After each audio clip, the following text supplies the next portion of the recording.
video brought to you by Coffee Brand Coffee. It's the best coffee branded coffee that's coffee that's branded coffee.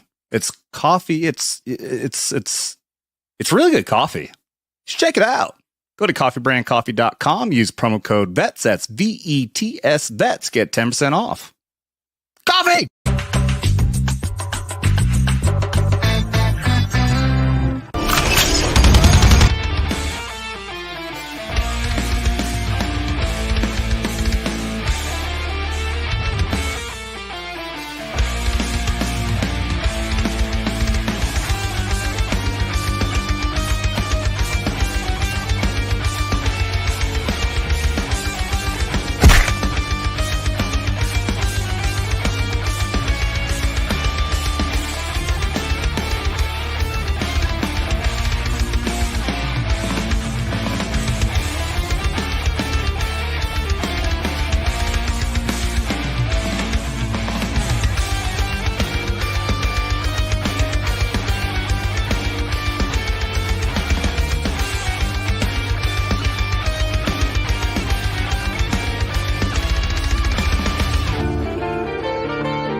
Happy Saturday, everybody. Welcome to Skin Max Saturday. Here on Vets Talking, where we have not one, but two brand new guests right over here. Mr. 97Bravo, we're going to call him Bravo, or Johnny Bravo if y'all prefer, and Mo Zamboni down there.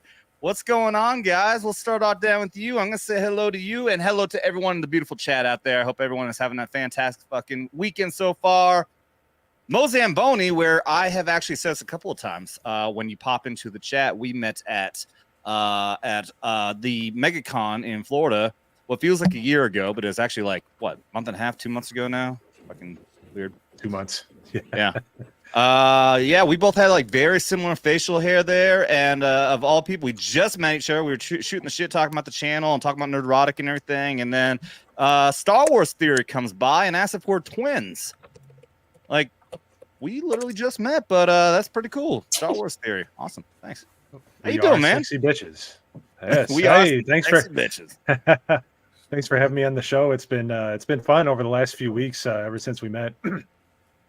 This has been my show of choice. I usually would watch Flashcast, but this is down and dirty. And this is more my speed. So. Cheers to you guys, and cheers to the chat. Cheers to you, buddy. And yeah, to clarify, as we always say here, this is for everybody. You don't got to be a veteran. Just don't get butthurt. You've been warned. Mo is not a veteran. I think he's just telling us that you did want to join the military, though, but your dad talked you out of it. Yeah. I was military age when 9/11 happened, and I was thinking about joining. I was right next to Fort Bragg. Like, literally, it was less than an hour away. What town? And well, it was a little south of Lumberton. It was Pembroke, little awful town of Pembroke. Yep. So I went to I was stationed in Bragg for 5 years. So I'm very familiar. I remember, obviously Fayetteville is the main one. Then there's the city that's just north of there. Was it Silver Lake? Right. Yeah, I was south. So it was Lumberton so was Bragg. Okay. Yep. So I was I went to school there before I dropped out the first time. I just called him and I'm like, hey, I was really angry, as most people were when that happened. And he's like, think about it, because he served in Vietnam and he had, so I just ended up, just kind of trying to finish college a few times. Finally got there, but here I am, and I'm just I'm a lowly memer and an aspiring YouTuber with my new group, the GCA. So we're having lots of fun over there, and things are really kicking off. So are you streaming yet? Are you doing YouTube stuff, or are you still just working in the background? You are. Okay. Yeah. So I've been doing a political stream called The Reluctant Rebel, because I was one of these people. I was more than happy to live in ignorance until things like The Last Jedi and then The Summer of Love happened, and I'm like, what the actual hell is going on here? So I just decided to get involved, and just recently after the meetup, I was really like, okay, I really need to start streaming. So I've been doing a political stream on Sundays on my channel, Reluctant Rebel, and I've also been streaming with some friends. We have a group called the GCA. We have a weekly weekly live stream. Just started last week, but we're starting. It's the live stream's called Late and Gay with the GCA. So it's we're having lots of fun over there. So if you want to come check it out, that's me every freaking Saturday when I get harassed by my amazing audience. I love you guys. Well, thanks for being here, man. Yeah, I look forward to. Thanks for having me. Yeah, I know when we talked at and by the way, there's his link. I did drop his link down there. You can just go at Mo Zamboni, really easy to find, and click the link there. He's also in the video descriptions below. Yeah, we were talking about it, and I was throwing some ideas at you, and I'd love to be able to try to work with you and try to build your channel up. It'd be awesome.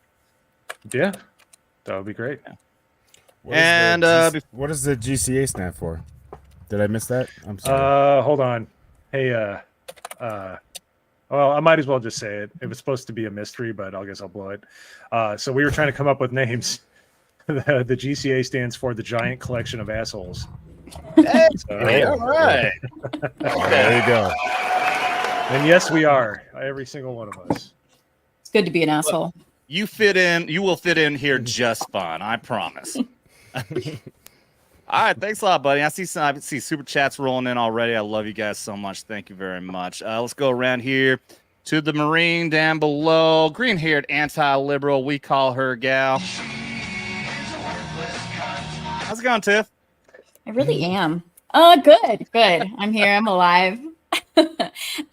Kicking, screaming when I need to. So yeah, glad to be back. Thank you. Shit.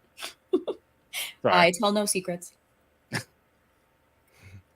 No, I'm not wearing any Vets Talking merch. That's so disappointing. I'm not gonna do it every week, man. I know. I, however, am. I do. I did tell everyone who's a regular panelist I was going to buy everyone a shirt, but I think everyone understands. I just bought like a bunch of shirts. Just started. I just started, and I bought a bunch of shirts for the people who were 2 months of you went full retard, and I've got to save up for. My point is, I will get to you guys. But as we're talking about the merch, I do have some. My new merch here. I got those shirt with the Vets Talk in the front, and I got the Force is Fucked on the back. And this is my personal favorite now. I don't think I've shown it here on Skinemax Saturday yet. Make the Army great again. President Trump, don't sue me. And obviously, I got some of our new stickers here in the background. Let's take bets on how long it takes for that sticker to fall down, because I do have a fan blowing here, and it's just want to stay up. But yeah. I got new merch rolling in every day. Fucking just excited as hell, man.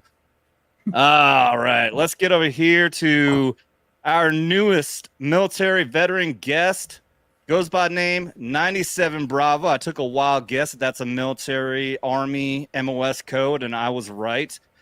A member recently of what is known as Regiment, the largest veteran gaming community in the country. Am I correct? Yeah, yes, it is. How you guys all doing? Regiment is it's not only veterans, but it's also active duty as well. And there's a lot of active duty people who are extremely active in it. But ultimately it's the largest active duty and veteran gaming community. Yeah, And let's not count the National Guard and Reserve. Fuck those guys. I'm kidding. Ultimately, the premise behind it was to bring veterans who may or may not have a whole lot in common with civilian life and the gaming communities that were there at the time.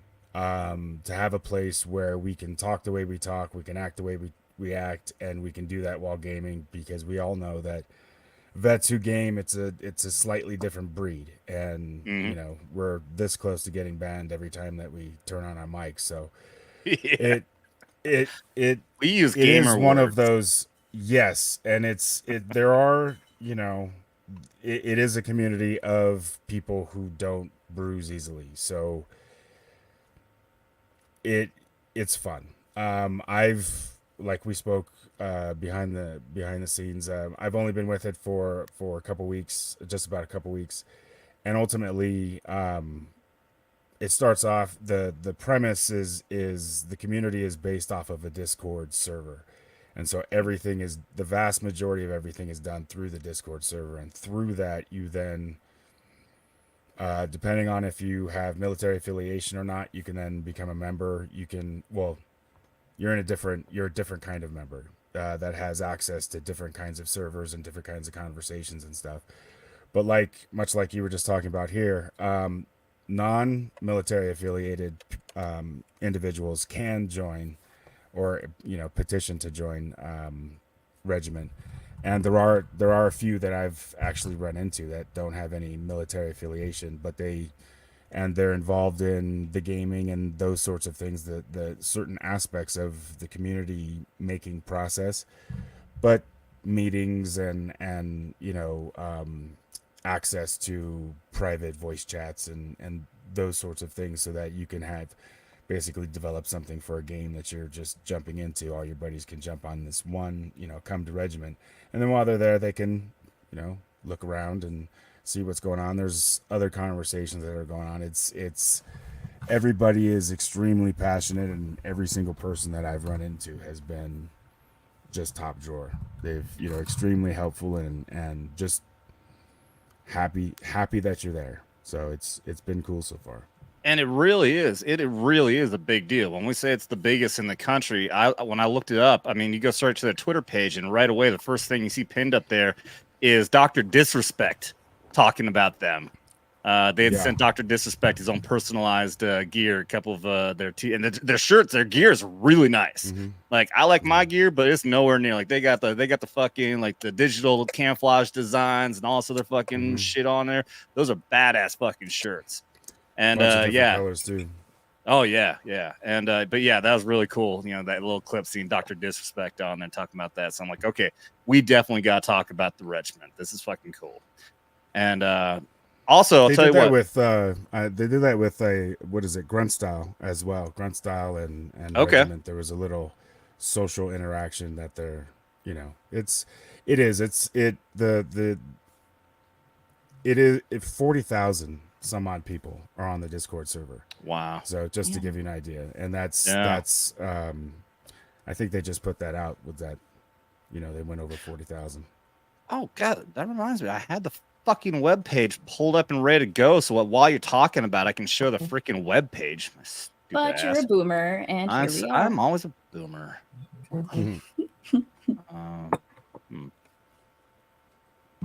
Usually goes right to that page. Awkward Turtle. I know. Oh, Awkward Turtle. What the fuck? Oh, you've never seen Awkward Turtle? I have no idea what the hell you're talking about. Whatever. All right, here it is. Yeah, this is the shirt that we're talking about right here. That's fucking bad. That's like one of the ones that they gave to Dr. Disrespect. America's largest military gaming organization. I like this. You're not alone. We have your six. So this is clearly one of those pages or one of those organizations that's definitely made by veterans. There's so many fucking groups out there. It's made by civilians, and they put words and wording in there that they think is going to appeal to vets, but it's like, you just sound dumb. You are not alone. That's a fucking statement that rings true to veterans who feel separate, who feel, a lot of what shit they're going through. It's really impressive. Go ahead. Those are the 5 big sponsors right there right now. Yeah, I saw that too. Which is huge. G Fuel, the American Legion, Paradox. They do custom rigs, custom gaming systems, and then that last one. I think that last one's newer. Veteran. It says Veterans Gaming League. Oh, that's right. Yes. Okay. I'm learning all about it. Like we spoke behind the lines, I can reach out if you and see if there's someone that would be higher up that could speak more intelligently about it. But ultimately, when you walk in, it's what you would expect. It's kind of just like walking into the 5 Club or something. You know what I'm saying? You're on post, and you got the officers over there, but was the NCO Club? Where you just walk in and you're just doing your thing. Everybody's got their groups. You could join the group. You could be as active or as inactive as you want. Not only they've got the news and the gaming aspect to it, but beyond that, they're doing wonderful work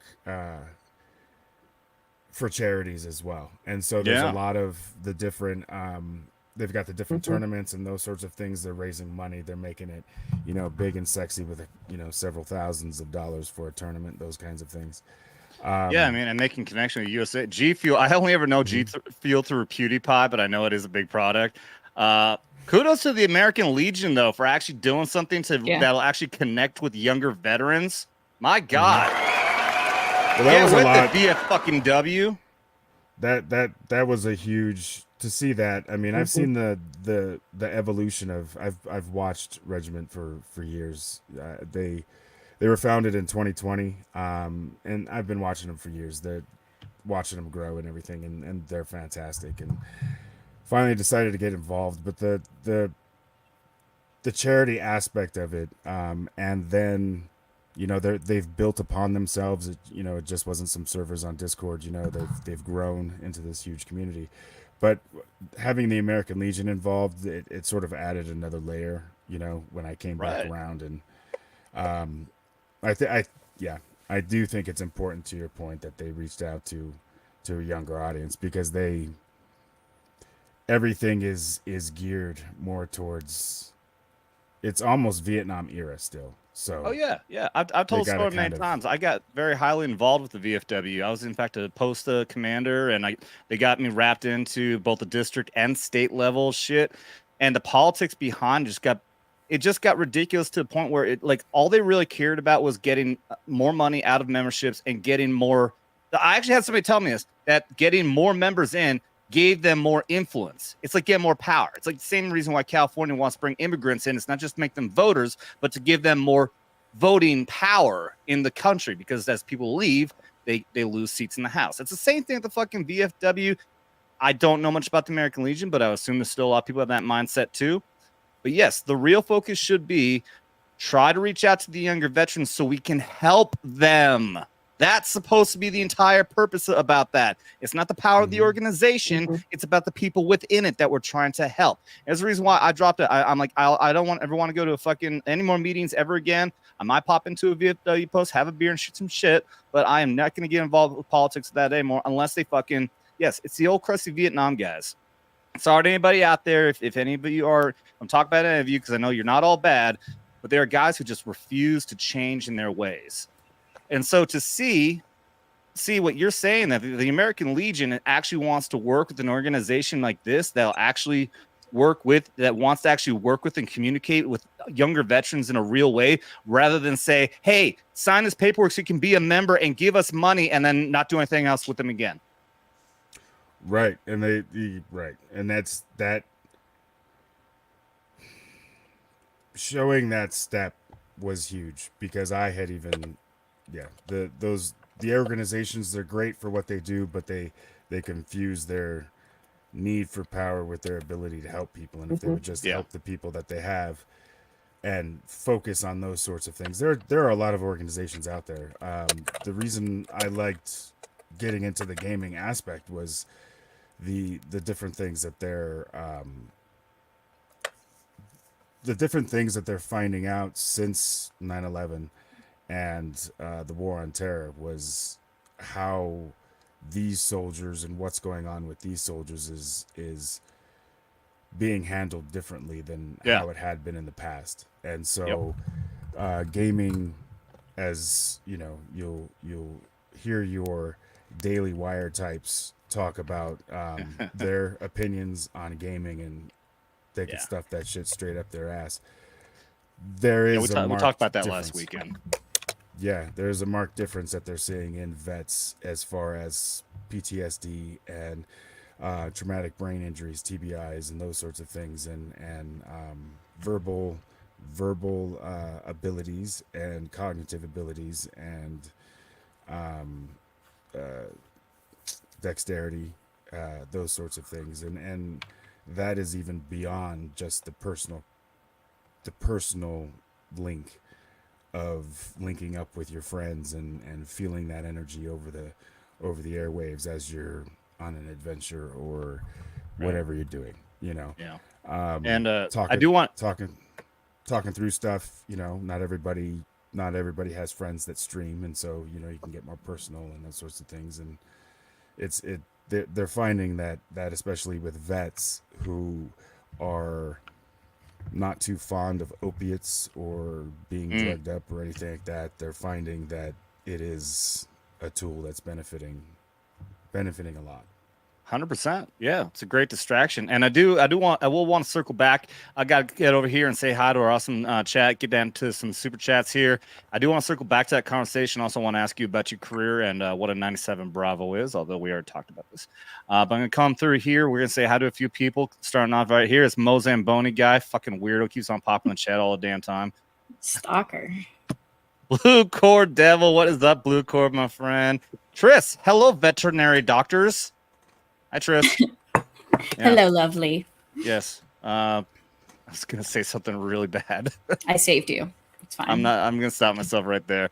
Let's see. Let's get through here. Blue Cord is over on the Rumble side. Remember, everybody who's watching Rumble, I can highlight your chats now. Wait. Vatlaw propped in. Dermy's a bug sympathizer. Well, I can see it. Dermy prefers killing his own team rather than the bugs in Helldivers. I can see that too. I can tell you that. Let's see. Moldy. What is up? Hey, Malty. I'm here for Mo and his Just for Men ginger beard. Excuse me, I thought you were here for me, Malty. Rude. Nah. They can't resist. Fine, I don't. Blue Cordell for $20. It's good. It has begun.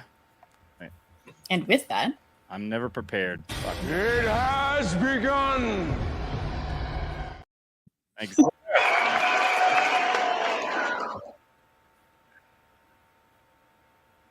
Cordell will always start things off right. Much appreciated. Ooh, yeah. Venom Blade, our cast out. Fear not, my friends, I am here. your mic's going wonky again, Adam. My mic is? Oh, there, you're back. It did the light. Oh, you know what? Yeah, it's probably that fucking fan under my desk again. Yeah. Get back there. Venom Blade, how you doing, man? And the person, Death Dealer over on Rumble. What is up, Death Dealer? I think that's Venom Blade. Or no. Alec Baldwin's fingers, definitely someone you have to be afraid of because he never misses. What's up, Alec Baldwin's finger? Here's a finger for you, Alec. Leighton Mo. I don't know if that one's strong enough to pull in. the trigger, though. What's up, Jesse? What's going on, Bubba? Is that Let's Go Brandon on your shirt there? Yeah, Sure love it. is. Hell yeah. Oh, you mean like on my bracelets? Ah, Yes, snap. nice. Look at that. We match. Isn't that cute? Aw. And I have like 8 more on the shelf back here of them. Hell yeah. I think I told it how I have a Let's Go Brandon. It's got a jungle like a BDU style camouflage American flag behind it, and I get so many fist bumps around Lucky the Ozarks. I love this place so much. It's so based around here. I've left a fucking couple of awesome. my bracelets on like gas pumps throughout Denver. Oh, really? Nice. That's great. Hell yeah. You're one of those people. One I of those am people. one of those people. Oh, I totally was one of those people putting the I did that sticker with the Stickers, Biden yeah. on it. Yeah, Nice. I was totally that person. Nice. Hell yeah. Yeah, my father-in-law and I were both doing that. I found like a fucking fat stack of like 300 of them on Amazon for like $4. And I gave him half the stack he had in town. I had out here on the island. Oh, that's great. You know, I love the Yeah, that's pretty stickers, good. but what I really love is all the limp-wristed liberals trying to scrape them off. You could tell they only got half of it. Yeah. Oh yeah. Oh yeah. And then, you know, Yeah, every single time I'd go to one of my gas stations, there's somebody tried scratching it off, and the very next day there's another one right over the top of that. Oh yeah, fresh Like one right on frisky top. all day long, motherfucker. Look at who I was just about to say hi to. Is this 97 Bravo guy right when he disappears off the stream? Sounds about right. Let's see, Phantom X, what is up? Hell, chat and mods, hell to you. Who else have we got? Vatlaw down here just became a new member. Welcome to the YouTube memberships. What membership did you join? Gotta give proper credit here. Let's see here. Vatlaw went full retard. Nice. And that's a proper. Let's see. Scroll back up. I'm trying to look. I can use my Stream Deck with StreamYard, I found out. but I'm not sure if they'll let me use the prompt my videos or not. But I'm going to look into it. So you do get this Vatlaw for becoming a member of You Went Full Retard. You went full retard, man. Never go full retard. But in your case, you did. If you go for 2 consecutive months, you do get a nice and awesome Vets Talking t-shirt sent out to you. Thank you very much for joining, Vatlaw. All right. Who else we got? God. I think I got Dermy throat. Something stuck in there. Oh, shit. Hey, Robert. I don't want to what's know up, how you Kay? got that. I'm sure we can have some guesses. Gay. Twisted Pixie, what's up? K-Rob saying 1-800-GO-GUARD. I think that's a reference. I think that's to you there, Mo. Let's see. Twisted Pixie popped out the nut. Holy shit. All right. Yeah, fuck it. I was going to hold off, but might as well do another one here real quick. Get my dab ready right now. Twisted Pixie for $20. Whoops, wrong button.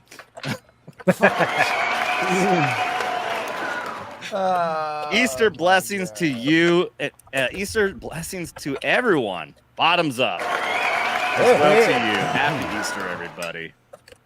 And with that, let's see. We need to give something proper for that.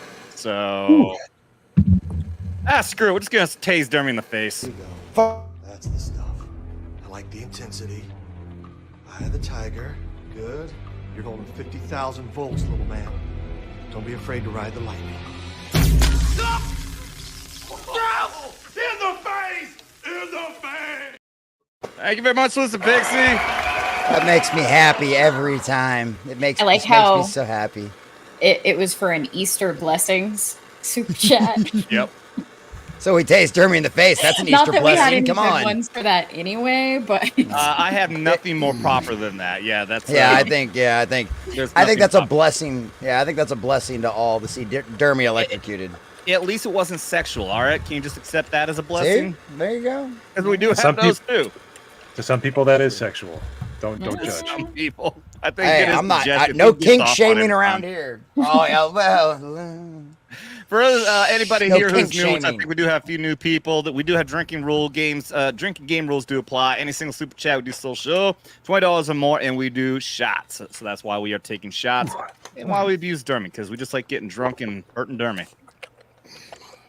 Let's see. And for anybody who's new, also remember, please do double tap that like and subscribe and ring that bell for notifications. It would be greatly appreciated if you're enjoying this content. And if not, just don't get butthurt. That's all I ask. That's all I ask. It's on our content. It's on all the merchandise. Don't get butthurt. You've been warned. Yep. Now it's gonna fall. 100%. I was Yeah, gonna it say, fell. like, Fuck. you wanted to Fuck that take up. that, and then Ah. All right, who else we got in here? Let's roll through some more chats here. I do want to try to say how. Oh yeah, here's a few of the new people. Let's see, Kay Roberts. I don't think you're new, but down here, yeah, yo pops 215. What is up? It says yo Mo. What's up, yo Yo, Mo. pops? Jessica Lindstorm. Hail, we are the GCA. Lindstrom. Lindstorm. Strom. Okay. Is the GCA stands for again? Group of common assholes. Giant collection of assholes. Okay, all right. I'm Giant glad you broke yes. that down for me because I'm not just an asshole but a retard. Rogue Sarge, what's up, Rogue Sarge? Welcome, welcome. Who else do we got? I think we already said hi to Alkball's Finger. Welcome, buddy. Glad to see you here. And again, Alkball's Finger. Again, thank you for introducing me to outstanding. What was his name? Drew Outstanding. Drew Outstanding, who I think you missed the show. I don't think you saw it, but we did have Drew Outstanding on 2 Thursdays ago on. I moved the buttons around. Where's my knife hand?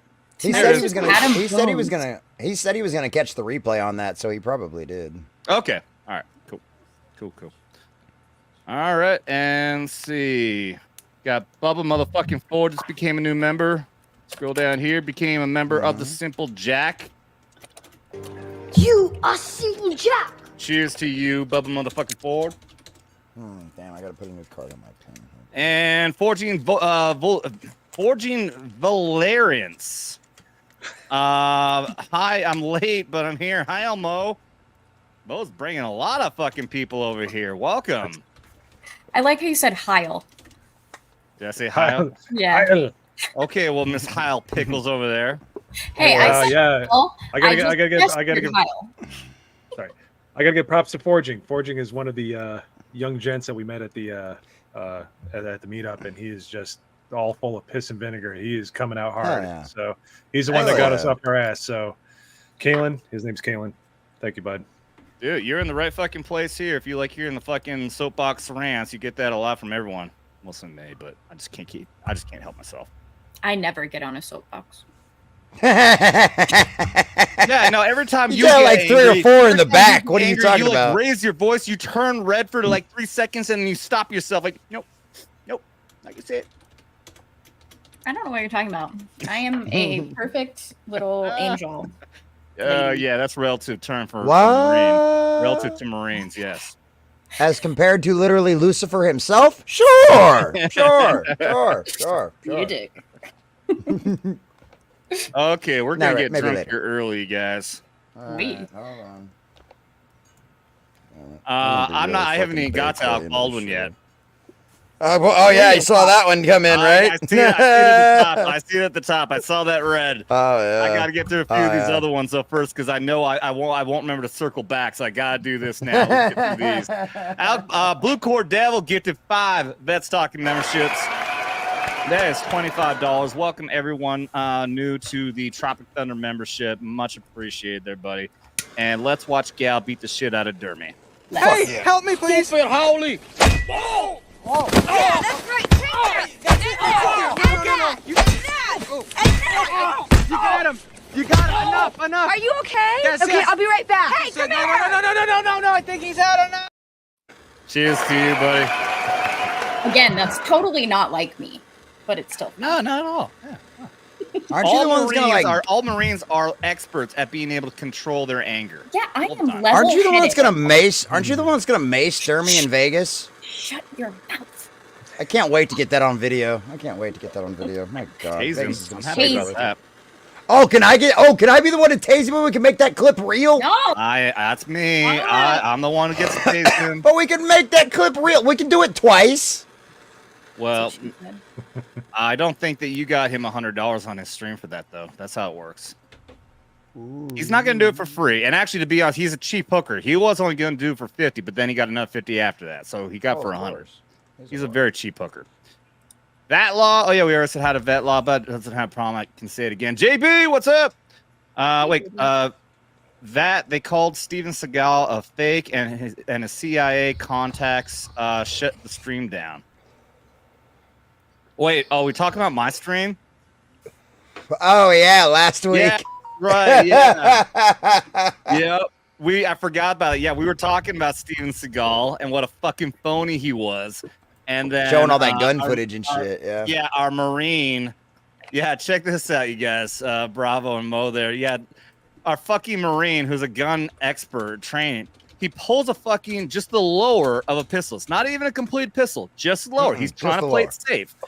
Mm-hmm. And then he's showing a few things on like trigger pull and everything, and YouTube shut the fucking stream down immediately. Jeez. Did you appeal that? I did, and I immediately got fucking shut down.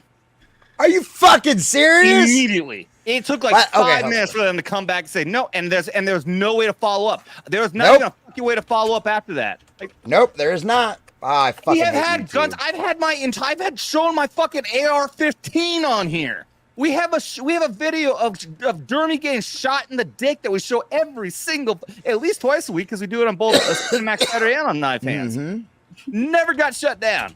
But the one time it's not even a completed fucking weapon, and he's doing it for instructional purposes, then it's bad. We get shut down. Yeah. Fucking that stinks YouTube. Because that guy was great. Your guys guessed. Oh yeah, he was fucking great. Quintessential Brit stayed up till in the morning in his time, and I stayed up as late as I could to watch it. But you talking about Tomby? Tomby, he was great. Yeah. Oh yeah, dude. He's fucking awesome. British Navy sailor, dude. Yeah, he was fucking cool as shit. That was a great stream. Yeah, he was fucking dope. Yeah, learned a lot about the fucking British Navy, dude. They're very different, but I can see how it Dude, works. they get fucking drunk all day long. Yeah, yes. There's a Fuck, reason that was why the I problem. drink He on was the so table. smooth. He was so smooth. I think he did put me to sleep. He's like, "Oh yes, we would go to the yacht," and just like, do tell. Even the British, service members have the smooth talking voice. Yeah, then we have Steve- Adam, who's like, You forgot fuck. Yeah. Fuck. Fuckity fuck. Fuck. Shit, piss, fuck, cunt, cocksucker, I motherfucker, was piss, fuck, just dirty gonna twat. say. You guys ever heard that song? Oh yeah. Oh, yeah. Was that Blink Shit, 182? piss, or- fuck, cunt, cocksucker, motherfucker, tits, butt, turd, and twat. What? Shit, I'm not gonna. Yeah, I'll stop right there. Oh, that's not the one I've heard. That's just the whole song. If you guys haven't heard it, yes, Blink 182. Matt says I have it on mute, but I'm pretty sure 97Bravo was one of the first YouTube live streams I was invited to when I started my channel. I'll be there in 30 or so. Do you remember having Machismo on? He's forgettable. no, actually, Army vet has a asked him melted in the face. chat. No, I think what he means is like I was like this. I was on a panel with him. So that's what that's how I took it. So I asked him whose channel we were on. Oh, okay.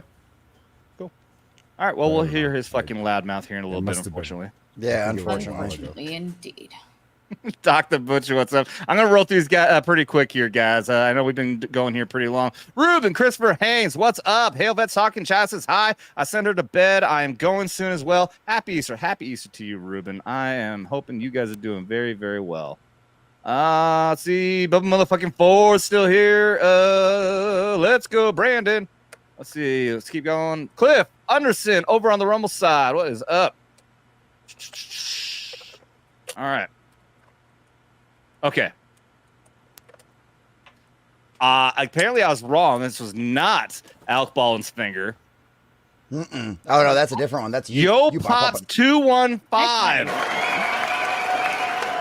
for $100. I was informed that Mo has to drink all of these. Yes, I do. Hey, They're going to try to kill Mo, me, and you Mo, are just coming along with me. Well, just so you know, and I'm always honest with my audience, we do half shots because I've gotten way too fucked up He's in a the bitch. past doing full shots. So Yeah, my shot glass is. I'm in my garage. It's like way over there, so we're just gonna take Okay, it straight from the decanter. So. a half a shot from that is just one full mouthful. That's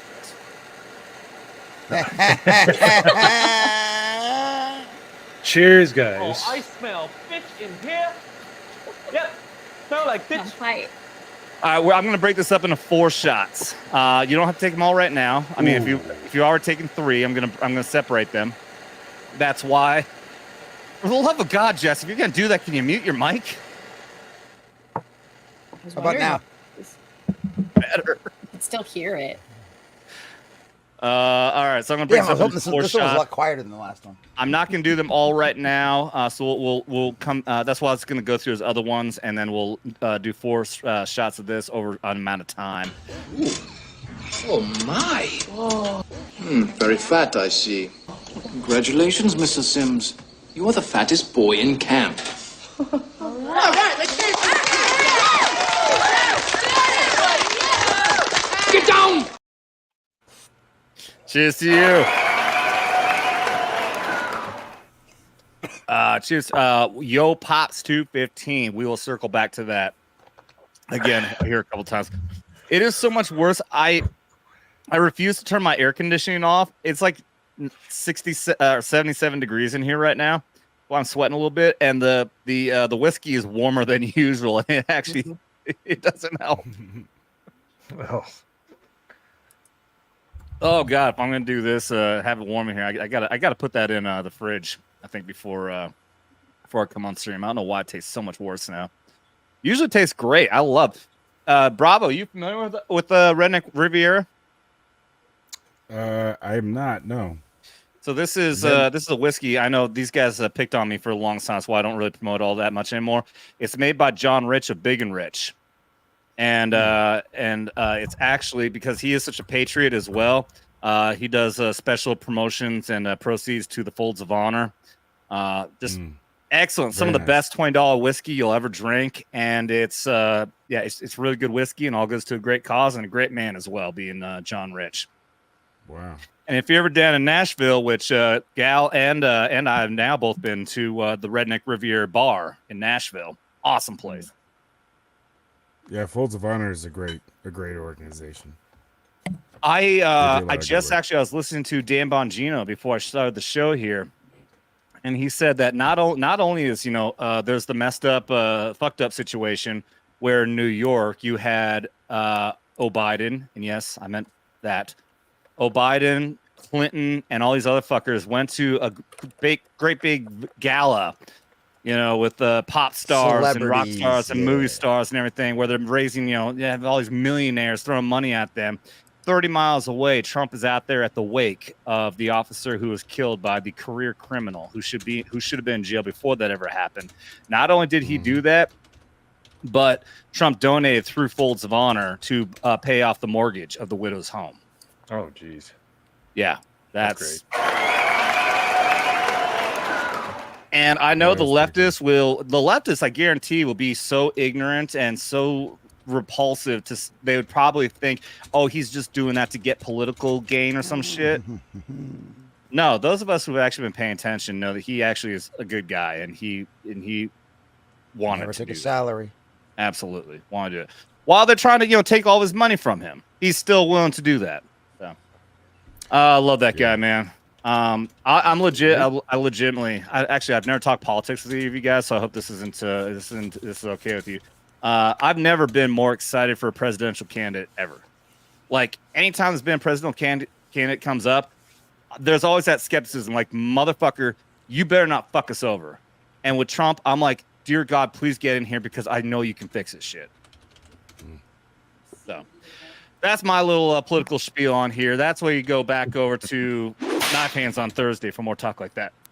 Oh, excuse me. All right, let's wrap this up real quick. What's up? Nothing. What'd you say? I was just being a smartass. Yeah, I heard you. You said something. There's no excuse for you. There's no excuse from it. There never is. Nagranol.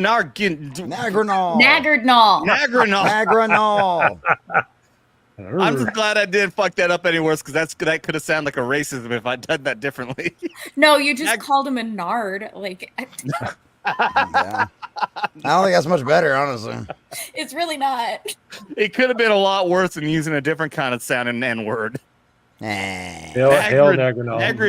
Nagranol, US 199. Hail to you. Hail to you. I love seeing the 199s pop up in here, man. Fucking great. I'm pretty sure he gets a kick out of every time anyone messes up his name, especially if it almost is a slur. Oh yeah, I'm sure Hora Murata will never change her name. Just look at, she can keep dropping 50s in the FNT chat and make Gary have to say her name over and over and over again. Well, shit, they got her to change her new YouTube channel name.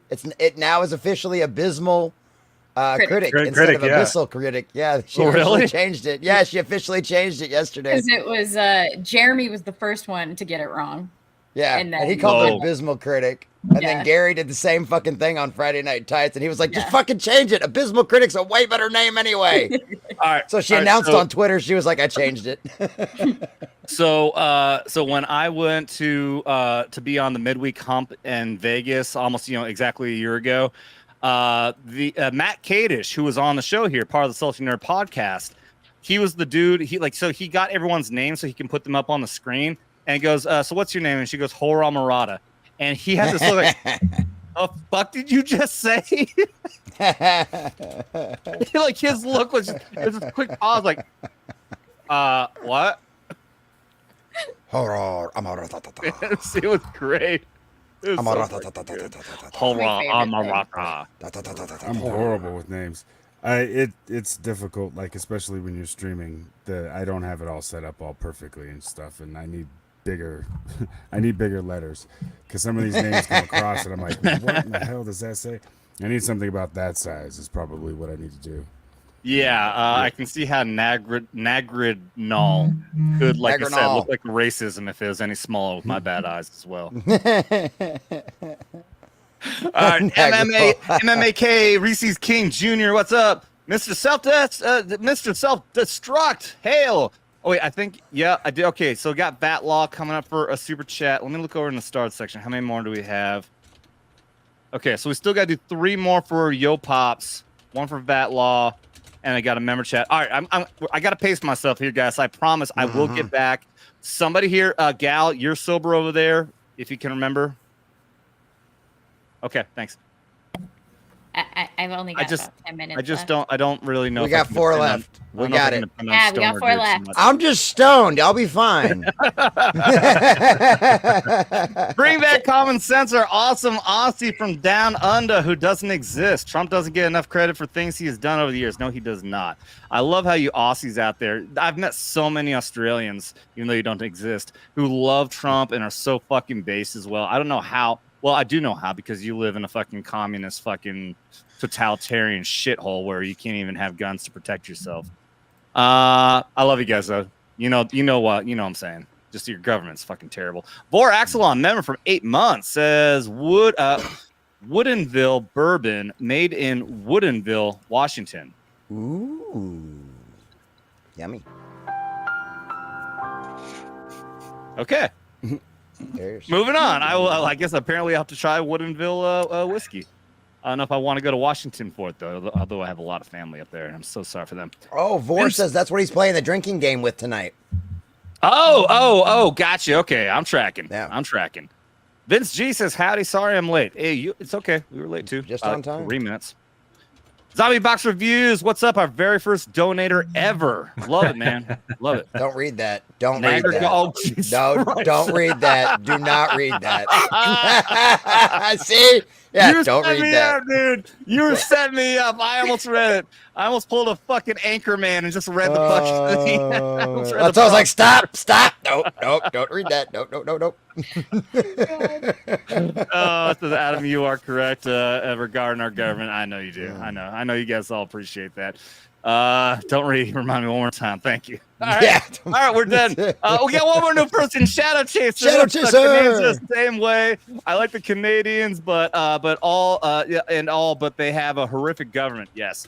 Same thing like China. Look, China in general, government, and anyone associated with the Chinese Communist Party is fucking terrible. But Chinese people, we love you, and we feel for your suffering. All right. Well, you know, it's funny you say that too, because the Chinese have the largest underground Christian church, or the fastest growing underground Christian church in the world. Shit. So yeah, I know that. Yeah, talk about the Chinese being good, the Chinese people being good people. Yeah. Jesus. Oh my God. It's gonna be one of those nights. Really, he just had to match it. All right. This is what happens when you met. This is like that line from The Dark Knight. It's like, one night with my friends, you won't need another liver. Yeah, you don't need another liver. Yeah, boy. The GCA, we are a giant collection of assholes. Holy shit. Well, I agree, because you are definitely helping fund the Vegas trip. I greatly appreciate that. Of which I wish I could come. Ironically, I'm going to be the Moses of the group. I can't go to the promised land. So my logic here was, I'm going to be there for a full week. Hotel rooms are expensive as fuck. However, I did a lot of traveling in my RV where I'd stay 1 week here, 1 week there, 1 month there. The longer you stay in a place, the much cheaper it is. So I said, fuck it. I will get my RV out of the fucking storage. Haven't touched a damn thing in 3 years. I also have to get my truck fixed. Thank God I have the coverage on that. I'm going to have to replace my fucking transmission on that. But I brought it into the fucking RV place to get looked over, and I got about $1,500 bill I'm going to have to pay on that. So all in all, I might still end up paying the same amount of money, if not more, than if I was just going to stay in a hotel room. But it still ends up working out because the fucking RV, I still want to be able to use it at some point, so it's still beneficial for the future. So it works. All right, that being said, okay. I'll do the first one for alcohol figure for 100. He says, Mr. Finger, who never misses, would YouTube get mad if I have my Barrett M82 in the background when I stream? Dude, people have their guns on stream all the fucking time. All the damn time. What's it? The AK guy, the AK-47 guy, the one Nick Herrera, the one that's running Yes. for. Yep, Brandon Brandon Herrera. Look at his background. It's literally his armor is his background. Yes, Yeah, it's littered with guns. But I mean, all these Literally. big gun guys do that all the fucking time. Then again, okay, there's another thing though too. When you upload a video, there's always a section where you can disclose things that could be controversial, and one of them is the presentation of weapons. And it says as long as it's done like in a safe environment, and you disclose that, then YouTube will forgive you for it. But I think that the live stream for some reason was fucking different. I don't know why. For the love of God, I don't know why. that And also, could actually, explain why those guys never live stream. come to think about it as well, every time I've ever like pulled the AR out was always after 2 hours. And I have learned that it is true. After 2 hours, YouTube don't give a fuck anymore. You can drop the bad F-bomb. You can show guns off, all that shit. The fucking algorithm, the fucking bots don't follow you anymore. So I think that's probably what it was, is the gun was within the first 2 hours. So it could be a live stream thing. It's probably our guess. We didn't do Vat's Law yet, right? That's law. We didn't do that one. I've got a super chat coming We up didn't do that one right. Right, we haven't done that one. Let me look When over the was star. that before Yo Pops? That's No, it was all. after. It was after. So I Oh, didn't yeah, think we no, did no, that you're one. right. I did not do that. Nope. Yep. Okay. So I which did one? not. So we're That's doing what, one off 11? of Alec Baldwin's finger right now. I'm Then, gonna do right? one off Alec Baldwin's finger, so I got three Okay. more after this, and then we got to circle back. Oh No, my God! this Yeah, is no, gonna I've confuse I've me. got a tally over here on a piece of paper. That's why I just wanted to make sure we hadn't gotten that one yet. Okay, Doing I'll tell you my what. tally and what we've got in the back, I've got it. Don't worry about it. We're gonna 06 between Alec Baldwin's finger and Yo Pops. I will circle back. We'll immediately do another one for Vatslaw after this, so we don't forget about that. How about that? No, yeah, I got you. Don't worry about it. We're cool. All right. I got you First off, covered. for Alec Baldwin, dude, you guys are fucking amazing. I love you guys so much. Thank you very much. And to everyone new here, you guys are awesome. Thank you to you two for bringing everyone in. Oh, but I'm going to be hurting after this. Holy fuck. All right, let's see. What haven't we done to Dermy yet? Just take that shot. Okay. Oh, we got the Jimmy. He we was got in the his nice bag Jimmy here. between the legs. Here we has go. the pull up, shut down, smack down. This is no video. That's right, bitch. Not you, Alec Baldwin's finger. It's always in reference to Dermy. Bravo and Mo, how you guys feeling? Is this what you're expecting coming on a live stream? Oh, fuck yeah. I've been watching you for a while. Yeah. Absolutely. Well, I'm drinking out of my decanter. Obviously, I'm ready. I was born ready. I didn't hear the question. What was it? Have you seen any of our content? I have, yeah. I saw a little. To get ready for this, I looked at a few, so I had an idea of what to expect. Okay, all right. Yeah, I watched some of the last streams. Okay. I always appreciate that. I have people who come in, completely unaware of what the fuck's going to go on. You know what's funny that I noticed actually every single time? It's always like, the guys from Nerdrotic or from GNG or something like that. They come in, they always seem to come in almost with this dry, like, okay, let's just get this over with kind of attitude. And then by the end, they're fucking laughing their asses off. And I can see the progression of them like molding into and appreciating what we're doing here. And I love that. I love seeing that. Because I can see it, I'm sure they show up on so many fucking streams, but whenever, they just feel like they're at home. Yeah, I feel the best. See, all right, so we got to do a shot now. Circle back to, we got the comments over here. Do another one right now. Yeah, for Vatlaw, because I have a feeling like if we start going through these other ones, I'm going to forget this one. So Vatlaw for $20 says, what's the name of the show? Skinamax Saturday. And why do we watch it? To get fucked up. Which Adam is already at. Yes. Y'all get to drink a lot tonight. Yes, we do. And I didn't I'm drink feeling any. some Hank Williams Jr. in that all message right there. before this, so I can. Yep. This is hurting, but I love it. All right. This, like I said, it's gonna help out so much with all the fucking money I gotta spend here coming up. All right, let's punch Jeremy in the dick. Come on now.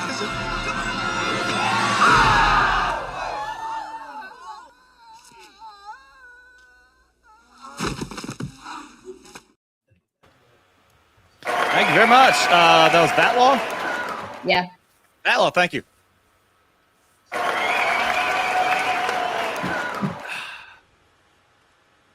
That's how fucked up he is. Like 5 seconds later, he forgets who sent the money. Dude, I do that regardless. I have such a bad fucking memory. I'm sweating my ass off here, man. Yeah, you are glistening. I gotta turn the air conditioning on. I got my ceiling fan going. I've got this fan underneath the desk, and it's not helping for shit right now. It feels like it's 100 degrees in here. I feel like it's gonna be one of those nights where you take off your shirt. Whoa. She only wishes. Moving on. Yeah, act like those never happened, Adam. Dude, that's been so long. It's been so long. That's always because we got so drunk, and Dermy would do it. And I'm like, well, I'm not gonna let that big fat piece of shit be the only one here with the shirt off, so I'll do this. I'll do it too. And now I'm the fat piece of shit, so I don't think I want to. So's he. So. He went off diet. I remind him every day. I respect Did he really, Dermy. little bastard? Dermy is one of his beard is like Schrodinger's beard. It simultaneously is one of the longest beards I've seen, but there's like nothing going on above here. Yeah. like I've never seen so much growth here, and then nothing here. Like it's like a reverse Keanu Reeves. Because Keanu Reeves' beard just keeps on crawling up his fucking cheeks, and Dermy's like the opposite. Yeah, it just crawls farther and farther down to his fat. I don't know. It just seems like a Jew fro on his chin. That's how I see Maybe it's just because of all the extra chins are pushing it out and making it look like that. It's actually trying to crawl down the rest of his chins. It's actually all neck. It's all neck beard that he just combs forward. Now Mo's all paranoid about his. He's fixing it. Oh no! I'm flexing. I'm flexing on Dermy. I was picking on him in one of his chats. His live streams are a clusterfuck. They're great.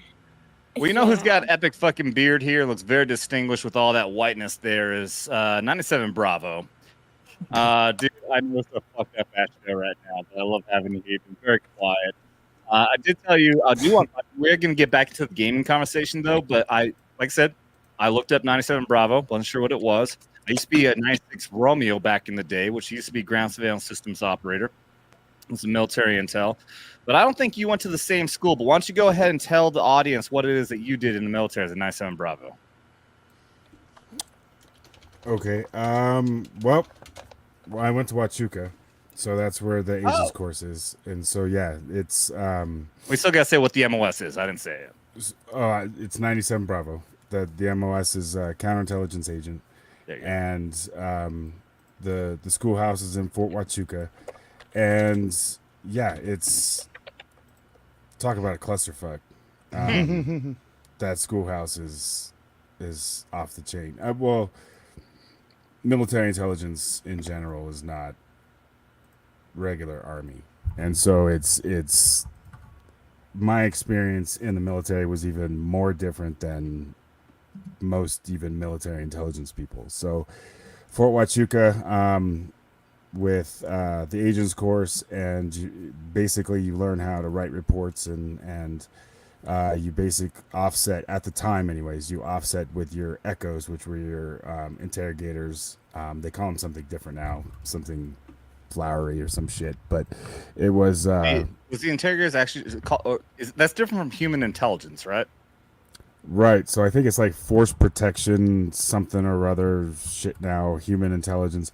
Human intelligence is people on the ground. So you have different disciplines. You have SIGINT, which is signals. You have IMIT, which is imagery. You have HUMIT, which is human intelligence, and there's a gambit of others, GEOINT and things like that. But ultimately, what counterintelligence, the purpose of counterintelligence, ideally as a whole, is either strategic or tactical. So if you're tactical, then you're in the fields, you're in your BDUs, you're doing those sorts of things. And the way I was in from 98 to 2005, so just about 7.5 years basically is what it came out to. So in that time frame, what they were using was the strikers were just coming into its own. So the idea being was that the pyramid, I have to go back. There's so much to it. But ultimately, Bill Clinton took away human intelligence. He said, nope, technology, we're doing drones. and we all remember Obama being drone happy. I was prior to that. Oh yeah. He was the drone bomber in chief. So this was a swing so when 9/11 happened, we were caught with our pants down intelligence wise as far as Army intelligence, counterintelligence was concerned. At NTC, they were still NTC is the National Training Center in California, Fort Irwin. They were still training tank on tank, Eastern Bloc, like we're going against the Russians type thing. Yep. The towers fall. The group that I was with that was there, basically part of what I did when I was in the military, a small section of it was I was training on Fort Irwin. So units would come and then we would be the counterinsurgency. We would be the bad guys to their good guys. So they would come from, Fort whatever the hell to Fort Irwin. And then we would already be out in Hey, I town like Fort whatever the hell. Yes, indeed. And then we would be bad guys. And our group was instrumental in changing Fort Irwin from a tank on tank sort of scenario to a human necessary involvement. Building towns out there, having native speakers, bringing in actors that spoke the language and acted the way they did, and those sorts of things, so that when our troops, at first, it was very shaky, but the idea was so that our troops would know what to expect when they got over there. It would mimic as best we could what to expect over in the Big Sand. While I was there, it was still in its infancy, but from what I understand, it's grown to quite a magnificent beast. Yeah, that war. I mean, we were there for 20 years, so I mean, it's one of those things. Yeah, that's the same for everything. So yeah, I joined in 2000. I got out in 2009. So I was there during that transition period also. I was with the 173rd Airborne Brigade out in Italy with the Southern European Task Force, which was specifically designed as a quick reaction task force for NATO to fight against Russia. Vicenza? Vicenza. Yeah. Your mic is cutting out, or is it just me? No, it's him. Your mic's cutting out, Adam. Fuck. Hold on. Make sure auto adjust volume isn't on by accident. No, how does it sound now? Much clearer for now. Nah, it still sucks. Does it? Yeah, no, you suck. No, it's just, like I said, it's this fucking fan because I have all these fucking settings with my fucking wavelength that it muffles out background noise, but if there's too much background noise, then I'm fucking muffled out completely. Just the way it just means I'm gonna sweat more now because I had to turn my fucking fan off underneath my desk. Why don't you go turn on your air conditioning? I'm gonna do that here in a minute, trust.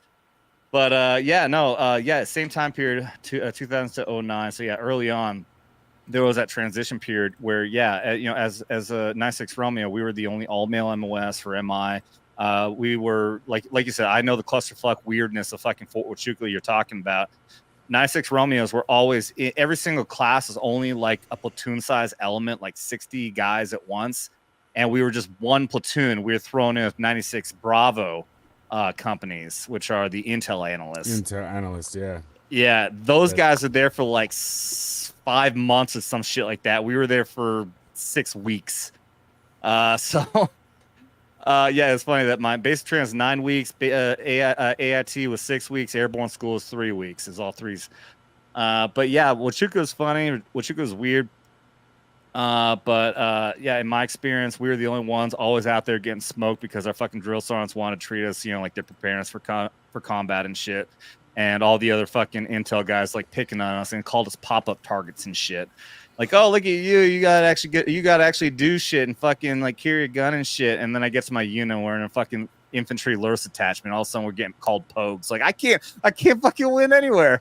All right, this is great. But the agents, I was always very interested in counter intel agents. Specifically, actually, they got rid of 96 Romeo in 2006. We started transitioning out. I reclassed into PSYOP in 2004. My team leader, he actually went counter intel. I didn't know much about it. I just knew after that he got to carry around a badge and shit. I'm like, that's fucking cool. So yeah, it depends on what your assignment is, but yeah, badge and credentials. So what is the assignment that you're carrying around a badge? Is that because like if you actually encounter somebody who is a foreign agent doing bad actions, that you can actually say, hey, I have authority and you're under arrest?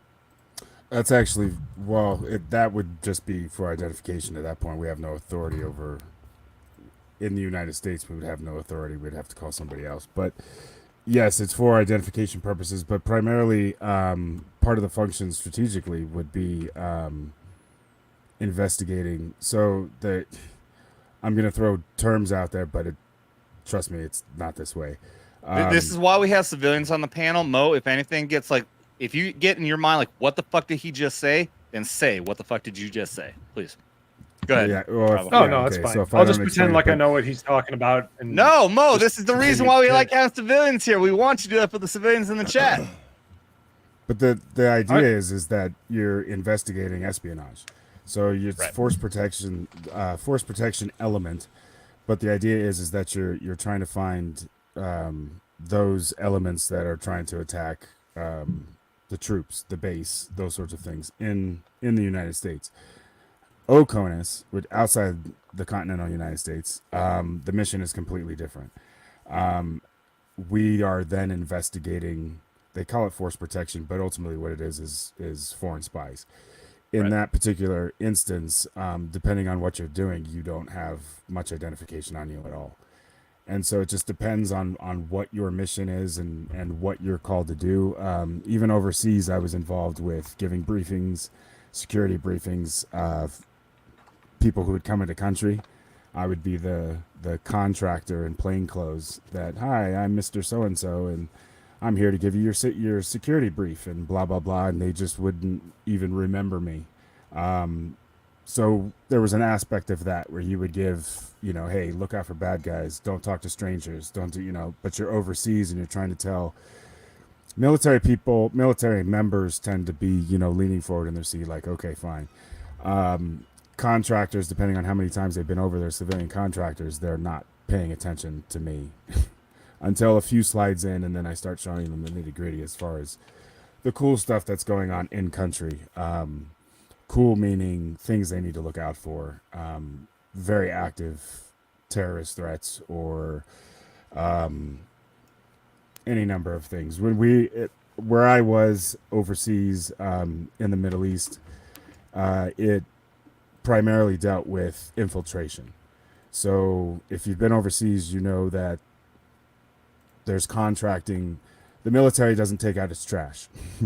So if you're on a base, you have trash cans just like you do. You have dumpsters, whatever. But then you have what's called third country nationals that are like the butlers and the maids and the janitors and all that stuff for post while you're overseas.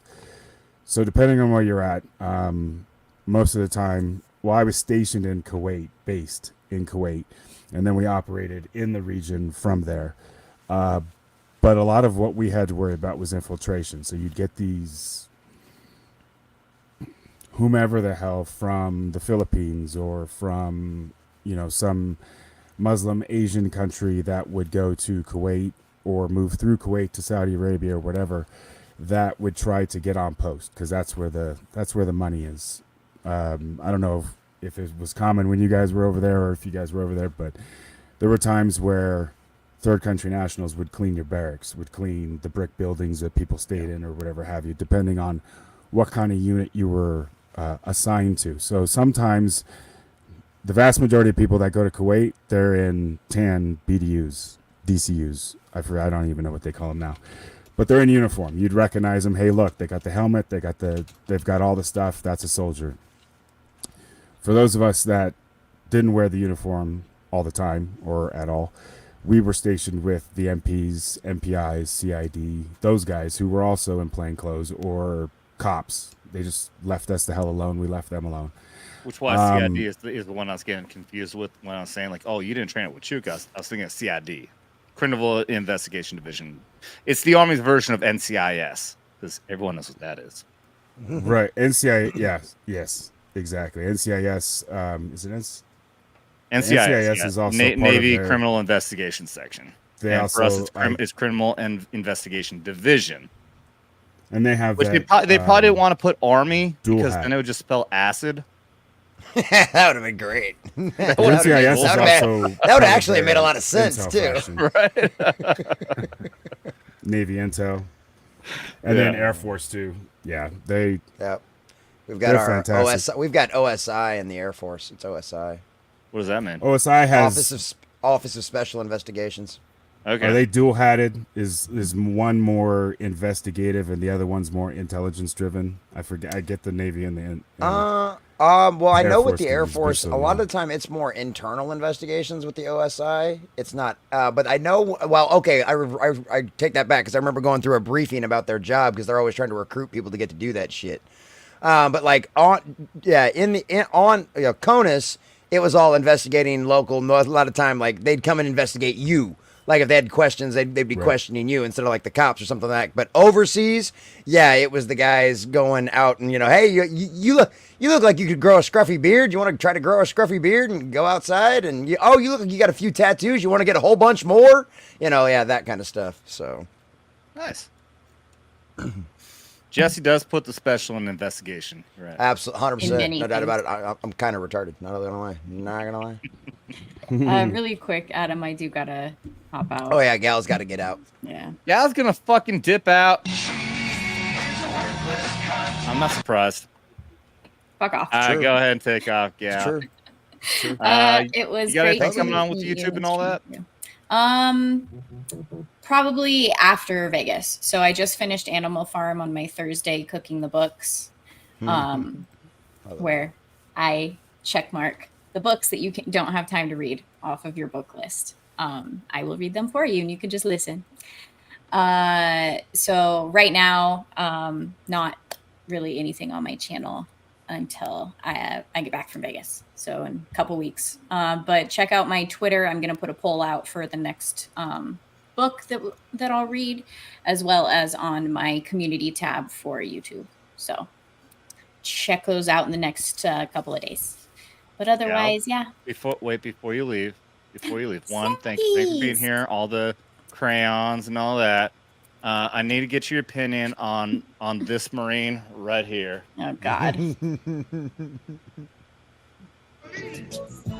Hell no. Oh, I've seen this shit. It's so retarded. What's funny is she looks like one of my fucking.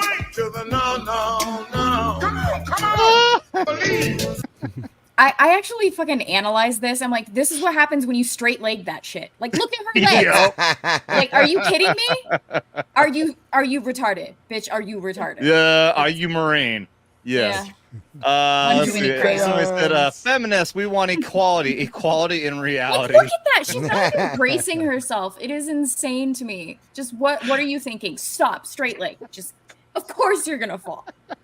Like, I got tagged in this by he is the man, he is the law. Said Marine gonna Marine? Yes, Marine gonna Marine.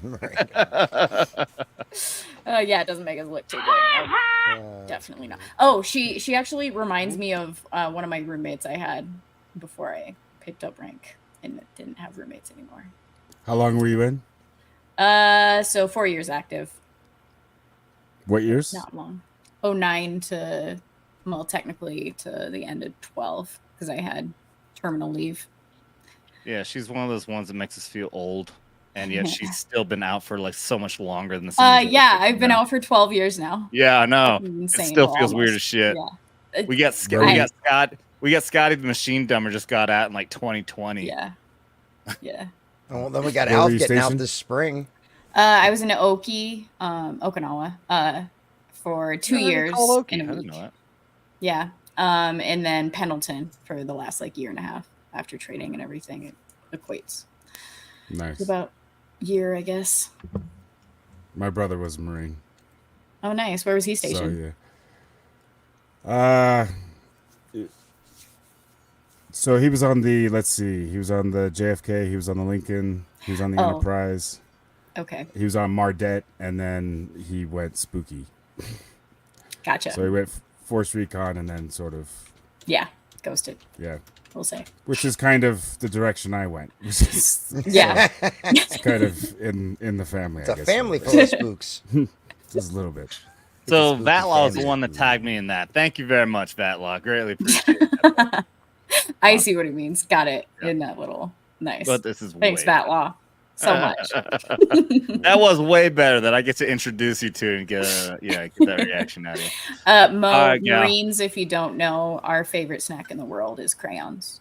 I had heard. Yeah.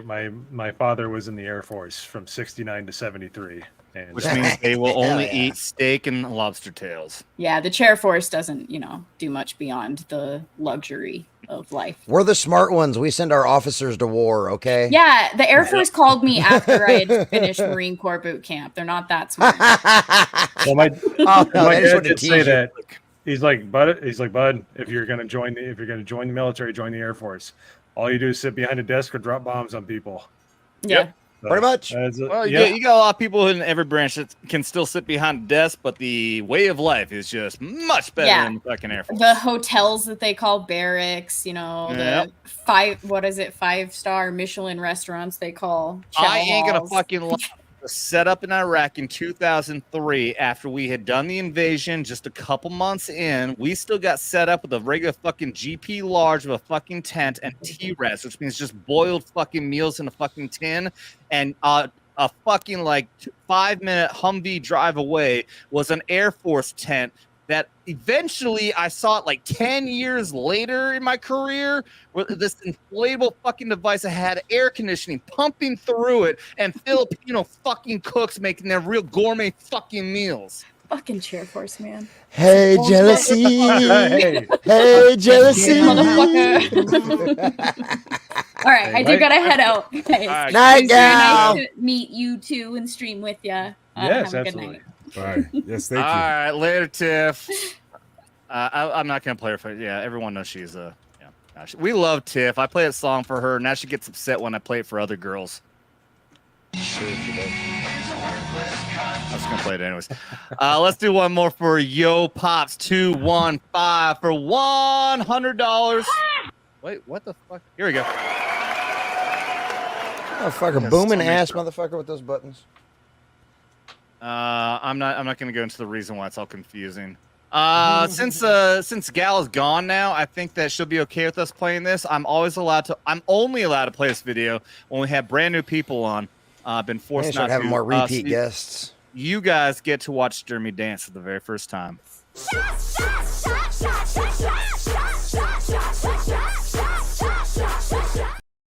Everybody!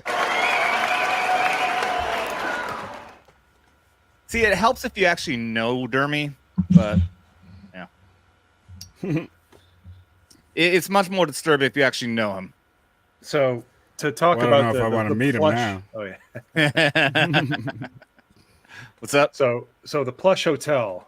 My dad would always tell me people would give him shit about that when he was in the military. But he was stationed in Alaska, and one of my favorite stories he ever told me. And he's been to Big Al. My dad, I lost him about 7 years ago. He was a real one. He never told us anything about any of his covert operations. He was a cryptographer, and he kind of let us know at the end. But he was deathly afraid of going to Leavenworth. But he was a man of his word, so he never shared anything with the family. He would let us know about stuff. But anyway, so he's stationed in Alaska, and they were stationed in a building that had lost heating and all power. So him and his friends were in there. Him and his friend were there, and they were in their. I can't remember what he called it, but it was almost like an Eskimo outfit. It was like a really thick outfit. So it had been out for a while. So him and his friend are on the ground, and they're just trying to stay warm. They're just like, oh shit. They're like, it's really cold. It's really cold. It's like, and him and his friend just piss on yourself. It'll warm you up. So they piss on themselves. Literally about 5-10 minutes later, the power turns back on.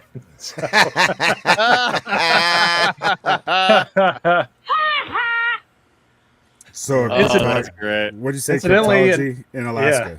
Is that what you said? Yeah. Cryptology in Alaska. He was a cryptographer. Cryptographer. Holy shit! He was built like a gorilla. So I'm Adam. I would say we were about the same size, right? You're a little more 6'3", right? You know, yeah, I'm like 6'2". You know, you're a little taller. I figured I had that. Yeah. I was a little fatter too, so it's okay. Well, there's some problems going on below this part right here, but like anybody in their 40s, but yeah. So he he was built like a gorilla. He had hands the size. He was like 6'5", 6'9" wingspan. So he's a cryptographer. He could type like he was the fastest typist I ever saw, but he had like fingers the size of bananas. It was the darndest thing. Yeah, but he was that. He was on the traveling basketball team. They'd go to Germany and stuff like that. Like he was an interesting guy. But yeah, that Alaska story was damned hilarious. Was it Mount Hayes by any chance? You know, I don't know. I it wasn't one of those things I ever asked him. I got pictures of him. He's holding on to some moose antlers, just kind of chilling out in his Air Force uniform and stuff. But yeah, he always told me, he's like, military, best 4 years of my life. I'll never do it again. Yep, that's what's amazing though is that I won't go back in, but still though, everyone still says no matter how bad things were. 'Cause, I mean, I did things like when I did surveillance and reconnaissance, like one of the worst things I ever did. We did a surveillance operation in Czech Republic, and at the bottom, the mission was go climb up this fucking mountain. I mean, it was still hiked. It was like we were physically climbing, hike up this fucking mountain. Get to the top, set up a fucking surveillance site, and then fucking just monitor down. Really, all it was just fucking torture test to get us up this damn thing. It was like just reaching fucking, fall at the actual ground level, and then the leaves got more and more colorful as you went up, and then eventually you started seeing snowflakes, and then eventually by the time we got to the top, we fucking we racked out for the night, and we were supposed to have fire watch, security watch. And everyone's, supposed to wake. I never got woken up. I got woken up with this massive pressure on my body. I tried to open up my fucking sleeping bag because I'm all zipped up because it's cold as shit. Next thing you know, I'm fucking digging out of fucking snow, and I peek out over the top of this, and it was like a field of six fucking gophers sticking their heads up, looking around, going, "What the fuck just happened?" We got buried under 2 feet of fucking snow in the middle of the night. And at some point, some dumbass fell asleep and no one said shit. Not the fucking assistant team leader, not the team leader. It was like, fuck this shit. I'm glad I didn't have to be awake for this. But that was the craziest thing ever, having to climb out 2 feet of fucking snow after that. But crazy shit. Again, my point is that going through even the craziest, hardest shit, that's not the hardest thing I ever had to do. But it's crazy. No matter what, though, I look back, I'll never fucking go back and say I'm not gonna do it now. But I would never fucking take back the experience. I mean, if shit hit the fan, I'd imagine we'd all fucking go back. Like if shit legitimately hit the fan. If we had like another legit 9/11, I'd be like, fuck yeah, put me on the fucking front line. Even fucking 42-year-old ass would probably get shot in no time. Fuck it. Go out with a bang. I got a question for you guys, since some of you guys been all over the place and into strange places and stuff like that. What's the weirdest thing you've ever seen in your military career? And I mean like weird, not oh, I saw this guy choke down a chicken or something like that. I mean out in the woods, some fucking weird. I saw a guy literally rip the head off of a chicken. Well, yeah, but that's normal fucking psyop fucking guys that do shit like that. No, those are guys. That's the infantry guys I fucking spent. But you know what I mean? Weird, fucking infantry fuckers. They'll do that shit all day long. Weird, spooky shit that, if you would have talked about it, it would have got your career in trouble and shit. Well, I wouldn't say that again. I would say this is kind of supernatural for me almost. That when I was during the invasion of Iraq, we went into Kirkuk Air Base where. Kirkuk already got abandoned. The Green Berets already went through and cleared it out. We went down as the 173rd to establish the base. But we still cleared all the fucking rooms because, the Green Berets, they basically went fast. It's a fast operation. So we still cleared the fucking rooms. And one of the rooms that I had to clear was an officer's room that they had torched. The officers, when they left the room, they burnt it. Because they burned all the documents and everything. And I got sent in. No one else is going to go in because this room is, it's literally still hot. The fire just went out. I went in. I just had this eerie fucking feeling, and I ran the fuck out of there. And as soon as I crossed back through the doorway, the fucking ceiling collapsed behind me. Holy shit! Yeah, and I'm getting chills just thinking about it right now. Yeah. Dude, your guardian angel was looking after your ass. Oh, damn. Yeah. That's fucking wild. Bravo, you got anything? like that, like supernatural or anything. Well, like I mean, that? he was just saying strange Yeah, in just like general. I weird, think. Right. like something you Like, saw that he's you just couldn't strange. explain, or like just something that made you go, not sure what the hell that actually was. No, not like that. Not Oh, that not works. strange like that. But I did see a few things that could have ended my career if I didn't deal with them delicately. So it was. Oh wow. Okay. But Obviously, that was can't in ask any details about Stuff that. that you can't, you can't go into detail about. international stuff and violating SOFA and those sorts of things and going after mission and people and no,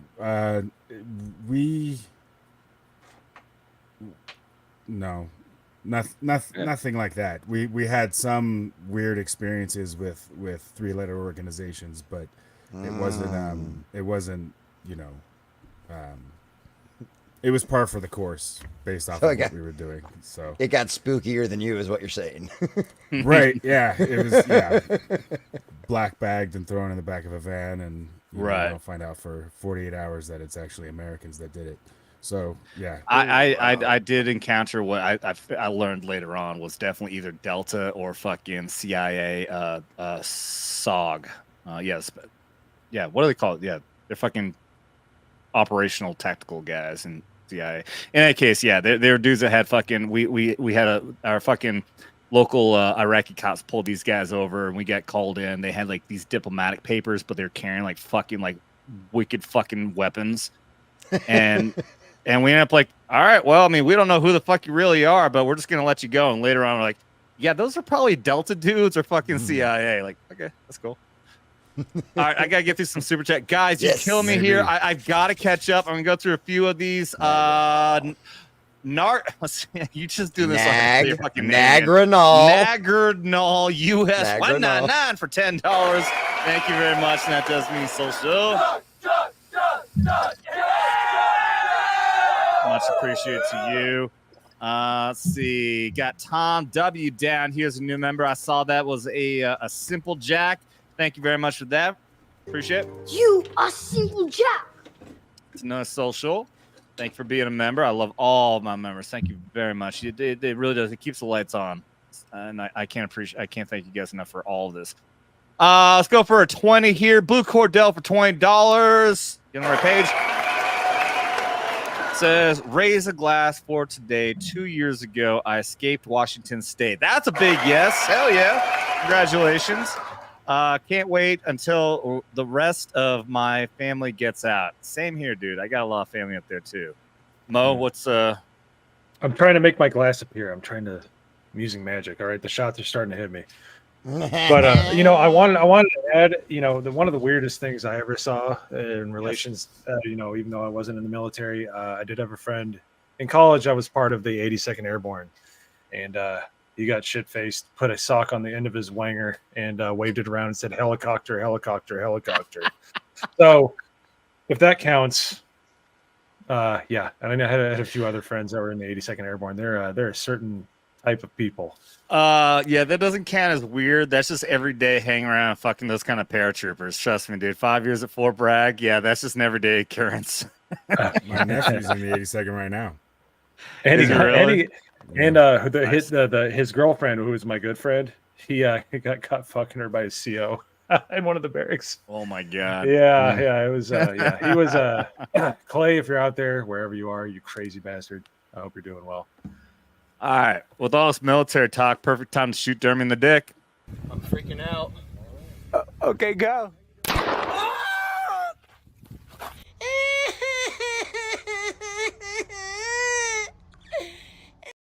YouTube, don't take down my stream. See, and they won't.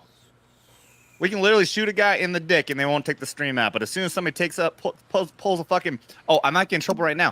Oh no, look, I'm really towing the line right there. They might actually shut me down. YouTube is crazy. Oh, it's so fucking dumb. I say it all the time. I wish I could stream exclusively over on Rumble. Did you guys know what I got nuked for?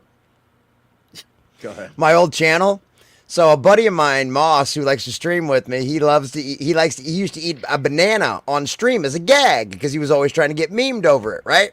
So one of my mods turned it into a GIF, whatever the fuck you want to call it, of just back and forth of the fucking banana going in his mouth. So I turned it into my outro, so that way he would ultimately be memed. He would be memed in every one of my videos, and I was putting out like 5-6 videos a day. And it was good for 6 months. Never had any problems whatsoever. And all of a sudden, I get called out in one of Director X, Julian, the guy responsible for the Robin Hood debacle, the Robin in the Hood debacle.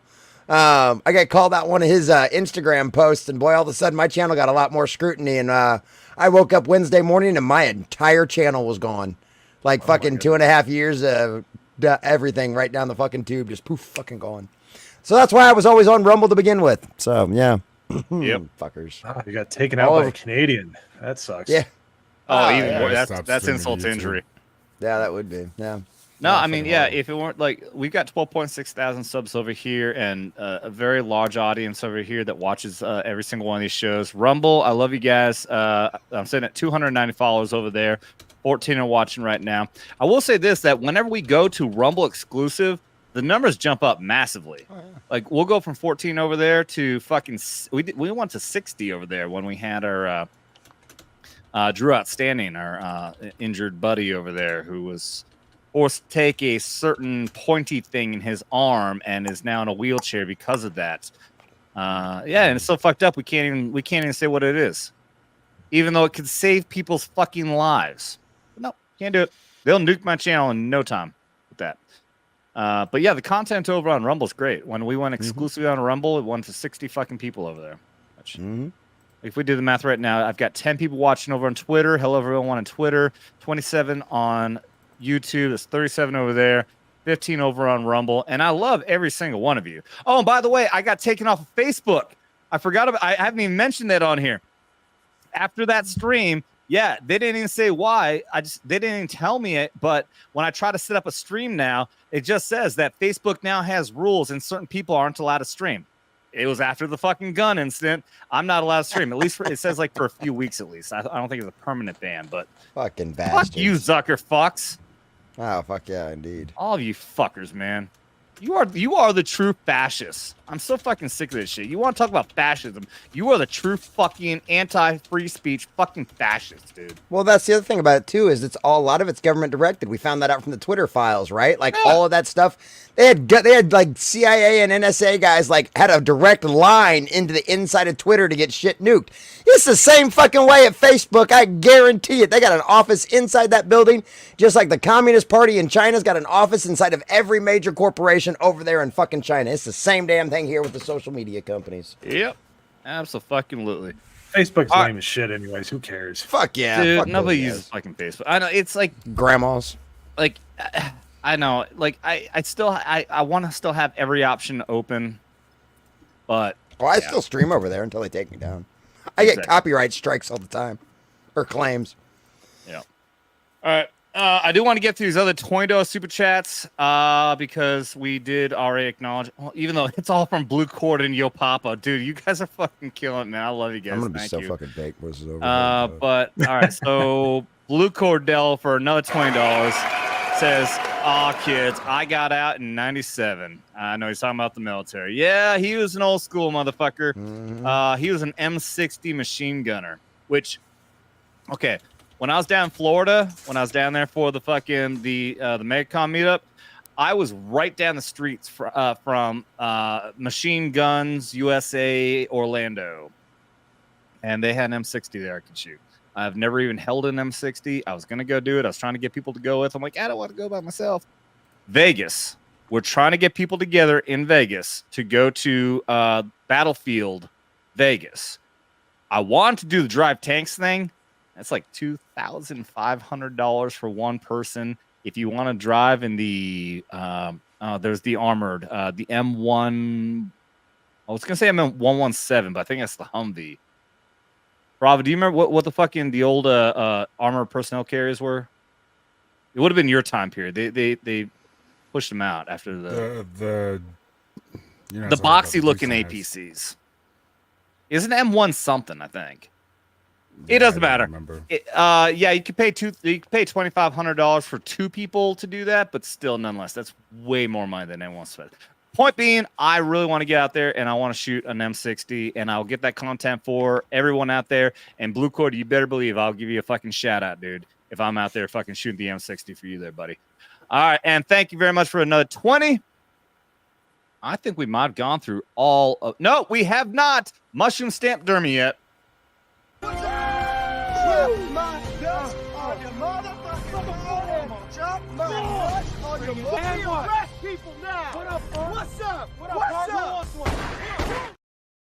Shout out to you, Blue Cord.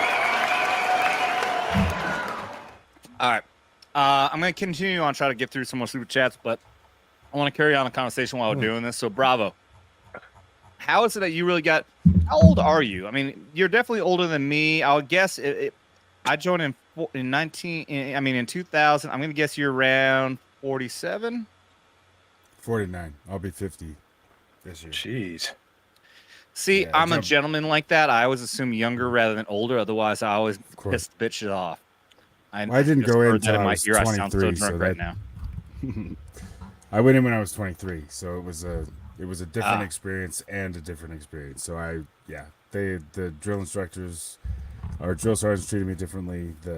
Everybody just treated me differently. It was just I wasn't an idiot, so it was a completely different experience. But 49. So it's a completely different military than when I'm talking to my son-in-law or nephew about their experiences. They're both in the Army.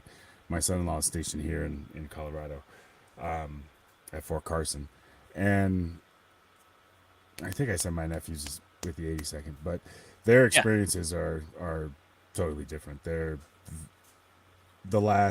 went in pre-C-19, pre-COVID, and their experience in the military was just it's also pre-Biden shit.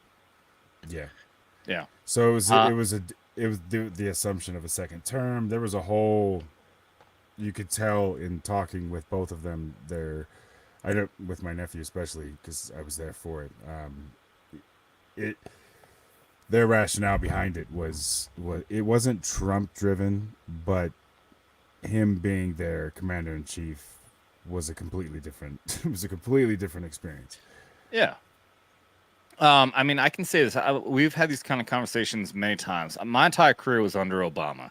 So when I say 90 years, it was actually 8.5 or so. Everyone in the military, we always round up. You're 50.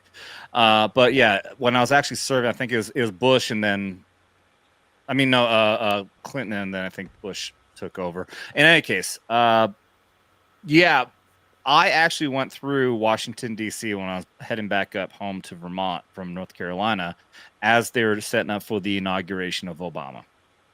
And here's the thing. When you're in the military, it's something we've talked about, that when you're in, you don't really get that political, really.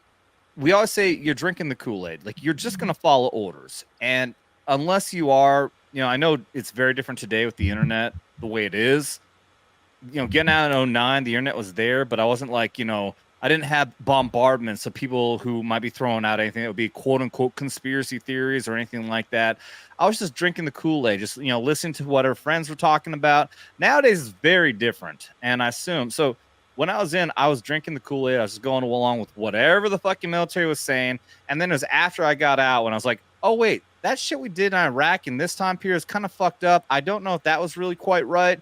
Same thing like with Iraq. We completely trusted the entire fucking narrative. I defended up and down, because I was part of the invasion, the fact that, okay, maybe we didn't directly find weapons of mass destruction, but I had people tell me this, and I had people telling me this. I still don't know what the fucking answer is. But nonetheless, not drinking the Kool-Aid anymore.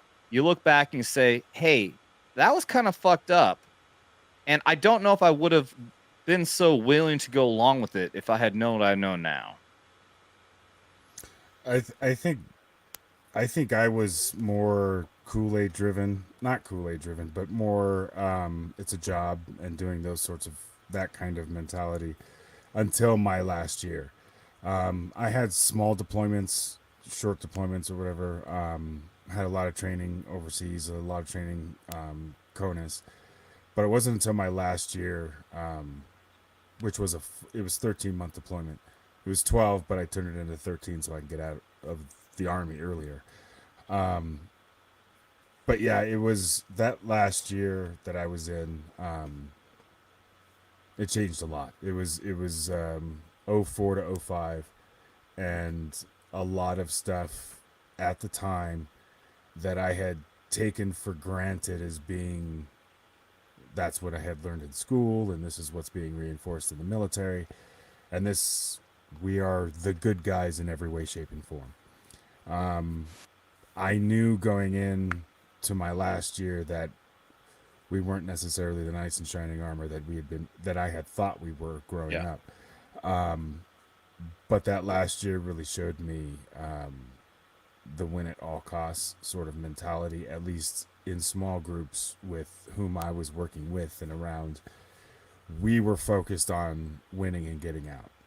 That was what we were focused on. And this prolonged bullshit wasn't even we weren't even thinking, oh, we'll be here for another 20 years, so why don't we just pace ourselves? Yeah. All of our shit was, I mean, we forced ourselves to take a day off each week, but we could have run 7 days a week for the entire 13 months. We were just busy. But the political aspect of it came with not necessarily like now with what's being coined as like disinformation and that sort of thing. Right.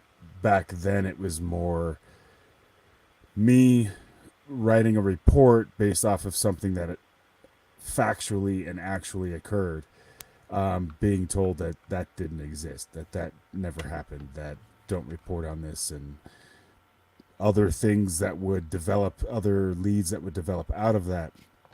I would write reports up and say, hey, we're taking it in this direction. They say, no, it leads back here. Stop. And so there was a lot of, I'm not saying lives could have been saved. I have no idea. But there was a lot of dumb fuckery that was happening with the upper echelons. And it became very apparent that there was nowadays we would say agenda, but that's precisely what it felt like. That there was something wholly different from what needed to be done at the moment it needed to be done. I'll say this at least, and I'm not gonna say where I got this from, but it was explained to me when I talked to somebody about, what was going on. Like I said, my last 5 years I spent with PSYOP, psychological operations, and this is like time period when I'm specifically talking about when I was in Iraq, in Ramadi and Fallujah, during the period of the big election, the first elections there after Saddam Hussein. There's a lot of shit. We were over in the Al-Anbar province, the Wild Wild West, the fucking worst of the worst in fucking Iraq. And there was so much shit. So much fucking shit going on. It was, not only was all the violence, but I mean, it was a literal fucking like PSYOP versus PSYOP, because I gotta stop myself. No. I'm gonna stop myself right there because I'm gonna go on a drunken fucking rant. Maybe we'll have actual conversations sometime if you guys want to hear. I'll go and talk about like this kind of things at length. But Skin Max Saturday, I want to keep this as uplift as possible. At the very least, I'll keep this at footnote level. There's compartmentalization, is basically what's being explained to me. That like, look, I'm like, hey, this is fucking weird. What I'm seeing is not fucking correlating with what the mission and what's actually fucking happening. Like, what is fucking going on here? And somebody explained to me, well, there's compartmentalization. You were at the fucking lower level, fucking creating the products and disseminating them and all that. The people at the fucking upper top, there's a compartment. You are separate from the knowledge of what they are doing. You're being told that what you're doing is one thing, but their actual intentions could be completely fucking different. And that's just, and that could be good or it could be bad. It could be to protect me or it could be to keep me ignorant so that we don't fucking say, hey, this is fucked up. We should not be doing this. What the truth is, I don't fucking know. But I had a few examples of where it appeared to me anyways in the moment. And of course I was close to it and I was in my 20s or whatever. So who knows exactly what the actual truth was, but it appeared to me at least that on several occasions that they wanted certain players on the board, and they didn't want them to be taken off. I don't know what the rationale is, but that is specifically the impression that I got, was that they didn't want us to act. We were very good at what we did, and they were.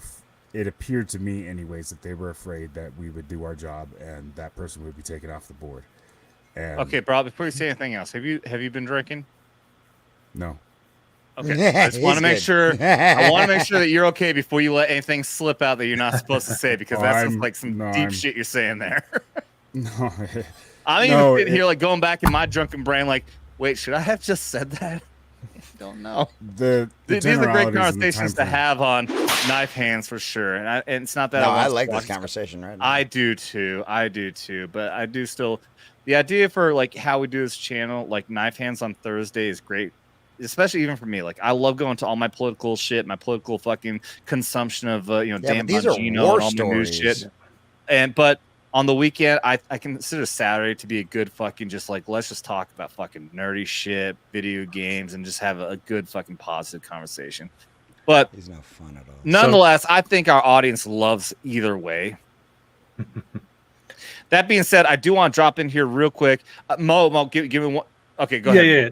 No, that's okay. I wanted to. This apparently has been what Bravo and you were talking about has been going on for a long time. It's one of the few things my dad confided in me that I'm allowed to share. But do your thing, and I'll tell you about it.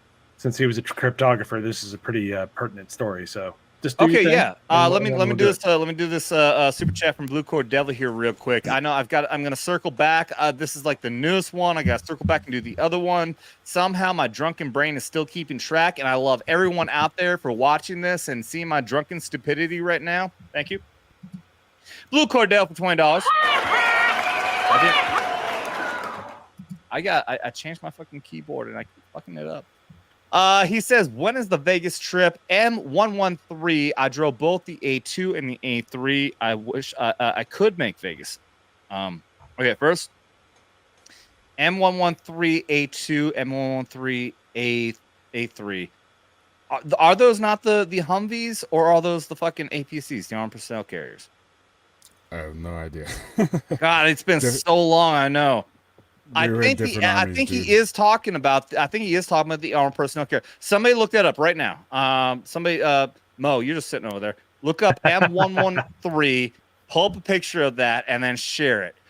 As I do this shot here real quick, that's right, I'm getting a civilian to fucking do that. I just think that's amusing as fuck. Let's see. For that, we still haven't punched Jeremy in the dick yet. Nope. Come on now.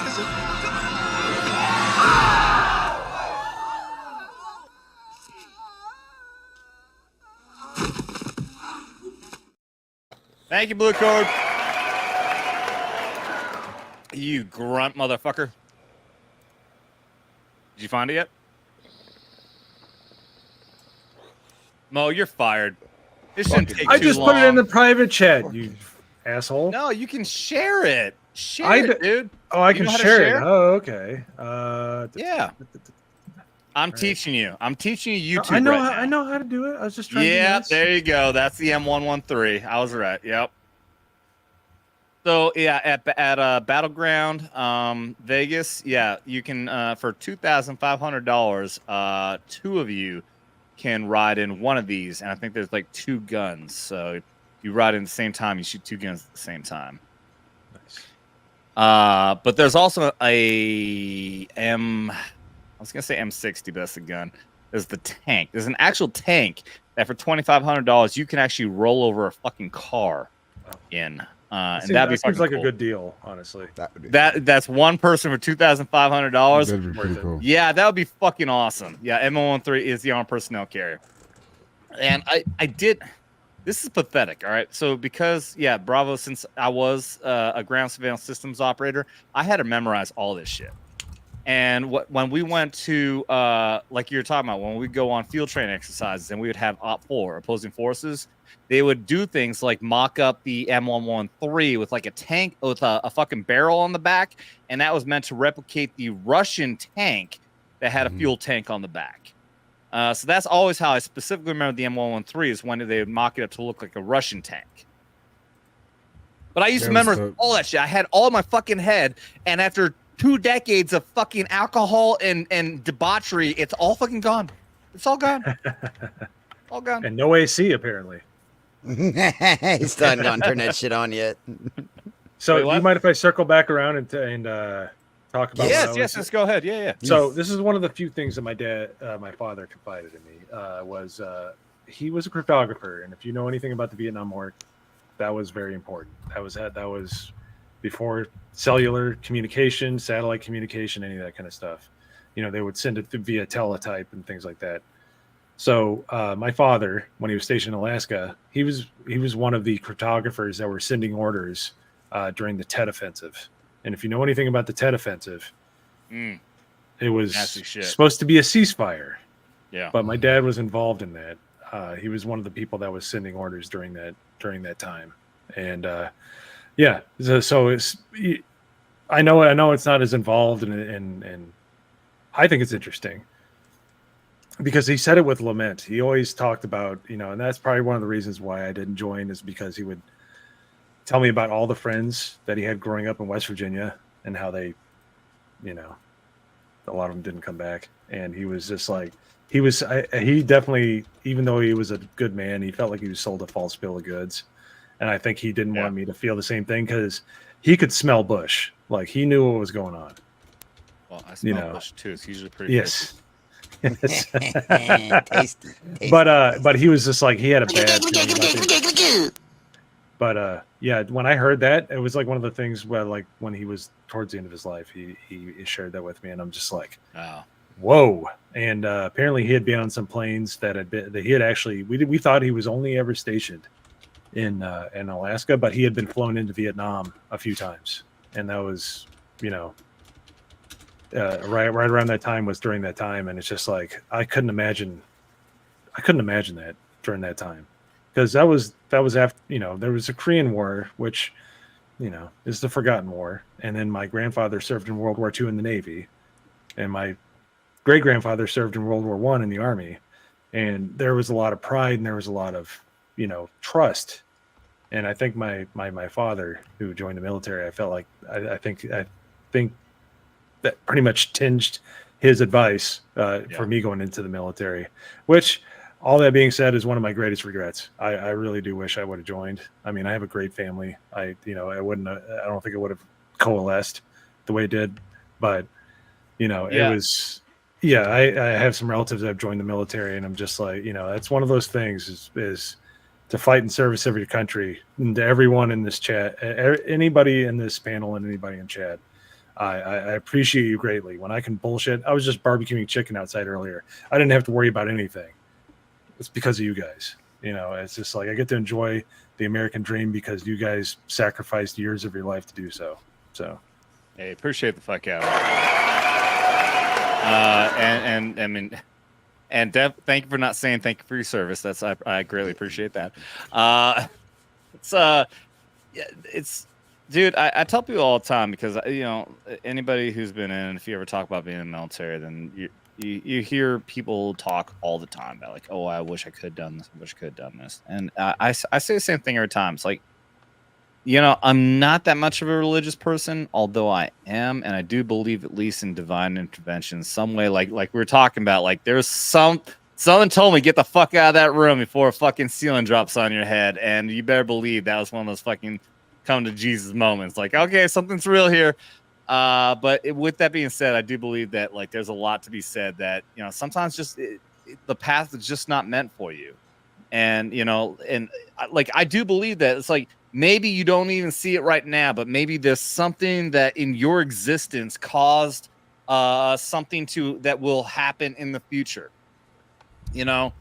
For me, my fucking life has been really fucking weird ever since I got out of the Army in 2009.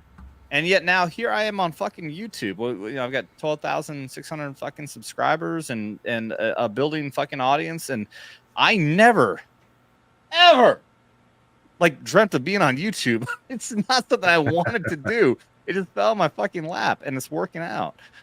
So it's very well possible this weird fucking path that I went down just led me to be here.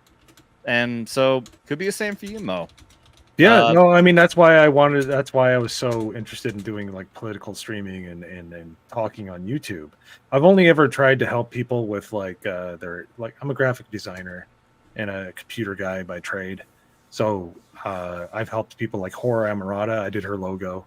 Like I just How dare you call her that? Horror Amarada Horror. She's the sweetest person on earth, by the way. Horror. If you ever see this, she's awesome. you're awesome. I stream with her every Wednesday. She's great. Oh, do you? Did you never Winter Nights? Midway Comp. Midway. That's right. You Shag guys did Wars that other one. Yes. Shags. We got to get Shags back on again. Yeah, but Shags is great. I think. Yeah, no, it's just like you wanna put some. Joining the military is you're directly helping the nation, even if it's a little bit. But with some of us that have had that want and had that need and wanted to display a little bit of courage or do something with their life, that is beneficial to other people in your country that you hold so dear. By the way, America is the best country on the earth, and it never will. Hopefully, it never changes. And I'll be damned if I'm going to let it happen. Which is why, even if I'm just throwing a little bit into the universe, I hope I do something. But fuck yeah, America, fuck yeah. But yeah, no, it's just like it's worth fighting for. It's worth. Let's go! Fuck yeah! Come on! Fuck yeah! I'm drunk right and now, suck on my balls. Oh, wait a minute! I've got set up now. I can do it really quickly, and it says that there it is. Later. So lick my butt and suck on my balls, America. Fuck yeah! Again, I've moved everything on my stream deck around some stuff. No, so that's why I always have the utmost respect. I do say thank you for your service. I had the joy and the privilege of I got to shake the hand of a World War II veteran last year. The guy was like 101 or something like that, and I'm just like, and he was just like, they always perk up, but it's it's just you don't realize what you have. The Air Force helped my dad get out of abject poverty. He grew up in rural West Virginia. America gave him like the chance to get out of the situation that 3 to 4 generations before him couldn't get out of, and he used his GI Bill to get a house for his, my mom and him, and he basically went through college on his own dime, drinking Kool-Aid and eating grilled cheese sandwiches all the time. He took full advantage of what America gave him, and it let us get to this point where I'm on a fucking camera in my garage, getting drunk, hanging out with 3 badasses on a Saturday night. All right, this country rules, and if you don't think so, you can get out. That's the sound effect I need. Yes, but yes, I agree with this. Fuck yeah, I love America. Thank you, buddy. I'm in my garage too. What a coincidence. Me too. I'm in my garage too. That's my garage door right there. I'm the only one in my spare bedroom. As you can probably tell, it's not as. I got 5 kids. I don't have anything such thing as a spare bedroom. No. Holy shit, I thought smoking weed made you impotent. Apparently not. You wish, motherfucker. No, he's working on building his whole fucking army over there. That's nice. You got half a basketball. You got a full basketball team. You just need a sub. Yeah, I know. Right? We're working on it. All right, with all this military talk, let's pop back over here. Pops, I'm gonna get to you, buddy. Yo Pops, these are Korean friends. Blue Cordell for $20 says my cousin was in finance before he got out of AIT, Advanced Individual Training. For those of you who don't know, he had orders for Bosnia in '96, then did 7 more tours. Was getting ready for his 9th tour. Army sent him to head doctor. To the head doctor, I think. Medical fucking discharge him, I think is what he's saying. Dr. They Dude. must have been a trainee. No, I think he's saying he sent him to the head doctors, I think is what he meant to say. Yeah, so his point is even the fucking finance clerks can't get fucked up and messed up with all the fucking deployments and everything. God dang. Well, kudos to your fucking cousin there. That's fucking epic, dude. Yeah. How should we properly port that? I think we've already gone through all of them. So let's just beat the shit out of Dermy. Hey, help me, please. Stupid holy. Whoa! Yeah, that's right. Take that. And that. You And that. got him. You got him. Enough. Are you okay? Yes, Okay, yes. I'll be right back. Hey, come No. here. I think he's out enough. You know what? To be fair, okay. So I actually forgot. I always forget I have this clip. This is what I'm gonna play. And if we get into another fucking war or any other fucking shit, this is what I'm gonna start playing right here. Oh wait, scroll down. Fuck Joe Biden. Damn right. Fucking prick. Thank you very much. Nice. Yeah. Fuck So Joe Biden. let me ask you this. This is something that my father always told me, but I always took it with like a grain of salt. I'm like, because back in the 90s, he said I should have joined the military. Can you request to be in a like I want to work in tech or be a PC person, and they won't just throw your ass in the infantry? Depends on what branch you go into. It also depends on your contract, depends on your recruiter, depends on what's going on with the military at the time. My dad was like in high school in the late 90s. He was just like, yeah, no, you just tell him you want to fucking fix computers or, you know. The 90s, yes. the 90s were a little bit different though too. But Army. You're saying he was Army, right? Air Force. No, he was Air Force. Oh, he's Air Force. Oh, okay, correct. Okay, Jesse, you're the expert. Go ahead. Yeah, Air Force. I mean, basically, it's kind of like a lot of the time, if it's whatever your ASVAB score is, which, you know, depending on what your ASVAB score is, you can basically do whatever the fuck you want. What is that? It's your aptitude battery test. So essentially, it's like mechanical, electrical. So what like your SAT, aptitudes are. What, ACT for yeah, except for the military. Yeah, kind of like that. So it's like what you're supposed to be good at, right? And then so essentially, like if you're willing to wait, like if you're not in a big rush, you can just wait for a job to open up, depending on what kind of job you're wanting. You know, it all just depends on how long you want to wait to get in, kind of situation too. Yeah, well, So, and then it depends on the job. I'm aged out at this point. I'm this year, so. I think National Guard age is out at like 38 or something like that. I think Yeah. No, National Guard definitely older. No, to initially enlist. Yeah, I think it's like regular military 30. is 35, isn't it? No, regular military is like 30 or 32. At least it was when I got in.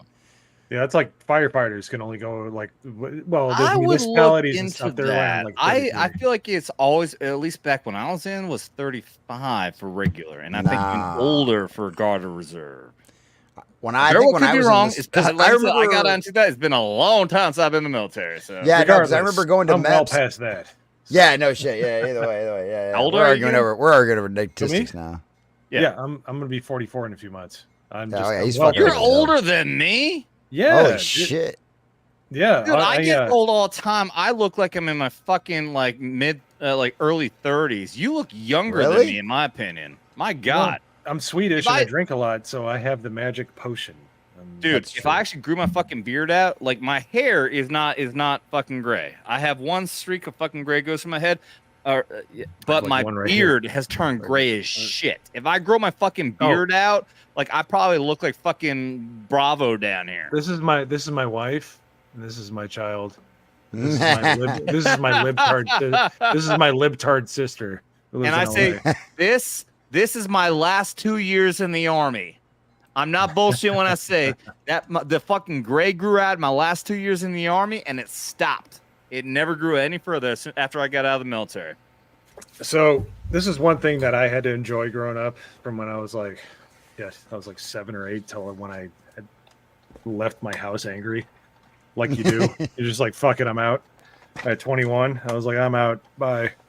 My dad would always wake me up with Reveille. He'd come in the room. He'd come in the room, and he'd go.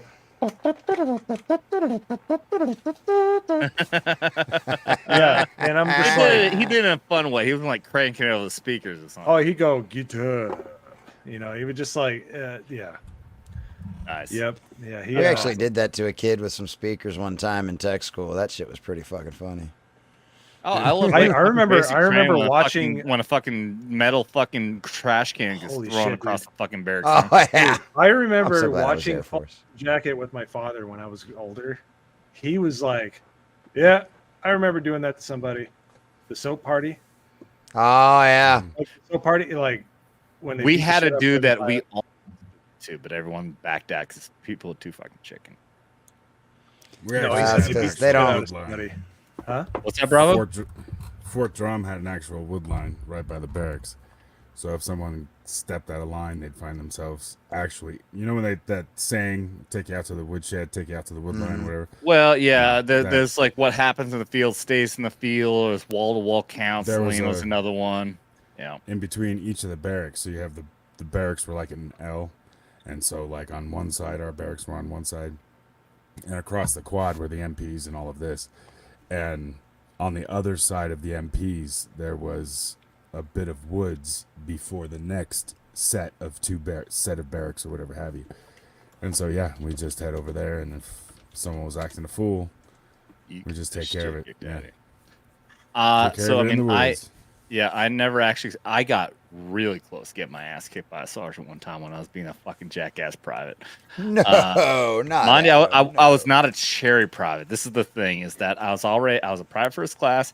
I got attached to one of the infantry teams, so I was getting treated like shit. This is just how this is how it fucking worked out when I was a GSR operator, attached to an infantry long range surveillance detachment.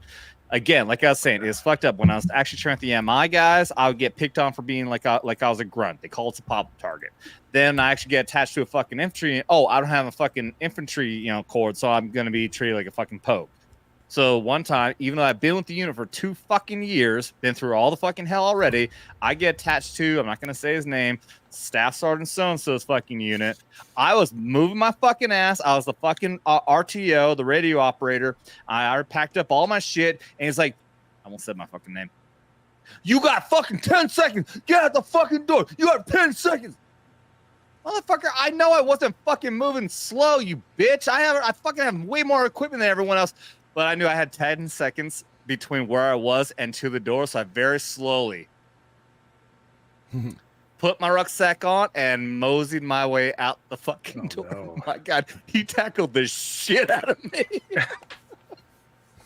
he came running. He beat the shit. Boom! Knocked my ass over that 100-pound fucking rucksack. And he could have beat this shit. I know, blue cord. All right, poke. Dude, the guy could have beat this shit. He stopped himself right then and there. We were like in a tent, like we were right, like no one saw where we were at. He could have beat the shit. I mean, he did. So, probably afraid to break that radio equipment. And that's the funny part about watching military movies, like Full Metal Jacket, which is one of the best first half of movies ever. Yeah, because the second half is like, eh. Second half is Well, except for me, love you long time. That's okay. The African black snake. Anyways, we're past 2 hours. I see it in the upper left-hand corner. Upper left-hand corner. Somewhere. Shit. There we go. We should be all right now. He watched that with the soap party? He's just like shaking his head. He's like, yep, we had to do that. I could tell he was still pissed off at that guy. He had to light up. It was just like it's so funny. It was probably like 20 or 30 years after the fact, and he's just like, this motherfucker. Like, oh, dude. We went to a big fucking discussion. We did vets ranking more war movies. I saw that.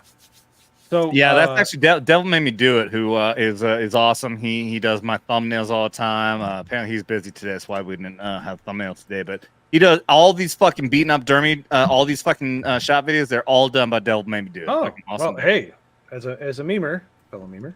Yes. Thank you. Devil Made Me Do It is one of the things I do. Right. I completely forgot that in the conversation. Yeah, you've been trying to get into Legion of Memers. Yeah. Well, they gave me some respect today on their stream, but I dropped some salty shit in there to try to fight the culture war too, because culture is downstream from politics. Absolutely. R.I.P. Yep, that's right. Mr. Breitbart. But my channel. Yeah, no, it's great, man. Like, it's meeting all these people of all these different walks of life, including Adam. Yeah, I never thought I would have. Yeah, no, everyone's all right, but yeah, including that asshole. Yeah, Adam. Adam looks like he's lost like 5 pounds in sweat during the entire stream. I still haven't even turned the air conditioning off. I've been sitting here this entire fucking time. I got so Only many because shots in my system. I was gonna say something like salient, but it's just like dude, I've got so many more we got to go through. This one is Yo Pops 215. I can talk. No, Thank you for your cervix, guys.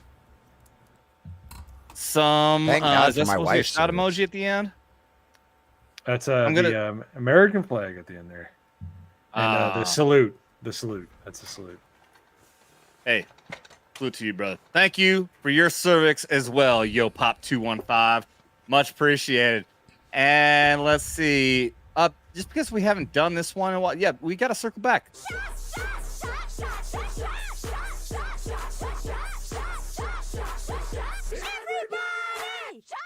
That is the original shots video. Thank you very much. I had to play that one so many damn times, and eventually Devil made me do it. He said, please, let me make you some videos. We're sick of seeing that one. All right, Bravo. Woo. What got you into video gaming? Oh, jeez. Actually, well, let me ask first. We're over 2 fucking hours. If anybody wants an out, if you guys want to take off, I'll give you an out, but I still want to talk about video gaming. Can I say cunt? Apparently, I think so. All right, cunt. Too late now. All right, go ahead. It's already been said. Bravo, you good to hang around, or how do you feel?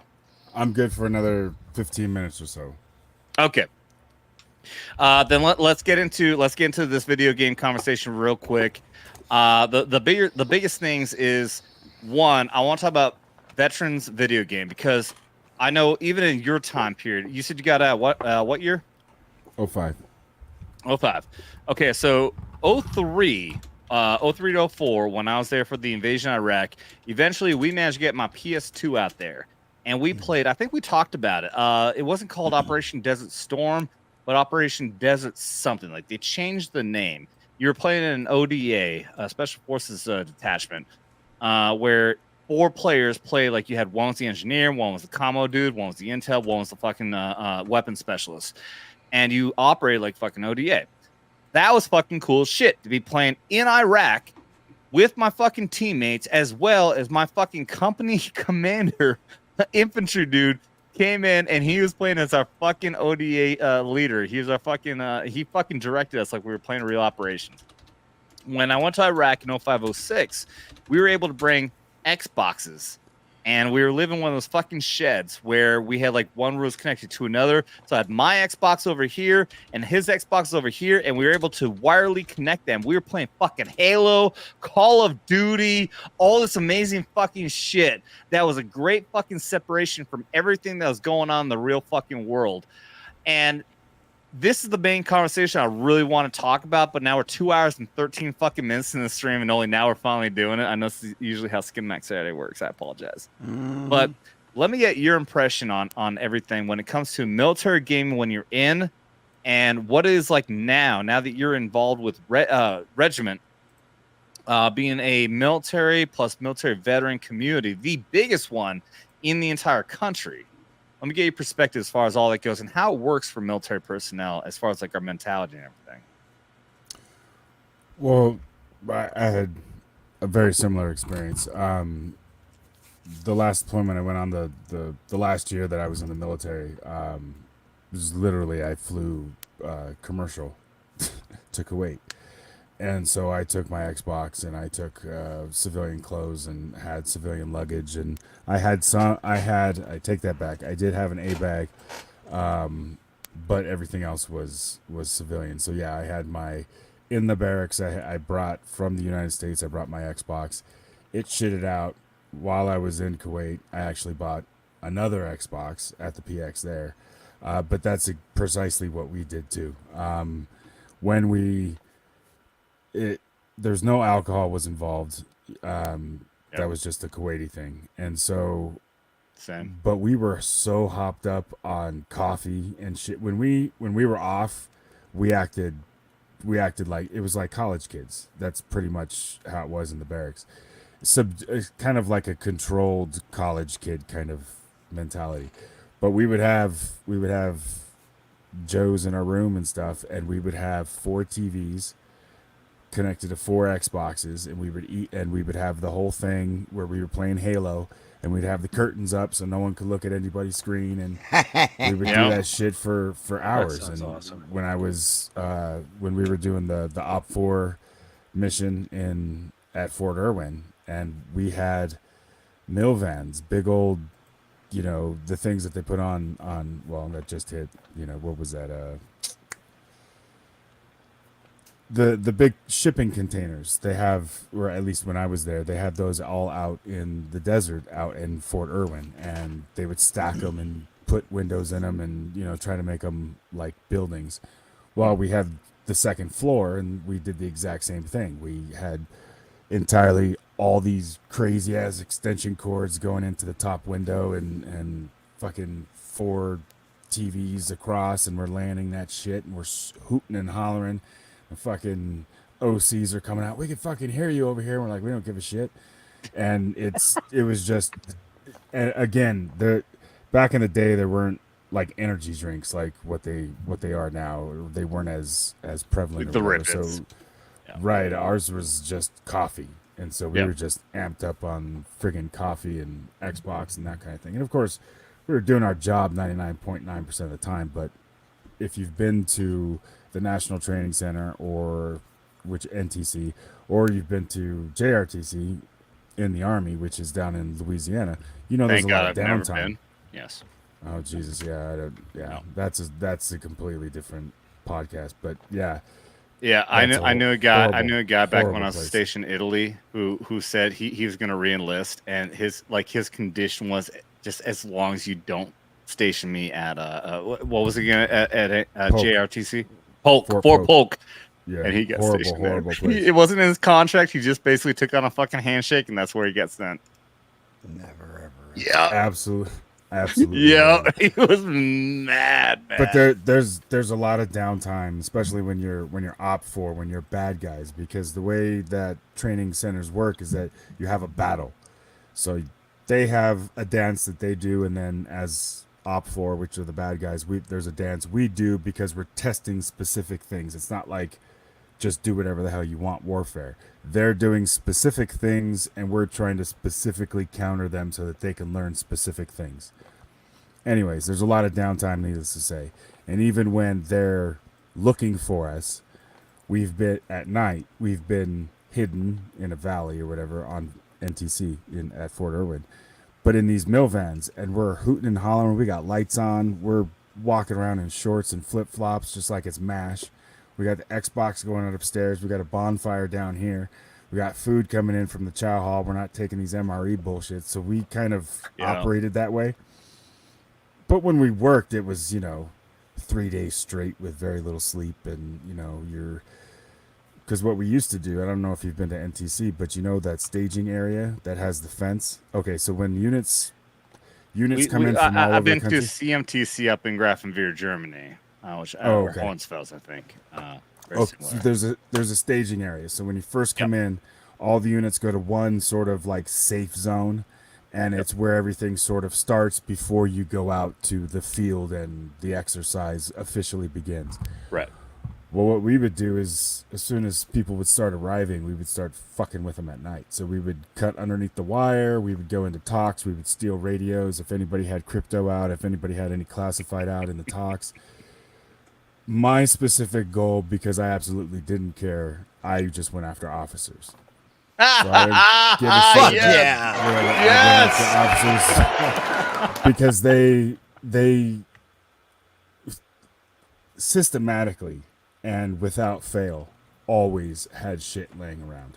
Their pants.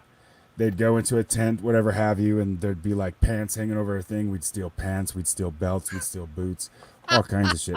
We would give it back because technically, it's a controlled, safe environment or whatever have you. But yeah, there were times where I was walking in between 2 tents, not totally crouched, but you're guidon snatching. Yeah, we had that happen all the time. Doing the guidons. Yep. Yes. I'm sure you guys do it. Go ahead. I had this major walk around the tent in his towel, and he's looking at me. I'm looking at him. I'm dressed quite obviously like a bad guy, not like any of his troops, and he's processing this in a safe environment. Like he just got out of the shower and he's looking at me, and I'm not supposed to be there, and he's thinking, what the fuck am I supposed to do? At NTC, as the exercise started, you could just see all of this going on. And then It's just not processing properly. pull out my weapon and come with me. And now he has to be photographed and paraded and all that stuff. Yeah, a lot of it is intentionally embarrassing, because when they get to the staging area, they think, oh, the war starts tomorrow. No, fucko, the war is right now. Oh, the war shit. was when you first got here, so it unsettles them, and then for like the next 3 days they're in that staging area. They got fucking guards, they got fire guards, they got guys doing this. No one's getting any sleep. Dude. Before they go out to the field, and so it gets them in the right mindset, so that when they finally get out to the field and they see me again, they know they're dead, and that they're gonna have to talk to their commander, the first sergeant, explain, how did we get in? How did we get so far in? Because we've walked, quite comically, 12 people walking through an entire armored unit that was asleep. So they're spread out to fuck, right? They've got guys up on top, they got guys behind, they got guys on you don't go on the ground, guys on cots on the ground because of scorpions and snakes and shit. Most people are smart enough to be on top of their vehicles. Long story short, we got all the way back to the commander. And we got him to basically call in that he had been kidnapped. So then it becomes like a KNR for the commander, because terrorists got all the way into where you sleep, and they actually snatched your commander from all of this armored tankery bullshit with all your fancy fucking guns and your cool fucking battle armor and all that shit. These guys in civilian clothes just waddled right in, and it gets them right in the mood, because we get them like night one. That kind of shit where they're tired, the exercises. They think they've been told by the OCs, okay, your part of the battle isn't going to start till Tuesday, and it's like Sunday night. So like, okay, let's go fuck with these guys. And then they're on guard, and then it makes it miserable, because because they think they can just chill until Tuesday, and that's not the case. And then of course, first sergeant gets embarrassed, or a captain or commander, whatever the hell. And so everybody's on guard. Everybody's this motherfucker, these kinds of things. And then everything's going around in their minds, and they're jumping at shadows and all kinds of other shit, because they don't know where we're going to be next. And that's part of the fun aspect of it. But there's a lot of downtime, when we're not in that 72-hour sort of craziness. Dude, it's one thing. Yeah, I spent so many damn times. Like when I was out in Italy, we did train up in both Hohenfels and Germany. I get them mixed up. Hohenfels when we go to CMTC, the Combat Maneuver Training Center. Grafenbeer was a lot of fun, just going to the ranges and everything. But yeah, the CMTC is very much like GRTC and everything else. And yeah, I mean, we encountered these guys when I'd be out doing my surveillance or reconnaissance operations. I literally was laying in a fucking hole, and I was smelling fucking cigarette smoke, and all of a sudden these fucking Joes just came walking by, and like you're talking about, like you guys, you're so like you've done this so many fucking times, so it's like obvious these guys didn't even fucking care. Like, oh, nobody's out here. We're literally lying in a fucking hole in the ground, camouflage like a motherfucker. Like if they stepped 2 feet to the fucking right, they would have stepped right fucking on us. But they're just smoking and joking. And I was actually, there's a part of me that was like, please step on me, because I would love to take you fucking prisoner and see what we can do next. So it was, but with that idea also, like I had the same idea. Like I think it would be fun. I like the idea, like being able to go out there and just find original ways to fuck with the officers and the fucking high-ranking NCOs like you're talking about. I would find that to be so much fucking fun, dude.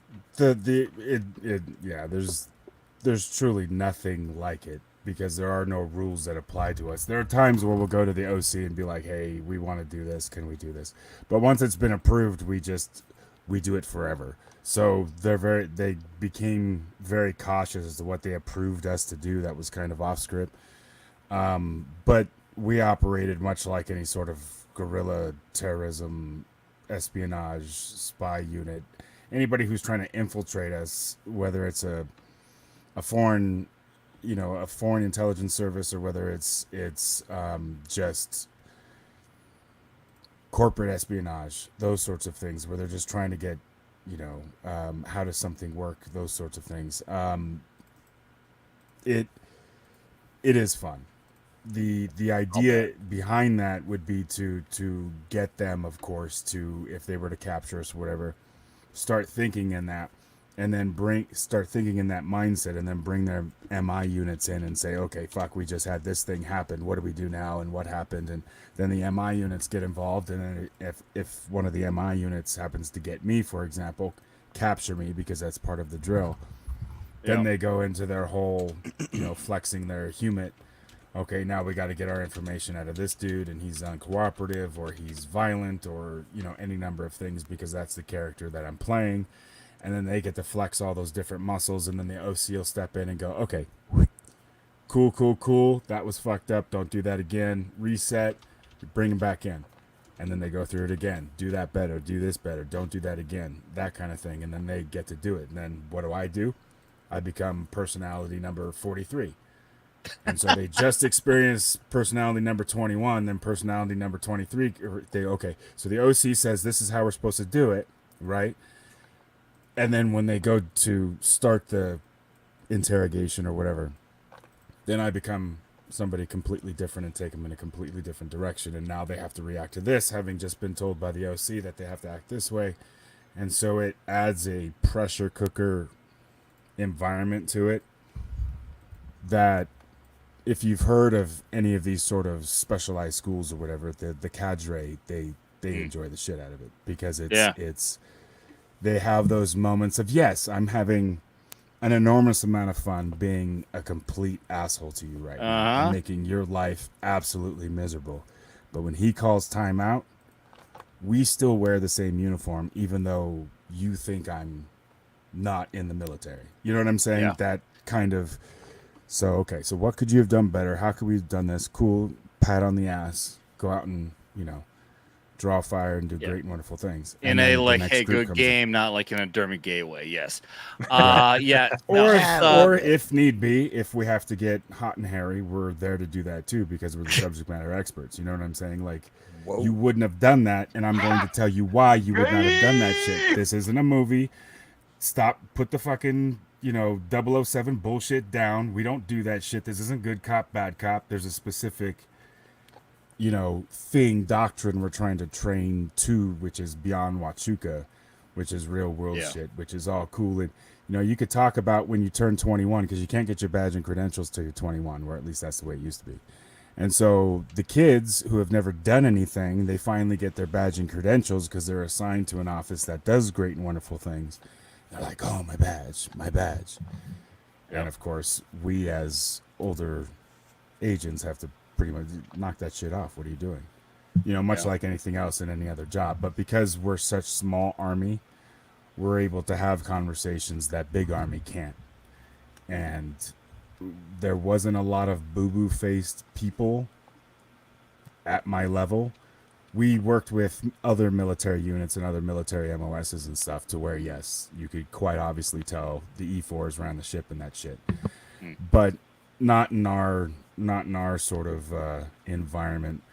More often than not, it had to do with the fact that we were hardly ever in uniform. And when they did see us in uniform, they were more pissed off that I was an E5 than anything else.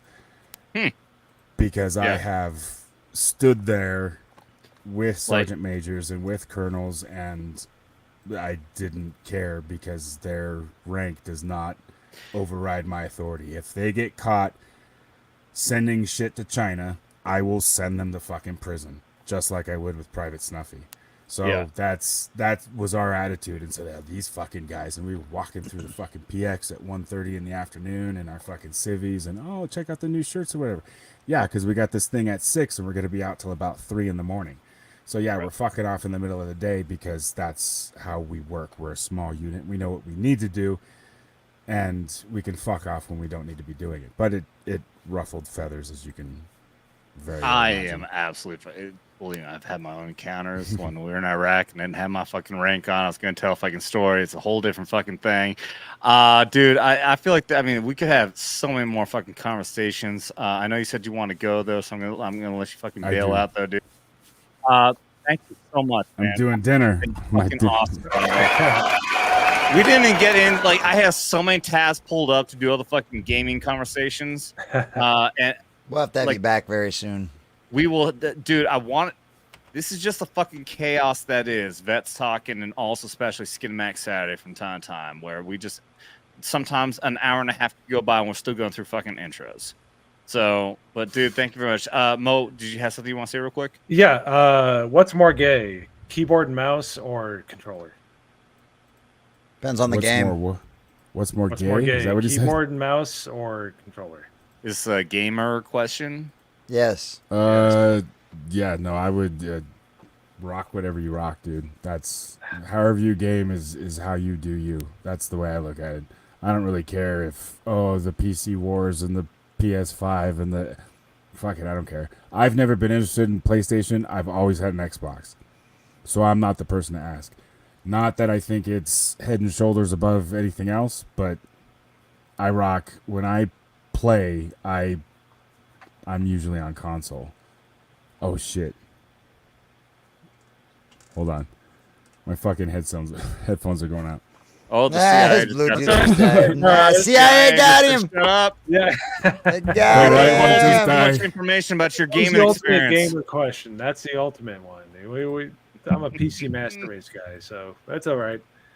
But it was a pleasure listening to you, man. What you're doing with the veteran community is just amazing. I don't think people quite understand the healing quality of video games and the community that it provides.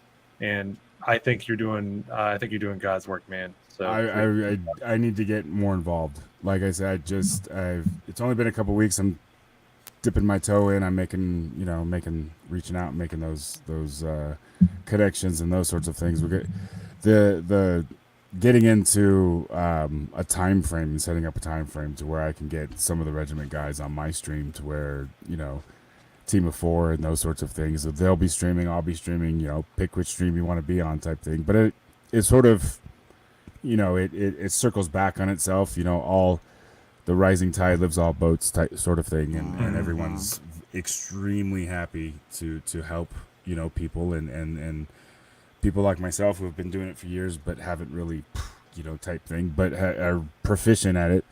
There are tips and tricks that we're passing off to people, and much like in the case of even Adam here, in our time frames, comparatively speaking, I'm no longer streaming to YouTube, but comparatively speaking, he's at 12,000 in 2 years, or what was it, 2 or 3 years? We hit 12.5 in 1 year. Yeah, so I mean, it's I'm thankful to the Tom McDonald hangover gang. Yeah, the That's hangover really what gang, it is, dude. Tom McDonald But fans are fucking amazing. We had some viral videos go out, so it's just pure fucking. It's just that it's keying in on what you like and doing it, and the audience will see that you like it, and they'll show up, and that's Hi, Steph. what we're trying to impress. Right. Even if it doesn't reflect necessarily. I mean, I 200 subscribers or whatever on YouTube before I got off of it, focusing more on Rumble, but even there, it's the content. I only stream when I game, and I only game when I stream. So yep, I'm not playing when I'm not streaming, and I'm not usually streaming anything else except the times that I'm gaming with friends and stuff like that. So that's what I do. That's my hobby, and that's what I enjoy doing. And if that blows up to 50,000, whatever, outstanding. If I stay at 50, 60, 200 people, outstanding. You know what? Because me and my buddies, we're still going to play whether I'm streaming or not. So if people want to watch and they enjoy it, outstanding. And to your point earlier, yeah, I know for a fact it does help. And from personal experience, it's helped the three of us, me and my two buddies or whatever, just in the time that we've been doing it these last few years. So we know it's important for us, and if people enjoy watching it, then that would be awesome as well. And we got, like I said, we got to get you back on. I would love to make a connection and talk to these dudes over at Regiment. We're doing our own video game streams now. We started doing officially military video game streams. We're doing fucking Helldivers 2 on Friday nights now. I have no idea where it's going to go with that. I have no idea what the connection could be, but I would love to, at the very least, just get involved in the organization over there at Regiment. And yeah, maybe if even I can get them, I'm sure they love to promote. So if I can get them on here, or I can go over there in any way, I'm sure. I would love to do that kind of connection one way or another. Sure. Real quick before you take off, my nerdy home popped in and says take a shot. Well, usually got to drop 2. Why do I hear an echo? Somebody's echoing. That's echo. Oh, it's Okay, him because his headphones died. my headphones died, so it reverted back to my laptop. So I'll keep unmuting and muting myself. You're good, buddy. Even though normally, Steph, you'd have to drop $20 to take a shot, but since we have so many other people who have we got already plenty of them. We have so many fucking shots we have to go through.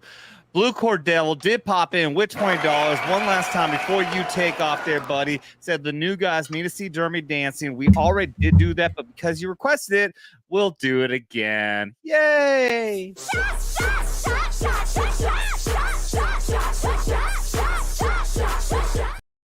And I hope you go to sleep tonight, Bravo, with nightmares of that in your dreams. I will, most definitely. That's just the fuck that I am. Good meeting you, man. 97 Bravo. Civil, I was gonna say civil affairs. Counterintelligence is still like. I'm drunk, dude. We've had way too many shots tonight. Steph, you are so fucking lucky you didn't come on tonight to try to hang out and hang out with all these fucking shots. Brother, good meeting you. Awesome. Oh, now she dropped 1999. Oh, I see. I think she dropped it before. She accidentally didn't do it with the fucking super chat. All right, we'll get to you here in a minute, Steph. I gotta let Bravo go, dude. You've been awesome. Looking forward. I hope we can get you back on again in the future. Have some more, less drunk conversation. I can't talk. I'm sorry, dude. It happens, man. I appreciate you reaching out. It's always good to talk about gaming and military. And then, of course, now that they're sort of blending together, I'm always down to talk about that sort of thing. So yeah, I most definitely. Just let me know. It was a little. This week was a little weird for me, but yeah, under normal conditions, it should be good to go. Out of curiosity, how did you find me? Because you followed me, and that's how I found you. Because you followed me, and I looked up your channel. I'm like, oh, dude, this is a military gamer. I have to have him on. I don't know. Oh. Wait. I'll have to look. Because I thought you I don't know. No, you followed me first. I got the notification, and then I looked you up, and like, this dude looks awesome. I have to have him on the show. Oh, yes. No.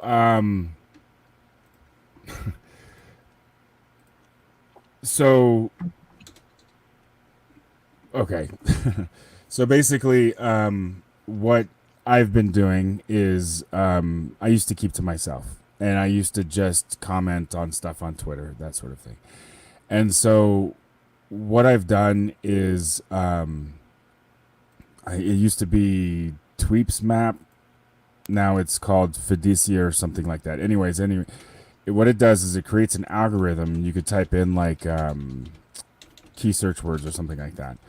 And so what I do is I type in and I try to find sort of like-minded individuals. I'm trying to branch out as far as gaming, as far as veterans, as far as politically, those sorts of things, where I had sort of been closed down and didn't really branch out with new accounts that I was following.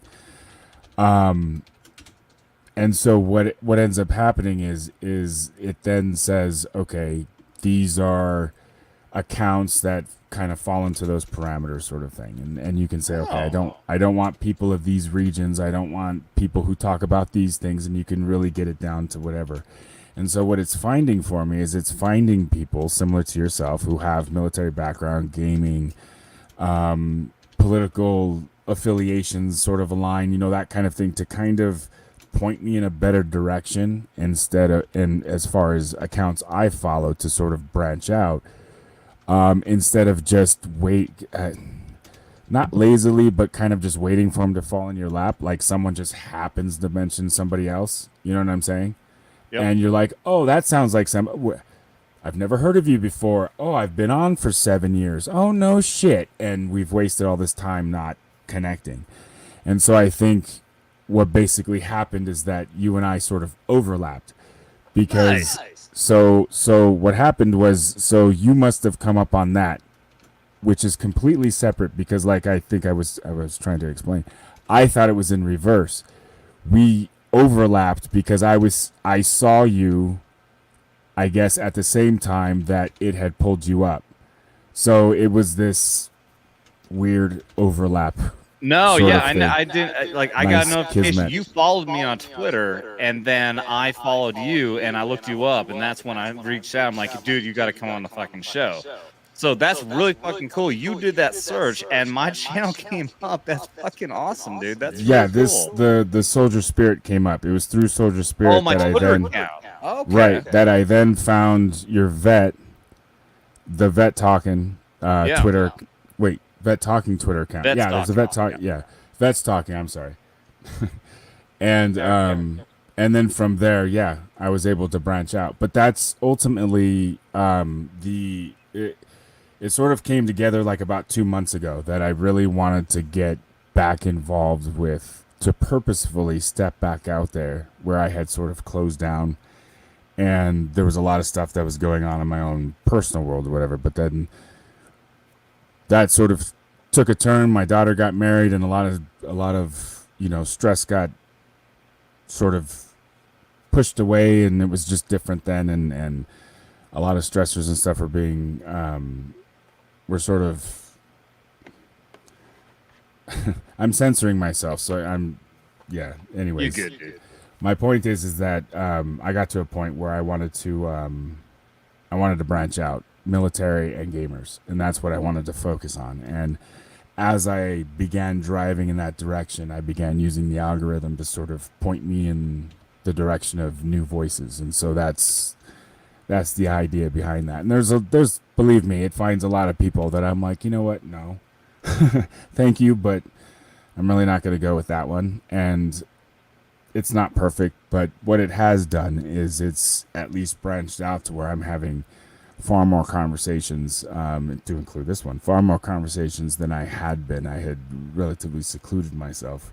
I'm a disabled vet, and so there's a lot of stuff. What is it? 100% permanent and total disabled. Yeah. So that was December that got finalized, and so it made a lot of sense with the direction of how the last 5 years had been for me. But getting that determination, it sort of made sense. Like, yep, I was right, and the VA was wrong, and blah blah blah. And so finally, a lot of stuff was sort of clicking, and my friends and I were sort of getting back together, and it was just this weird sort of amalgamation, and it was important for me to get back in and dip my toe back into that military community, military gaming community. I think it's important, especially I know for a fact it's helped us, and so I want to give back, and Regiment's one of those organizations that I can do that. And I hope that as I kind of get out of my introversion with I'm not very good on Discord at all, and so I'm trying to learn Discord as well as keep up with 20 and 30 somethings that are just flying like crazy through it. So once I get that, I'd like to get a lot more involved in Regiment. They're a fantastic organization. I agree 100%, and that's I'm really looking forward to. I'm very happy that you reached out. I'm really happy that we're now aware of what Regiment is. I think that we dropped the links out here, and I think that a lot of people out there, if you're a gamer, if you're a veteran, this is something that we should all check out. I'm looking forward to at least just joining Regiment and then seeing what else we can do as far as comes to content, like linking the channels up would be very fucking cool. And it would not have been without you, dude. I'd never heard of it until you showed up and you followed me and we made this happen. It's fucking awesome. It's like we're talking about things are meant to happen. Things is very fucking cool. I'm looking forward to seeing what can happen in the future. And before you take off, we definitely have to say hi to Steph. She's sitting at a bar, wants to take shots with us. She did buy us a shot with $20. Steph, I hope you're still there. Let's take a shot together. Let's do a very basic, just shots in celebration. Not just of you of the $20, but also to our friend here, our new friend Bravo, Mo over there in the corner, and our stoner over here, and to you, Steph. Everyone, I love you all.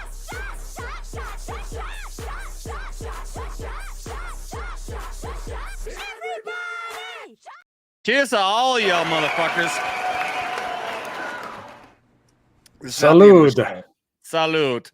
It's not the end of the show, but brother, Bravo. Been awesome, dude.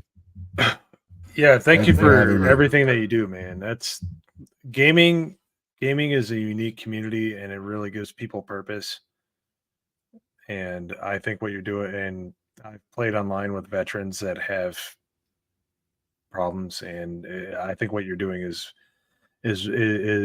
literally God's work, because some of them are have some tortured souls, and I think it guides them towards recovery. So keep doing what you're doing. Well, I appreciate that. Thank you. I'm looking forward to getting more involved with Regiment and pulling my buddies into it as well. They need more socialization. Some of us we get into our holes and we kind of just sink, and we don't realize how far into them we are until shit just looks sideways. So. Say that again. Helldivers, you played it yet? I have not. Dude. No, it's not on Xbox, and my laptop will not handle it. So yeah, I'm either waiting. One of two things. I'm either waiting for a new desktop system that I'm looking at, or it drops on Xbox magically, which would be awesome. I have not been so into a game since Halo first came out on the Xbox. Dude, Helldivers is so good. Halo was a completely different experience as far as gaming goes. When you would land the systems together and you'd play on your own TV and that kind of thing, it completely changed. Changed gaming. Dude, GoldenEye was the best. GoldenEye was pretty awesome. Dude, GoldenEye, yeah. This is how old I am. We got you. We didn't have any money. We would play. This echo's too fucking bad. Whatever. That's all right. There we go. All right. Bravo, I love you, dude. Yeah, the echo is fucking really bad there. Yeah, no, I'm sorry. Okay. No, you're good.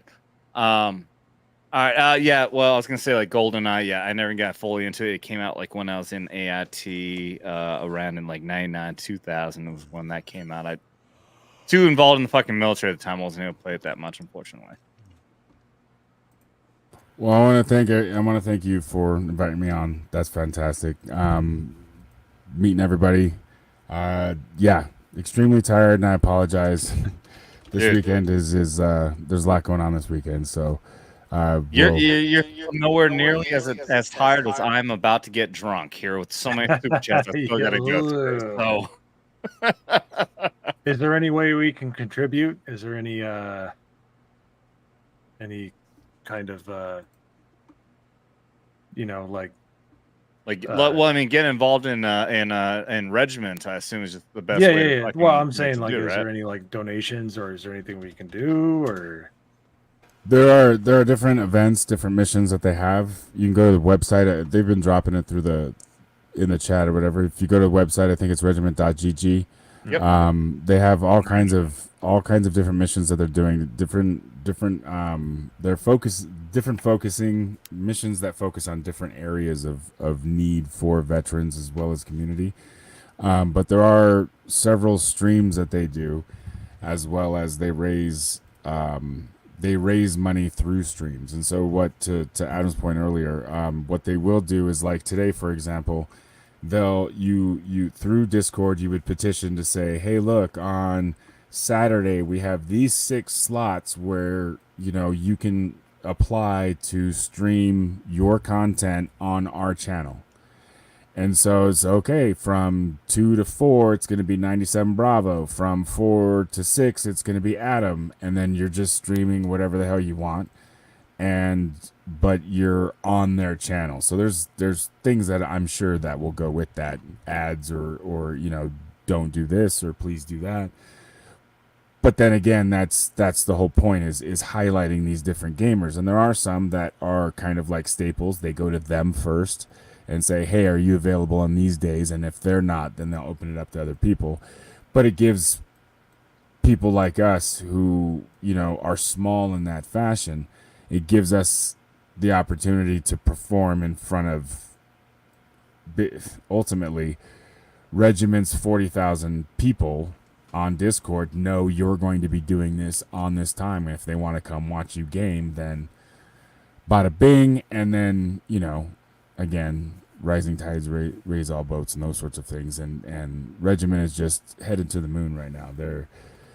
They can do no wrong. And they're just building in all the right ways. There are other, I said earlier, there are other organizations that are doing similar things, but I wasn't digging a whole lot of what was going on in the leadership and the overall points of view that those gaming organizations were kind of not necessarily pushing, but not necessarily not pushing it either. And Regiment is very much military, gaming, shut the fuck up. And that's it.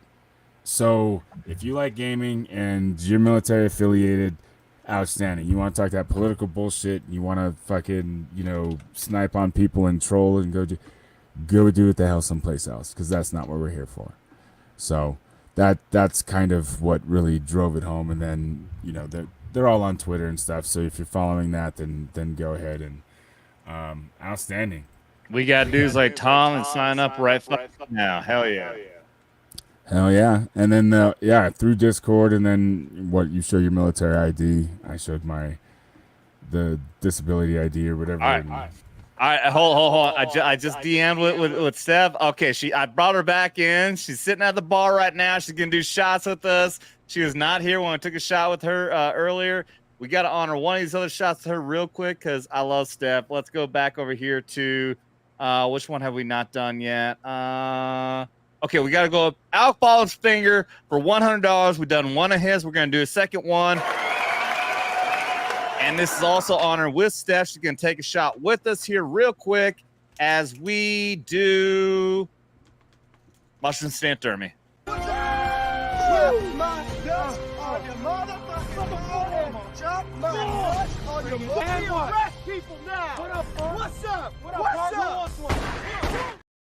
Cheers to you, Alec Baldwin's finger, and to you, my nerdy home.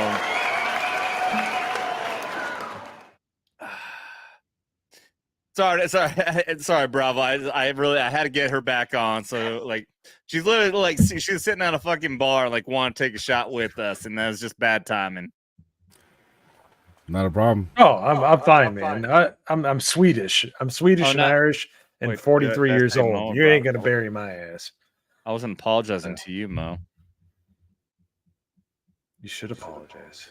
Well, I'm going to take off. I want to thank you guys for having me on. Sorry about the headphones and the echo at the end there. You guys have a good night. Buddy. I had a lot of fun. We'll catch you guys later. Hey, we'll have you back again soon, man. Thank you very much. 97Bravo, everybody. Thank you very much. Let's give you a proper outro here. Haven't done this one in a while as an outro. America, fuck yeah. Fuck yeah. Dude, awesome, dude. Cheers to you, Steph. Thank you very much. Awesome having you here, girl. Even while sitting at a bar, you're sitting here hanging out with us. That's fucking cool. How many more shots do we have to go through? I don't know, but I'm running out of... I have somewhere of a bottle of vodka in here, and it's almost gone. Dude. I have not gone through this much fucking liquor in one stream in a long fucking time. We've still got 2 more for Youps, 2 more for Alec Baldwin's finger, and then it looks like only 1 more after that. So 5 more shots and 2 socials right now. 5 shots, 2 socials. Okay, so this is how much I have left. This is my dad's decanter that I inherited. We're Mountaineer fans because West Virginia Mountaineers are the shit. Ooh, cool. You know what? I'm a huge I have Pat- about 5 shots at the bottom of this decanter. Good. We'll See, wait that till works the out end perfectly. and I will slam it. Dude, I'm a huge Pat McAfee fan. Are you familiar? Oh, fuck yeah. He was the best kicker ever. And by the way, in West Virginia football, we need our kicker because the quarterback is a faggot. So yeah, well, your kicker also lost your fucking game against who's that in Pennsylvania? Fuck you. It was Miami. Thank you very much. We Miami? threw a garbage can at the assistant coach and knocked him out. Was that the one where McAfee missed 2 field goals? No, it wasn't him. That was well before. No. That was definitely is a big rivalry game between it was they're Pitt. up in It was Pitt. It must have been Pitt. It was the backyard brawl. Yeah. I don't know. Pat McAfee is infallible in my book. I mean, great guy. After the fact, I mean, the guy's amazing. But I mean, in college, when he was a kicker, he was an amazing kicker. But yeah, he missed 2 it was a massive rivalry game. Plus, it was a game that was going to get him into like the fucking like a divisional or a fucking conference championship. Oh, like that. Fuck. Oh yes, yeah, I know. Now you know what I'm talking. Like he got he got fucking murder threats. He was like suicidal for 2 weeks. He says. He should have been. He was a cunt. Okay. All right. Now there you go. There's the fucking. That's the kind of reaction shit. I was expecting. Yeah. Yo, fuck that guy. That's what I get for being a West Virginia fan. I'm a West Virginia fan, a Cubs fan, a Browns fan. I don't know why I'm these fans, but I just am. Well, I know why I am, but it's just because you're actually a masochist, is why you like the abuse. Yeah, and had I known that people were enjoying THC on the stream, I would have brought some enjoyable things. I'm a spoiled fucking fan. Back when I was still big on the New England sports, which I moved out of that area a while ago, so I'm more back to my homestead of fucking Wisconsin. So I'm Packers, Milwaukee Brewers, Milwaukee Bucks, all that kind of shit. But even when I was over in the New England side, like obviously Patriots got fucking big in 2001 and they had a dynasty ever since. So I mean, couldn't fucking lose there. I didn't get into baseball until when I didn't even care that much about the Red Sox. I started following them around the year when they first finally fucking won the World Series again. And then after that, they won over and over and over again. Then the fucking the Bruins started winning a bunch of fucking cups. And now I'm switched over to fucking Wisconsin sports. Now all of a sudden everything Wisconsin's fucking golden now too. Now the fucking Milwaukee Bucks just won a fucking championship again. Well, yeah. The Brewers are always on the cusp of fucking winning. The Packers just the fucking heartbreak because we always feel like we can win the world's the fucking Super Bowl every fucking year, and then we get heartbroken every year too. I remember I was recovering from back surgery when the Cubs won the World Series. I was like, I must be high as fuck because there's no way that they won the World Series. Oh yeah, that was amazing. I was just like watching it. Wasn't that like a prophecy from Back to the Future 2? Only it was like a year off. Yeah. They played that. They played the Miami. What was it? The Florida Dolphins or the Florida Gators, the Miami Gators. That's what it was. Well, I mean, we're talking about the Cubbies, though. I mean, we're talking about the Cubs. I put my money on the Cubbies. Yeah, they played. I don't. But here's the thing: I don't think that in Back to the Future 2, I don't think they gave who they're playing against. I think it was the Florida. It was the Florida. It was the Miami Gators. The year that they would have won the World Series was just like a year off. 2015, so it was 2016. Yes. It was either 2014 or 2016 then. Yeah. No, it was 2016. I know it was 2016. Yeah. I remember because my wife and I, we were going through school and trying to do our shit. And we got invited to a fantasy party where people dressed up as Lord of the Rings and witches and stuff like that. So we dressed up as people that were celebrating a Cubs World Series championship because we didn't have much money. So we showed up as a 2013 Cubs World Championship celebrate. Yeah. So the only time All right. I gotta get okay. I was gonna keep on going. Come on. I gotta get through fucking chats here. Who is this Blue Cord Devil? He's gonna kill Blue me. Cord Devil is the fucking coolest ass dude ever. He's gonna come here, Lake of the Ozarks. We're gonna fucking hang out. Which, by the way, we still have to coordinate with that dude because Blue Cord, I've got to leave for Vegas this week. Yeah, literally this week. I'm gonna be in Vegas for at least 1 week. I'm gonna travel for another. So we gotta coordinate something, dude. If you're gonna come up here, let me know. Oh, and you said you want to go to Vegas. Actually, I forgot about that message.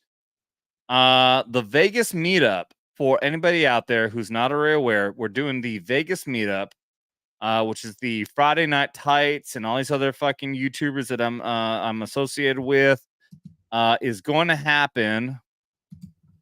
Remind me, send me a message over there on Twitter, we're talking on Twitter. I'm gonna be there on the 5th of April. The meetup will continue on until the 13th. So that entire week period is all like the FNT Geeks and Gamer meetup time period. It's short notice, but dude, if you want to make it out there, fucking come on out, dude. There are limited numbers on who can make it into the meetup fucking place. But if you want to be out there on, I think it's the 10th and the 11th, we can get you in, dude. If you want to come hang out. So let's talk about that if you want to make that happen. That being said, I gotta go through some of these super chats. Vor Axelon, I was gonna say hi to him earlier, but we kind of dragged on a little bit. Gifted one, That's Talking membership, and then it's absolutely worth a. Where the fuck did I move all my? Yeah, okay, it's right there. So show to you, Vor Axelon. Thank you very much. Venom Blade.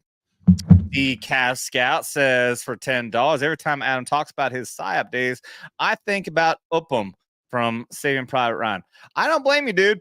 I don't fucking blame you. I've said it multiple times on here. I'm fucking pissed as shit that I fucking signed up to go in PSYOP. I know people don't understand everything all about the tactical side of PSYOP. I was not supposed to be behind the desk, but I was. I got stuck behind a fucking desk. Tactical side gets to go out on boots on the ground with the fucking special operators, Green Berets, and Navy SEALs, all that fucking shit. They ain't fucking typing the fucking typewriter. There's some fucking cool ass shit they got to do. And I did not get to fucking do it, and I'm pissed off like a motherfucker. But y'all, welcome to your fucking opinions, though. For $10, thank you very much. Yeah,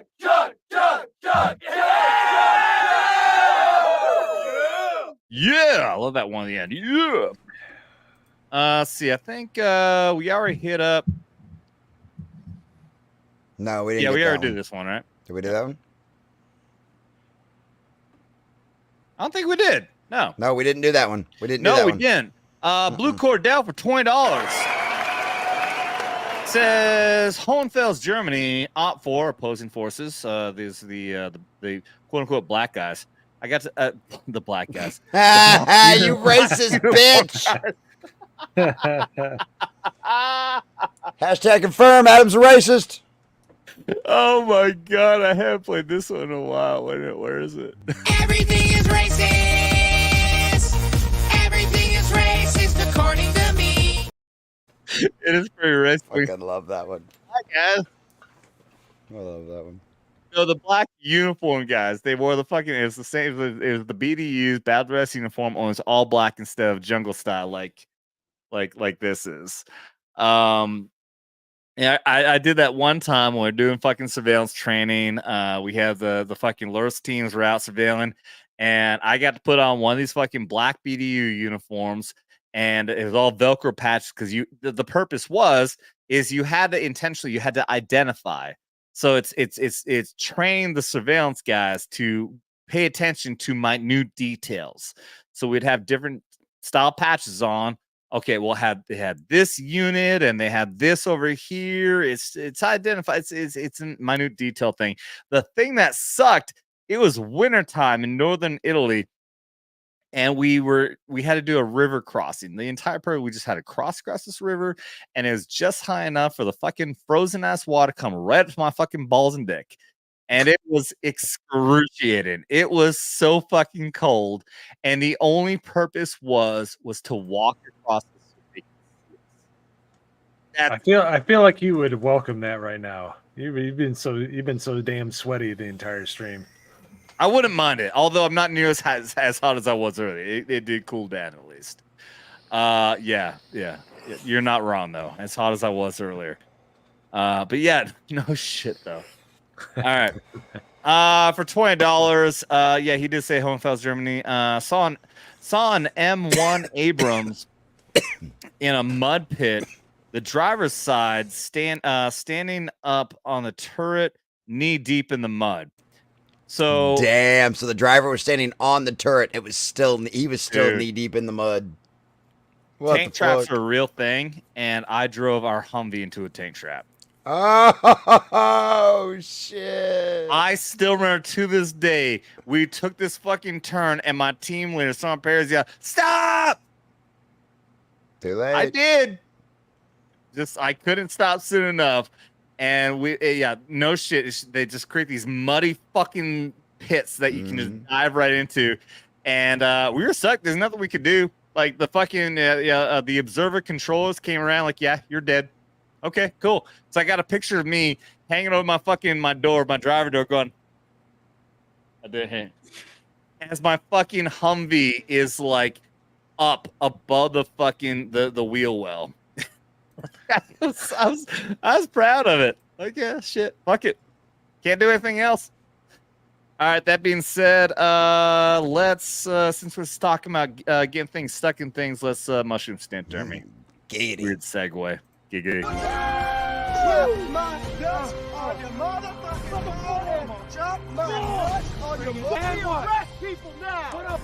up? What's up? Thank you, brother.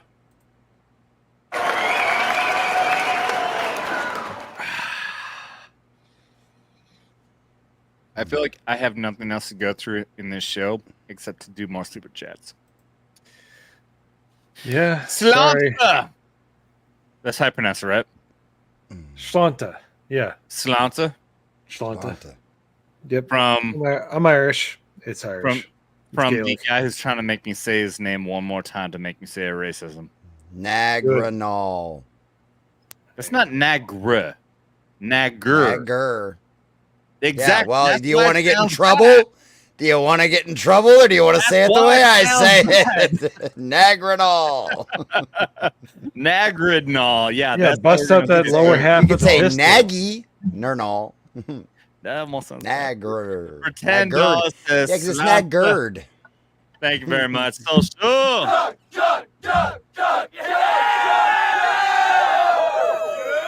Yeah. Oh, we still have more to go with the $100. Yeah. Yes, I'm gonna highlight. We got 5. We have 5 more to go. Pops and Alcohol Finger both drop $100 each. But oh shit. Yeah, Jesse's just gonna die over there. Trying. Yep, trying. Not via alcohol poisoning, figured- just putting fucking smoke in his lungs. I was gonna say, like, it's gonna be like Adam's gonna turn yellow, and I'm just gonna have like a coughing fit over here and pass out of the chair, and Adam's just gonna fall out of his. So it'll be fucking great. I don't think I turned yellow. I think my face will just turn so fucking red that eventually I burst into flames. Is what'll happen. You're gonna end up being a fucking tomato. No, Adam is human napalm right now. He's just like, he's just gonna. Dude, it's clear. Like I had people tell me for the longest time, like I have like the Asian flush or some shit. Oh, yeah. Like when you drink and you get like the Asian like red cheeks and shit. But I have like almost no Asian in me. I have no idea how it fucking works out. Do you want? There's gotta be other. There's gotta be some other genetic shit. There's gotta be some other genetic shit other than just being Asian. Because and here's the other thing also. That I mean, a lot of people get flush and like red in the face and stuff like it's with the alcohol, because what alcohol does is it causes all of your blood to rush to everywhere because it thins out your blood. So that's why like your fingers get all nice and warm and your face. Yeah. I mean, I like right now, my cheeks are fucking warm as shit right now. Yeah, that's why. Yeah. Runs. I bet your fingers are probably nice and warm too. Yeah, it's kind of tingly. Tingly, really tingly. Dude, yeah, okay, so yeah, it's actually really crazy. Yeah, so like so like you can like it highlights all my scars too. Actually, not so bad right now. Like my knuckles right now are red, but if I was to chug down like really hardcore fucking liquor right now, like I've got a big scar like right here, it would fucking pop up. That's one of the first things I noticed. You are pale as fuck, dude. You have no redness to your skin whatsoever.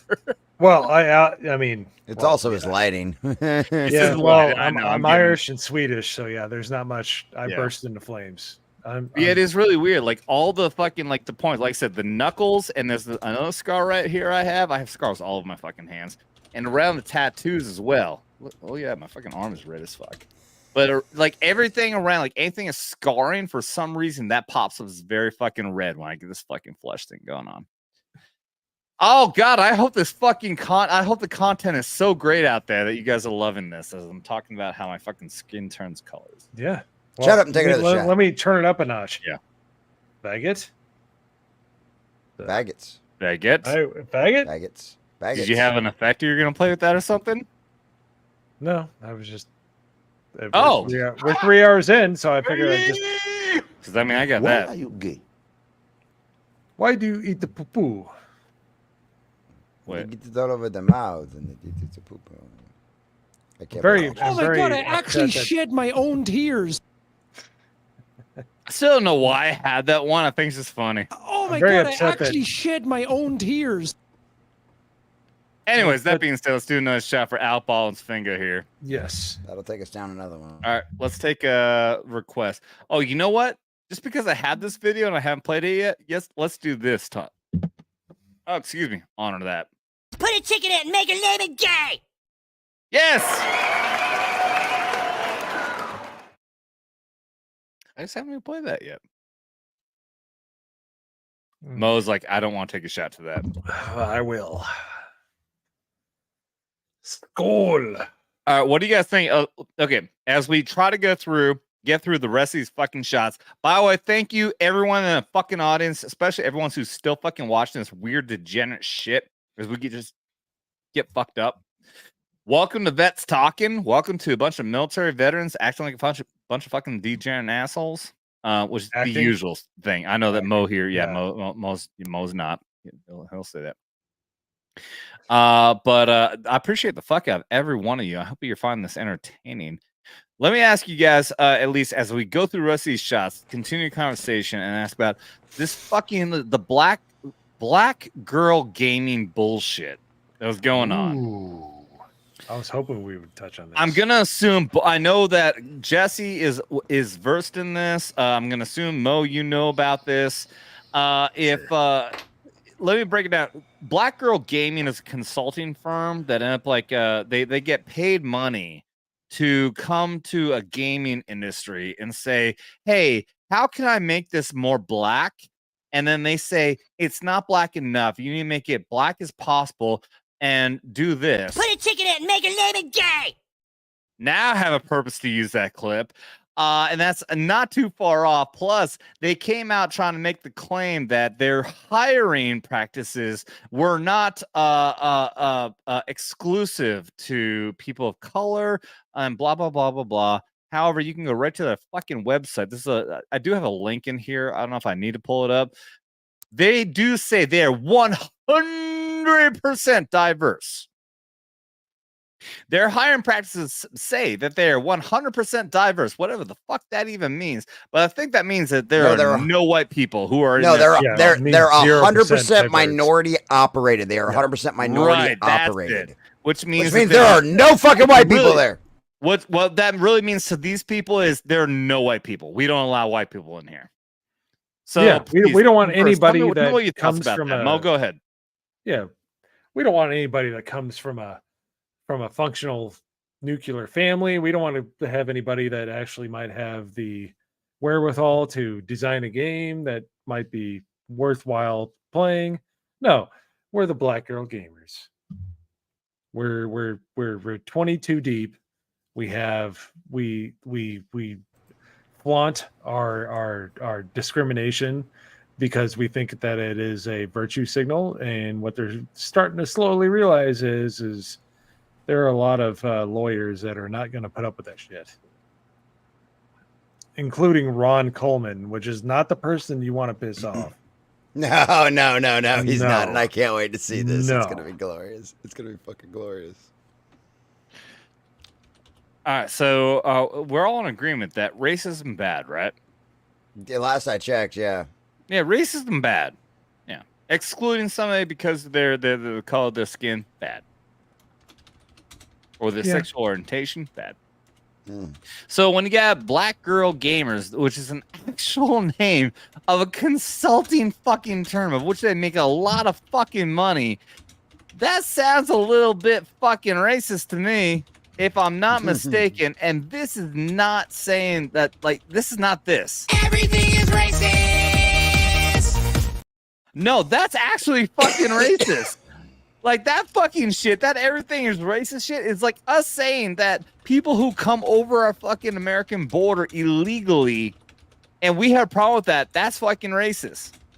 No, we're saying they're breaking the fucking law. There's actually something against that. I'm okay with anybody who comes here, no matter what your fucking race, color, religion, creed, anything. You come here the proper fucking way, I'm fine with that. If you come here and you, especially if you want to be a citizen and you want to actually be a part of this country and you appreciate America, I'm okay with that. But if you come here in the illegal fucking way, which means you hop over the fucking border via the southern border, you get handed a $5,000 fucking credit card, a cell phone, a ticket to wherever the fuck you want, and you can do whatever the fuck you want and skip your fucking bail and everything else. I have a fucking problem with that. Especially you don't assimilate into our fucking country and our culture. That I have a problem with it. And that, yeah, that's therein lies the problem. Adam, you don't have any culture. You're white. Shut up. I know. No, clearly, I'm racist. I know. I'm clear. I am cultural. I can't remember the. I don't remember. I don't want to culturally appropriating.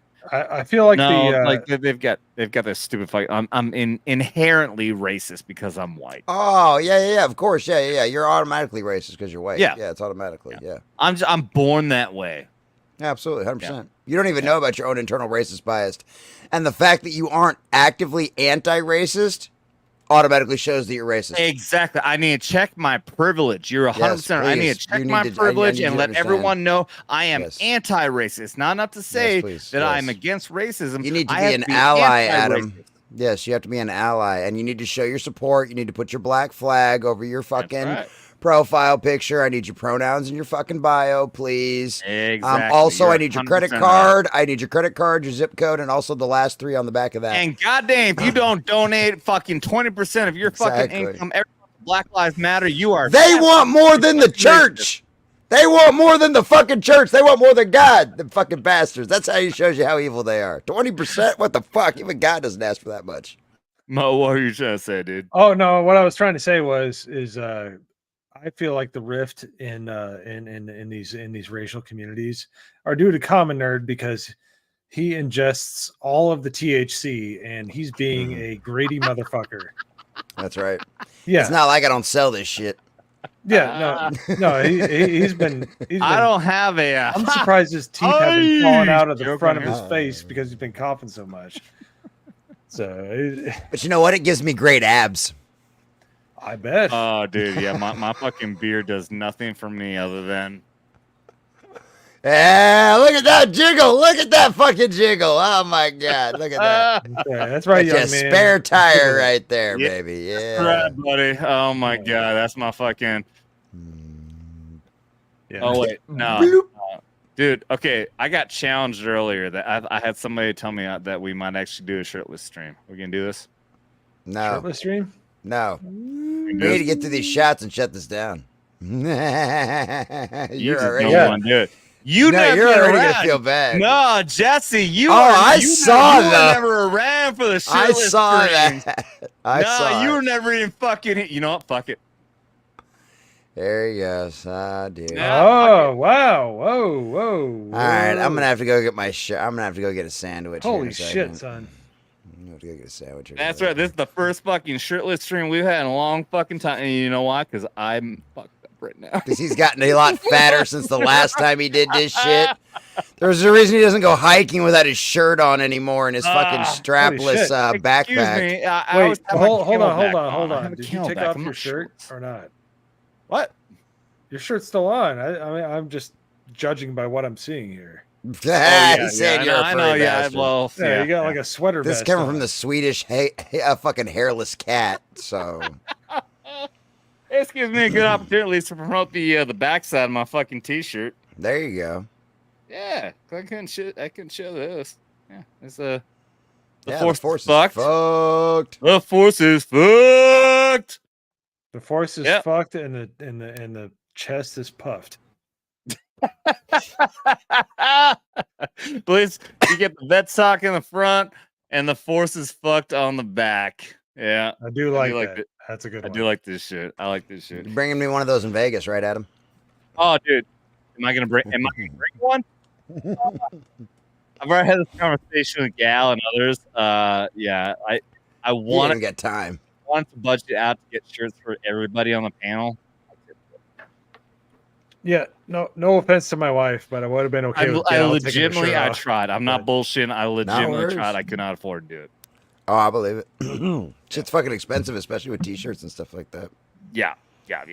I mean, I bought, and plus I already promised I was gonna buy shirts for like Blue Cord Devil and for like the others. members. Yeah, members and stuff. Gotta come first. Yeah, I've got the fucking I've got the everyone who is the everyone out there. If you are watching the people who are 2-month subscribers at the You Went Full Retard membership, I promised a long time ago that I was gonna get you free T-shirts. So that was the absolute fucking promise. That was gonna get them their fucking T-shirts. So believe me, though, it's in the plan. I want to buy everyone else here who's a panelist who's been here and fucking fucking contributing to this fucking channel for so fucking long. You know what, Adam? I'm gonna join you. I'm pretty drunk. Let's go. If you want to do that, you can do it. Wes, oh yes, here we go. Fucking A, dude. Yes. Oh, get some. Yes. Let's go. Let's go, Jesse. Let's go, Jesse. No, shit. No. Let's go, Jesse. All right, let's see if this I'm not works. nearly Blue high Cord enough for Devil this for shit. $20. Says, for my wife, go Buckeyes.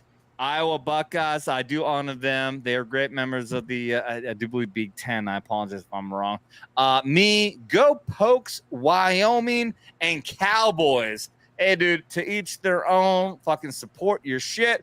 Go Pack, go Wisconsin Badgers, all that fucking good shit. But man, Buckeyes are gay. Let's give proper honors to the Buckeyes and his wife who passed away.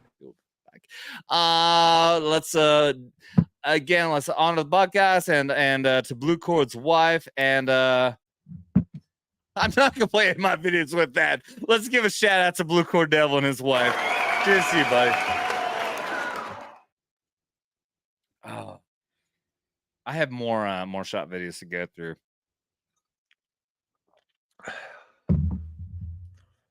Let's honor. All right, were you keeping track? I got Yo Pops and I got Alba. I think I got 2 of each, right? 3 left. All right. Who's left in the chat? Yeah, 2 each. 2 each. By the way, don't think I'm of weak constitution. I just have a giant head. All right.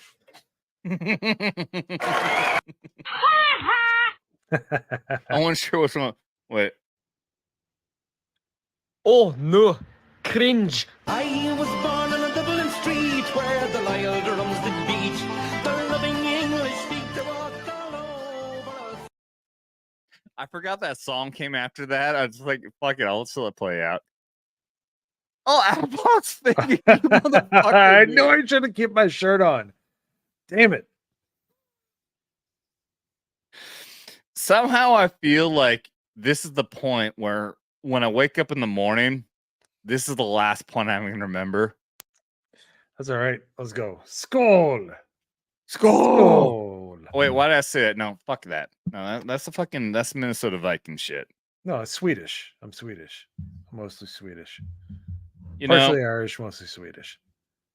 Fear the Beardo was saying that, and I gave him shit when I showed up on the fucking high tea stream because I thought that it was like the Minnesota Vikings thing, and then I realized when I gave him shit for it and nobody understood why, I'm like, oh wait, maybe I should look this up, and I realized, oh, that's not just a Minnesota Vikings thing. It's a cultural thing. Yeah, my wife's a Bears fan. I apologize. All right, let's go here first, real quick. Again, I don't want to say the word because I feel like I'm a racism. Turn off Jesse for $5. Do it. I ain't getting paid for this shit. Do it. I don't do anything on the internet for free, and I'm not getting paid for this. So no. Well, the Let's Go, Brandon. You're not going to participate, even if it helps with subscribers. Can you like rub your nipples or something? No. I can do it. I have to move at the end of May, and I'm also trying to pay to get to Vegas. I don't do anything for free on the internet. Jesse, what? This has been a very good night, and you have been awesome in dropping the fucking subs and everything. I'll drop you $50 fucking dollars. I'll cut you in. This has been an amazing fucking night, and I will definitely cut you in if you take your fucking shirt off right now. Nope, not gonna happen. Still won't fucking do it. Dude, there's like 80. There's 80. Yep.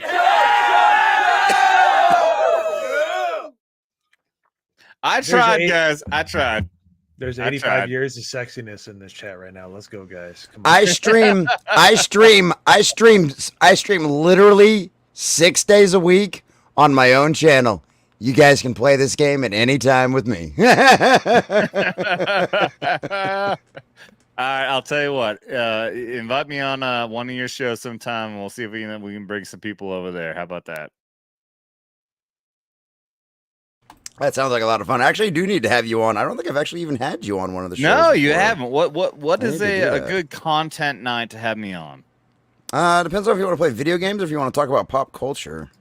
No, I mean definitely a talking thing, not a video game thing. Like something like this, where we can do like like what we're doing right now, and have the fucking super chats coming in. Because that's what I want to do. We'll have to figure out a special night to do that. Because our Wednesday night show, I can't do that on because I've got Shag's Worst shows afterward.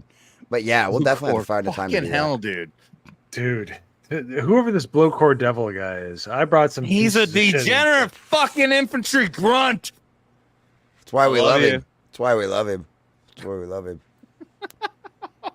I know he's getting a big fucking kick out of this right now. Oh, hey, absolutely. Yeah, no, dude, just whatever fucking night that like is like similar to this, let's fucking do that, and we'll see if we can bring some degenerate motherfuckers who want to come over there and support you as well. We can definitely fucking do that. That being said, okay, so we still have to do. We've got a lot left. 4 shots with those two. I gotta go through the individual shots, right? Of which we got to start off with this degenerate motherfucker, alcohol its finger for $69. This is getting gay. Keep your socks on. No promises. Who says I don't wear socks anyway? What the fuck am I thinking? I live on the beach. I don't wear socks. I can't believe I just revealed so much of me right there. I was gonna say there was some. You're in your 40s. Your balls could have fallen out there. I'm so glad I was off on another tab when that happened. You got to be careful, son. Thank God I wasn't freeballing it. Turkish taffy will go flying. All right, what's the most appropriate thing that I can play after that? Boobies. Oh, boobies.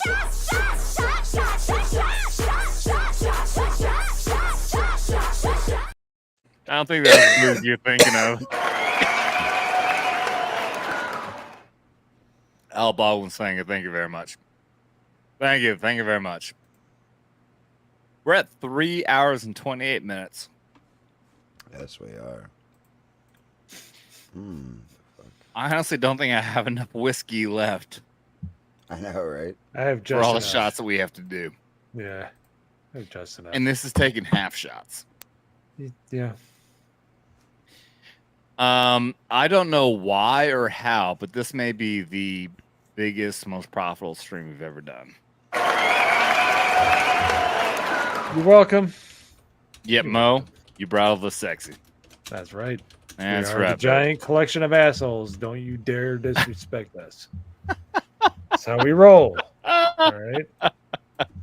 Apparently, I have to fill up my form to enroll with the giant collection of assholes. Well, we'll let you know. All right, I will await for my my application to be submitted. I think we already did say shirt off Jesse, and you said fuck no. I do believe. Oh yeah, you already read that one. Yo pops 215 for $20. No diddy, boys. All right, now I know this can make me sound like a bad boomer, but that was a no diddy. Wasn't there like a song? No diddy. I know a little ditty about Jack and Diane. No doubt. No diggity. That's what I was thinking of. Yeah. So what's no diddy?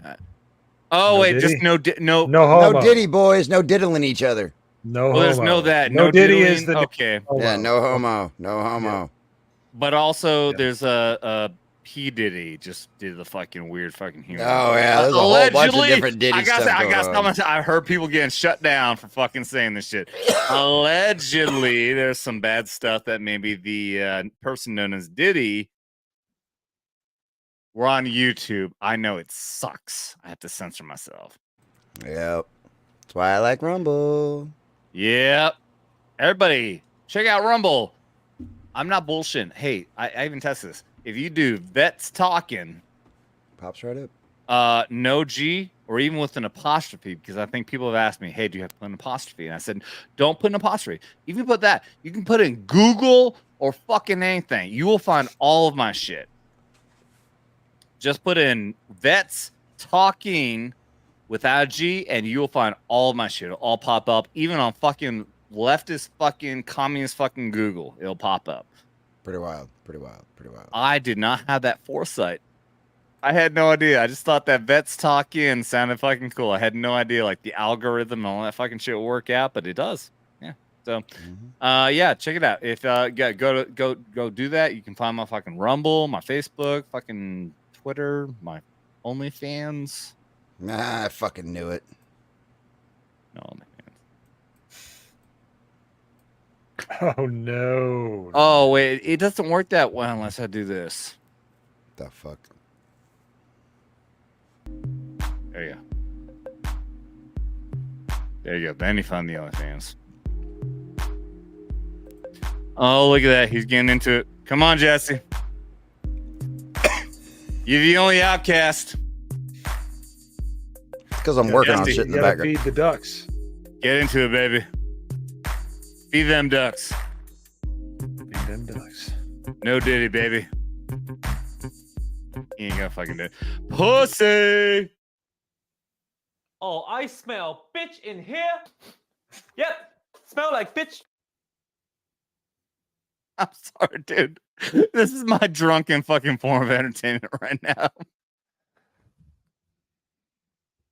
Oh, man. Jesse's having nothing of it. Let's see. That was No Diddy with Yo Pops. Let's circle back to... Now I got to go back to Alkbomb's Finger for $100. Cheers to you, brother. Much appreciated. And let's go and circle back to some of the original shit. Going back to just fucking beating the shit out of fucking Dermot. Hey, help me, please. Stupid holy. Whoa! Oh. Yeah, that's right. Take that. You got him. You got him. Enough. Are you okay? Yes, okay, yes. I'll be right back. Hey, come here. No. I think he's out enough. Cheers.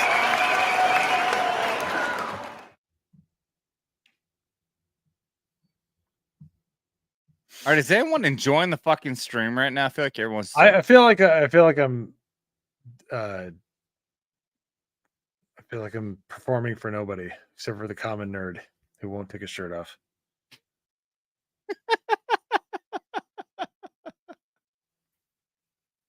You're smoking hashish, man. Like the fact He's that high as you're fuck not right willing to now, get naked. dude. I'm debating. He's like, I don't fucking give a shit about it. Mo, put your shirt back on. First of all, you fucking Mexican, shut up. That's part of the GCA. He's he says he's Italian, but he looks like a Puerto Rican. We still got Blue Cordell's popping in here getting big fucking kick out of all this. God damn, you degenerate motherfuckers. I love the shit out of all of you.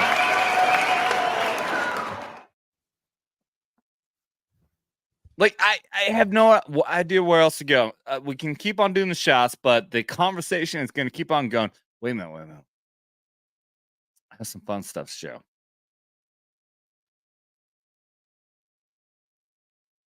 Hey, anybody seen fucking Mario Kart play with actual cops? Jesse, you seen this? Yeah, play it. Play it. All right, is it up? Can you see it? Yeah, we can see it.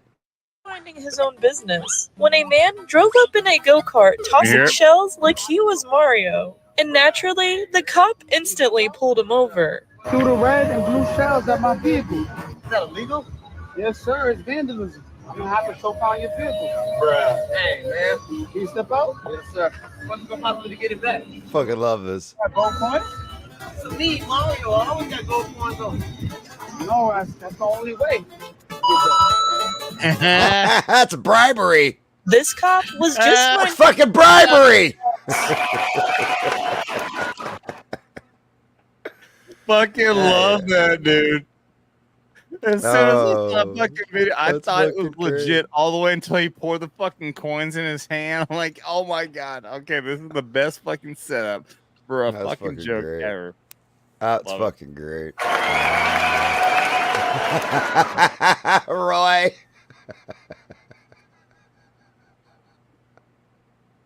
Look. Don't hate me because I'm beautiful, you motherfucker. I'm not like Adam. I don't have pepperoni nipples, all right? I got, some tight nips. I consider them halfway sausage. I don't know what the fuck that means. Halfway sausage. I don't know. Blue Cord, I'll look into flights to Vegas on Monday. Dude, if you can make it out, that'd be fucking cool as shit, dude. I know that you found me through the Tom McDonald Hangover Gang. This entire fucking meetup will be full on fucking Friday Night Tights, Nerdrotic, Geeks and Gamers. This big fucking YouTuber fucking group, which is awesome as shit, dude. I promise you'll love this fucking group. Amazing fucking time with these fucking people. A lot of it into very nerdy shit, but there's nothing fucking wrong with that whatsoever.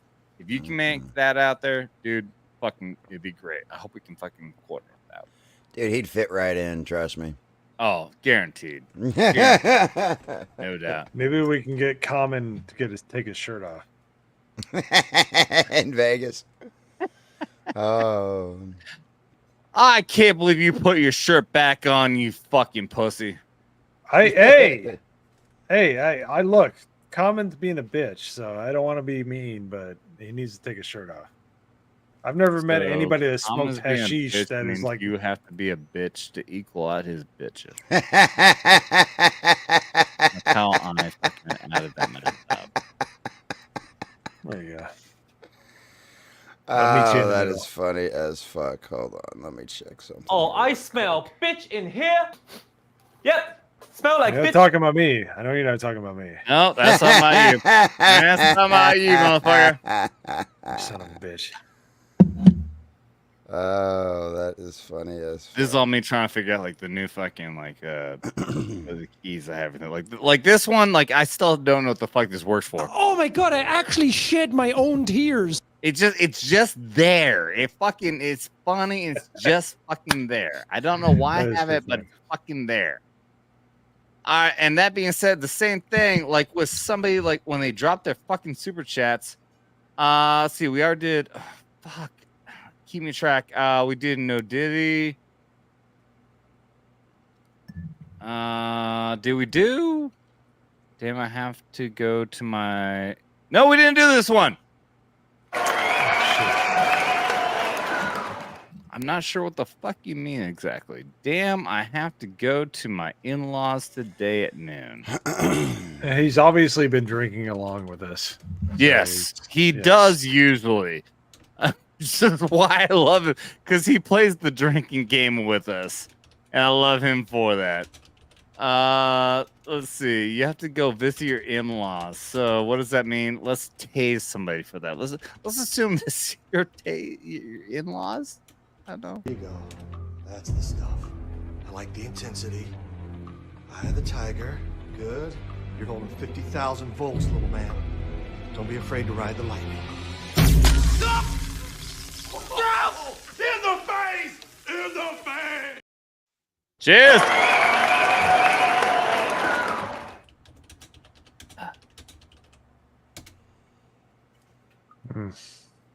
Oh my god. I'm more shocked at the fact that I still have 10 people watching on Twitter, 21 over on YouTube, and 18 on Rumble. When I'm just sitting here like a drunken fucking stupid asshole with my shirt off, thanks to the fact that nobody else here is joining me in that anymore. Hey, I joined you for a little bit, you motherfucker. All right, I was your twin for a little while. Yeah, you're a fucking pussy. Yeah, no, you shaved off your beard. Who's the pussy? Oh, you're a pussy because you should put your shirt back on, you fucking bitch. All right, fine. Yeah, you're a bitch. You bourgeois. Hold fucking on. Bitch. You pussy ass motherfucker. I guilt him into it. He can't even hear me. I fucking guilt him. Yes, you fucking bitch.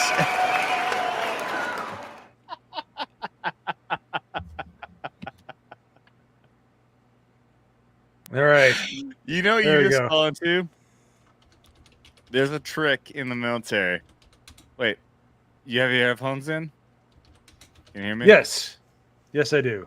All you gotta say in the military is, you won't do it. Yeah. You won't do it. You fucking pussy. You won't do it. And you fell right fucking into that. That's right. But at the same time, you are a fucking boss ass fucking dude for fucking doing it. So thank you. I will Rambo give you here. shit, but give you acknowledgement for being awesome at the same fucking time. There you go. Yeah. Now you just look at fucking Haji. I really Way do. to go. Thank you for calling Dell customer support. Allahu Akbar. Allah Akbar. How may I help you? Oh, dude, you're awesome, man. Thank you so much. Oh, dude, yeah, it was really fun. I would have piped up more with Bravo, but he's such a Chad. It was. Oh, dude, he was a he's wellspring of knowledge. I just wanted to listen to him. Yeah, I felt the same. Like every time he was talking, and he had so much to say.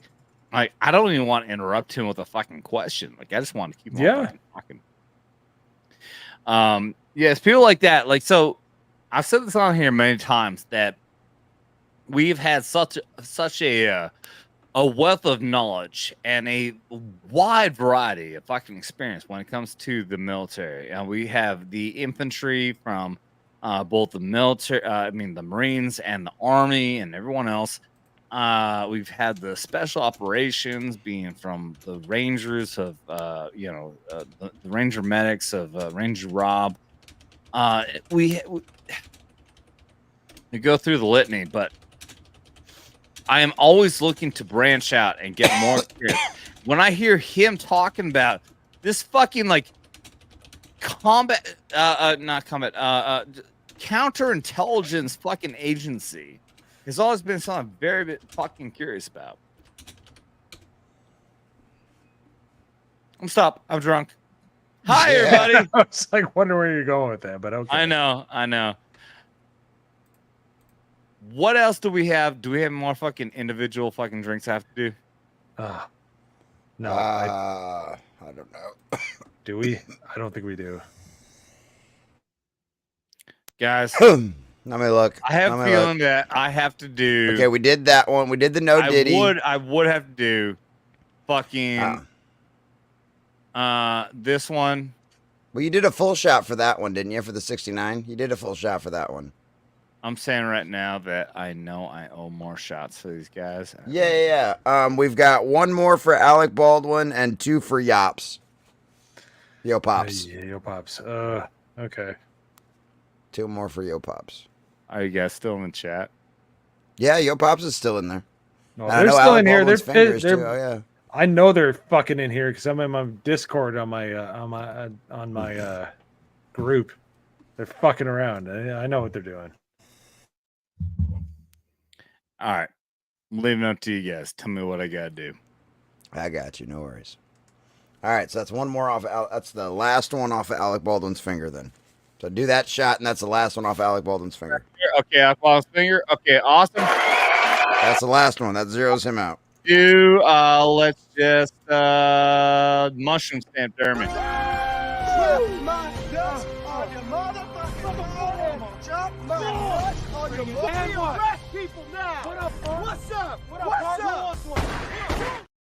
Al Baldwin's finger never misses. Never, ever. Mo looking like he's gonna pray towards Mecca. I don't want to lose my shirt. I'm fucked up. Oh, it's fucking great, Pops. That is fucking great. Holy shit. Oh my God. Lady Media. Oh. Yosemite. Good Lord. Are you in trouble? Oh. She's part of our group too. Oh boy. I am happy to. She's bring being this very punishment judgmental to you. All right. Good. I'm glad to hear that. I'm glad they're being judgmental. Shame needs to be more of a thing that needs to be made more of a regular part of our culture. So yes, I'm totally okay with this. No, that's great, except for the fact that I'm the editor and puts all the videos together and shit like that. So I do all editors are supposed to get abused. Don't you know that? Yes, I know. That's been my job for the last 20 years. So, Malty, I didn't see your ass on the stream, but highlight that comment right now. Malty. Hey, come back on here shirtless next time. I want to say it, but I don't want to get you. You fag. Get on here. All right, I might have my shirt tied around my head with my floppy tits hanging out, but you know what? I'm here. Bring him on here. Yeah. When well, you remember Jim Varney, right? Ernest P. Ernest Goes to Camp. Yep. Yeah. Well, just think of a dollar store version. That's what Malty is. So. Yeah. My memory is shit. Yeah. My brain is shit right now. Oh yeah. My memory is generally shit, but right now it's fully fucking hamster dead. So yeah. My face is tingly, and I think my hands are starting to tingle too. I'm sitting here judging my fucking like jiggly, badass fucking appearance right now. I'm like, I look like Dermy. You should be judging yourself. I should be. What's our next fucking super chat? Been hoping that you, the fucking Jesse, the commenter, is gonna bring that fucking super chat up. Oh, we did that one. Oh yeah, this one we got Blue Cord Devil for another one for $20. Says, damn, I gotta go to the in-laws today at noon. You're did we cover this one? Did we? Yeah, did we already? Yeah, we did because we were saying like he's gonna be drunk. Hey, well then you've got 2 more off of a Yops, and then we're good to go. We got 2 more off of Yapo. Yo Pops. Holy Yo Pops. shit, you are a fucking legend, Yapo. Yo Pops. Yo Pops, 215 for 200. No, you're 100. 200 combined. I am drunk. Thank you. Take a, Shoot just Dermy in the take a, dick.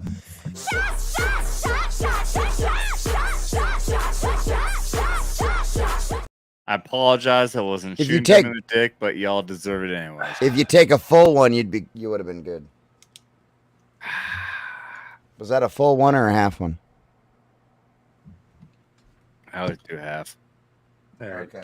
I got one more. Well, then you've only got one left. You should have just done a full one on that one. This shit was right here at the beginning. Drink some beer for a second, Dude. Evan. You'll be okay. I had a full fucking bottle. That's fucking hilarious. I love that. When's the last time it was the Christmas? Was it Christmas I was so fucked up last time? I don't remember how fucked up you were on Christmas. I don't remember if I was here for Christmas or not. I can't remember. I'm fucked up. Oh, no, I was here for Christmas because I wore my Santa Claus hat. Yeah, we were all pretty fucked up. I don't really remember Christmas much either. It was a good Christmas. It was a great Christmas. Too bad I don't remember. Well, that's the best part about live streaming it, Adam. We just go back and watch it later. Yeah. I remember going back and watching that, and then it got to a certain point where I got to a certain drunkenness. I'm like, I don't want to watch anymore. I feel like this is going to be the same with this show. It will be. Fortunately enough, we've only got one left. What do we got? Yo, Pops, for one more. This is his last one out of his 100 that he got you earlier for. So, yeah, this is his last one. Yo, Pops, 215, dropping $100 fucking dollars. Thank you for being here and for showing up for the very first time ever. I've never, dude, you're awesome. And I know Jessica get a kick out of this. Let's taste Dermy. There you go. That's the stuff. I like the intensity. Eye of the tiger. Good. You're holding 50,000 volts, little man. Don't be afraid to ride the lightning. Stop! No! In the face! In the face! In the face. Kanpai. I just poured whiskey over my fucking cheek. Fuck! No! Yes. I'm going to have to join the Taliban. Taliban, whatever. Blue Core Devil is the coolest motherfucker of all time. But you're trying to kill me at the same fucking time. Hands down, he is. Look, all right. I put it in the private chat. I have my channel, the GCA podcast. Put that in the comments. All right. I am killing my liver and my brain. Oh, hey, Tomby. Tomby just joined. Hey, Tommy, what's up, dude? Tomby was great. That's one of the all-time episodes on your channel. He was awesome. Is he in my chat right now? I can't see it. Yeah. I'll let. No, just because he got gifted doesn't mean he's in the chat. He can not be in the chat and still get a gift. Oh, he got gifted. Okay. Yeah, he got gifted one. That's all. How does that work? That's weird. It's just the way it works because it used to be YouTube would kick it back and the person would get refunded if there wasn't any people in chat. And YouTube realized, well, that's fucking retarded because now we're missing out on money. So they just give it to a random subscriber. Gotcha. Yep. That is cool though. Tommy is a fucking member now. Welcome, Tommy, to the Tropic Thunder membership. Whether he likes it or not, he's there. That being said, also though, thank you very much, Blue Cordell, for 25 fucking dollars. All right. Still to pour another fucking shot. I am completely fucking out of sync, dude. I am not lying. I'm fucked up. I am too, but I have the tolerance of a Clydesdale. So Smart is one too, I hear. Don't hate me because I'm beautiful. Right over his fucking head. Pick a clip, No, Adam. Pick a I good heard one. it. I heard it. You son of a bitch. I heard you. Turn me in the dick.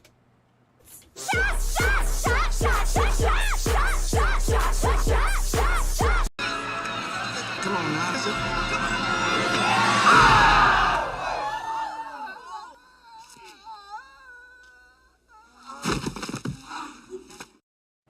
Yes, You gotta hide that one just at the right time so you can see that full-on fist go straight into his nuts. It's fucking great. Cheers.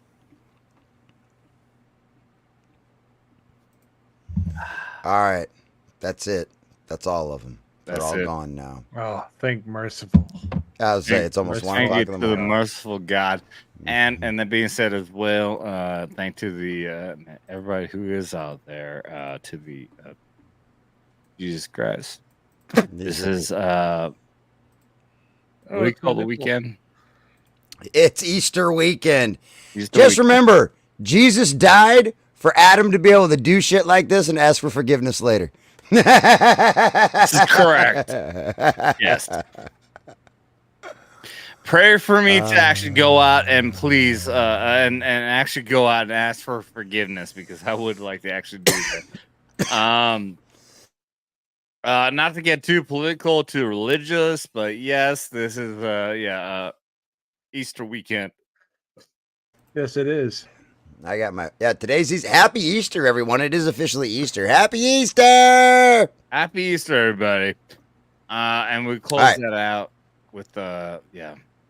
It's rock and roll. Say, goodbye to Mo everybody. Mo Zamboni. Hey, dude. Awesome. Thank you for enjoying the shirtless content. Oh, well, I did, obviously. I'm obviously at attention, Sergeant. Oh, Whoa, you what did the fuck? attention. You didn't let me Whoa, know. What the fuck? No, well, I mean, you got to keep. You didn't What tell the me you were at attention. What the fuck? Big fucking Look. difference. There you go. Hey, that's okay. I'm so fucked. This is so That's okay. weird. I know. It's fine. It's fine. It's so weird. It wouldn't be weird if you take your shirt off. Mm-mm. All right. So Mozambi, what are you up to? What you got going on? Do your outro. Okay. Like, we've been trying to get you naked for the last hour, and I'm the asshole. Okay. But we have a channel on Discord and on YouTube. It's called the GCA, which stands for the Giant Collection of Assholes. We are a bunch of people that are part of the 199, and we're trying to spread our content across the internet, and I think there's something special there because there's a lot of good interaction, and I would love it if you would go to YouTube /@ the GCA podcast and subscribe, because we got some good stuff going on. Honestly, we have a lot of people that are really good in their own respective areas, and we're trying to lift them to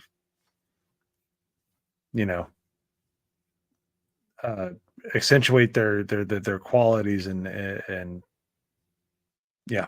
All right, I have a shirt around my head and I have no shirt on, so that's the fact that was that much. Yeah, okay. I'm done. Good job, man, Zamboni. That was great. Thank that you. was great. Anytime. What the fuck? Adam just left. He's fucking geez. blackout drunk. All right, ladies and gentlemen, Adam's officially fucking blackout drunk. That boy is fucking toast. So I have already dropped my links in the chat. You guys know where you can find me. Comment there at I live stream Monday through Friday at 11 a.m. on Rumble, where we can watch trailers. We can react to whatever the fuck we want, because Rumble knows what free speech actually is and doesn't give a fuck what we do over there. So come check us out over there. Come follow us there. Turn all the notifications on. I will be live tomorrow, 2 p.m. We have our Bible study tomorrow. We'll be going over, obviously, because it's Easter weekend, we'll be going over the Easter story, the death, the resurrection, all of that kind of fun stuff. We'll be doing that tomorrow. And then at 6:30 p.m., we have our When Doctor Who Was Good stream where I hang out with the lovely Miss Sunker Maidens and then Mr. Grant Gregory, where we review When Doctor Who Was Good, the good new Doctor Who, the new Who that was actually really good with like David Tennant and Eccleston and all those kind of guys. So that's a good time. Come check all of that out. It's a great time, and I appreciate all of you guys out there. Thank you for all the wonderful donations. Obviously, you absolutely turned Adam fucking sideways, so thank God that I was here just getting incredibly fucking stoned. But no, seriously, like my arms are tingly, my face is tingly right now. Like, I need to go eat a sandwich. So, Zamboni, thank you again for being here. Appreciate that, buddy. And then, of course, a pleasure. 97Bravo. It was great having him on tonight as well. All of you wonderful folks out there in the chat, make sure you don't be strangers. Come hang out again and again and again. So the Wayfarer, Lady Medea, Shadow Chaser, Westward, Smile, Venom Blade, Yo, Pops, 215, obviously Multi Maddie, Venom Blade, 97Bravo still out there in the chat. Appreciate that, brubba. Alec Baldwin's Finger, you're probably still out there lurking somewhere else. Is Gal, Nightwing, and everybody else. Blue Cord Devil, you obviously are a fucking legend. Yes, drink water. I hope Adam's still listening. Drink water, Adam. Drink water, brother. Lots of Gatorade, Pedialyte, all those kind of wonderful things. So thank you guys so very much for being here. Zambi, this is Jesse, Common Nerd, Skinamax Saturdays. Remember, boys and girls, you don't got to be a vet to hang out. Let me see if I can find the outro. Hold on real quick. Just don't get butt hurt. You've been warned.